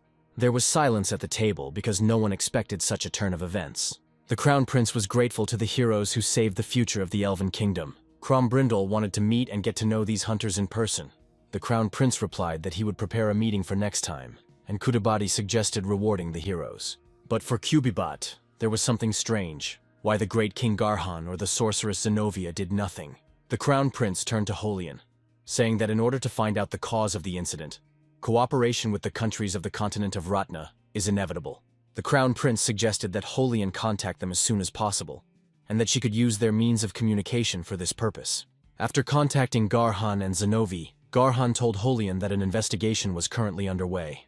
Zenovia told Holian that she was ready to rush to investigate right now, but not everything is so simple, so she gave Holian a hint. Holian thanked Zenovia for the hint, as it allowed them to avoid major losses.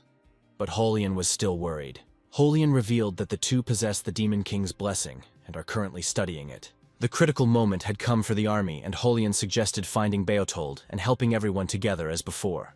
But Garhan reminded Holian that they were human, and unlike her, their lifespan was limited. Garhan said that only with the blessing of Umpalas would they soon be able to receive eternal life. Zenovia noticed that Holian's expression changed, and asked if this wasn't part of her plans. Holian was nervous, because these were her friends, and she couldn't wish them dead. Garhan reminded Holian that they, as 4 heroes, had to save the Ratna, so they entrusted this task to her. Holian left in a bad mood and asked to contact her if they learned anything about the gate. Zenovia suggested that Garhan tell the whole truth to Holian, since they had already given up control of the great land and blessing to her. But Garhan replied that this was impossible, and the problem was in the gates themselves. Garhan knew that the power protecting the Ratna would be thrown out of balance by the absence of the Goddess of Darkness, but he did not expect that it would connect it with the world Umpalas. Zenovia warned Garhan that this was a temporary problem, and that they should simply absorb the goddess's power completely. Garhan reminded Zenovia that Holian, although a healer, was a level higher than all of them, and Beotold refused to measure the level at all, so Garhan and Zenovia could not know anything for sure. Garhan regretted that he had not resolved all the issues with Beotold, but now the main thing was not to become enemies. Calling Richard Garhan to ask about the situation, Richard said that Holian was planning to stay in the Elven Kingdom to investigate. Richard also noted that the leaders of the Fairy Union are not going to officially announce the gate. Garhan ordered Richard to keep an eye on Holian and make sure she didn't find out anything about their conversation, and if anyone starts to guess about their plan, Garhan ordered that they be destroyed. Walking around the palace grounds, Addis asked where Kivia had gone with such a worried face. Eric decided that it was because of Holian. Addis only noticed that Holian did not have the blessing of Umpalas, because then she would be able to measure the level of the warrior. Ether agreed with Addis, adding that given their healing, maybe she wasn't that bad. But Eric told the guys that when Holian treated him, he felt the remnants of his aura leaving him. Eric decided that Holian was too risky to trust, since she was in the same boat as Garhan and Zenovia. Ada suggested that the best option was to find Beotold and do it before the other gate opened and the angel came out of it. Suddenly, a strong wind arose and Sylph, the thief of justice, appeared. Sylph asked if they were the hunters hired by the Elven Kingdom. Ether didn't understand when Sylph stole her necklace, and for Addis it was strange that Sylph, who lived at the top of the world tree, was doing here. Flying away quickly, Sylph said that if they caught him, then they would find out everything. Ether and Eric immediately set off in pursuit, but Addis forgot that his dry land with the blessing was no longer there. Sylph led Eric and Ether into the forest away from the palace. Then Sylph shouted that it was not he who wanted to fight the Valterian, and someone huge jumped out of the mountain. It was a dwarven warrior who thanked the Valterian for coming to test the new weapon. Eric found the dwarf too noisy and had no choice but to destroy him. Crombrindle approved of the fact that the Valterian didn't even care that he was the king of the dwarves. As it turned out, the king of the gnomes wanted to test the new weapon and asked Sylph to bring the Valterian. Sylph looked at the necklace and noticed that it looked more like the artifact that Miss Hollian used to have. If Ether is too far from the necklace, it risks taking on its true form. The dwarf warrior took out his new invention, the stone thrower. Eric was surprised when he first saw such a thing. The dwarf warrior explained that this was a reusable installation for launching magic projectiles, created using the latest dwarven technology. Having shot the entire forest, the wonder weapon ran out of shells and then there was no point in testing. Eric used aura and therefore nothing affected him. But in case long-range shooting was no longer possible, the dwarves had the option of battle. By that time, Addis had arrived and did not understand what was happening. Taking a closer look, Addis noticed that Eric was fighting with the magical dreadgnome gloves from the kingdom of the gnomes. And if Eric suddenly defeats this person, then problems may arise between the states. For such a case, Addis took the crystals, but without the staff he could not use them. And then Addis noticed a very interesting joke. Sylph told Ether that if you chased them in such a narrow and confusing space, it would be almost impossible to catch them. Ether tried to catch Sylph with a magic sword, and judging by her movements, Sylph realized that she was used to flying. Since Sylph became too slow and tired, Ether almost caught up with him. Ether sat down on a branch, and somewhere a flying Sylph was wondering how Ether got this necklace. But Ether wasn't going to tell this story to the thief. Then Sylph offered an option: if Ether could take the necklace away in 10 minutes, then he would not ask anything else. But if Ether loses, he will tell him the whole truth.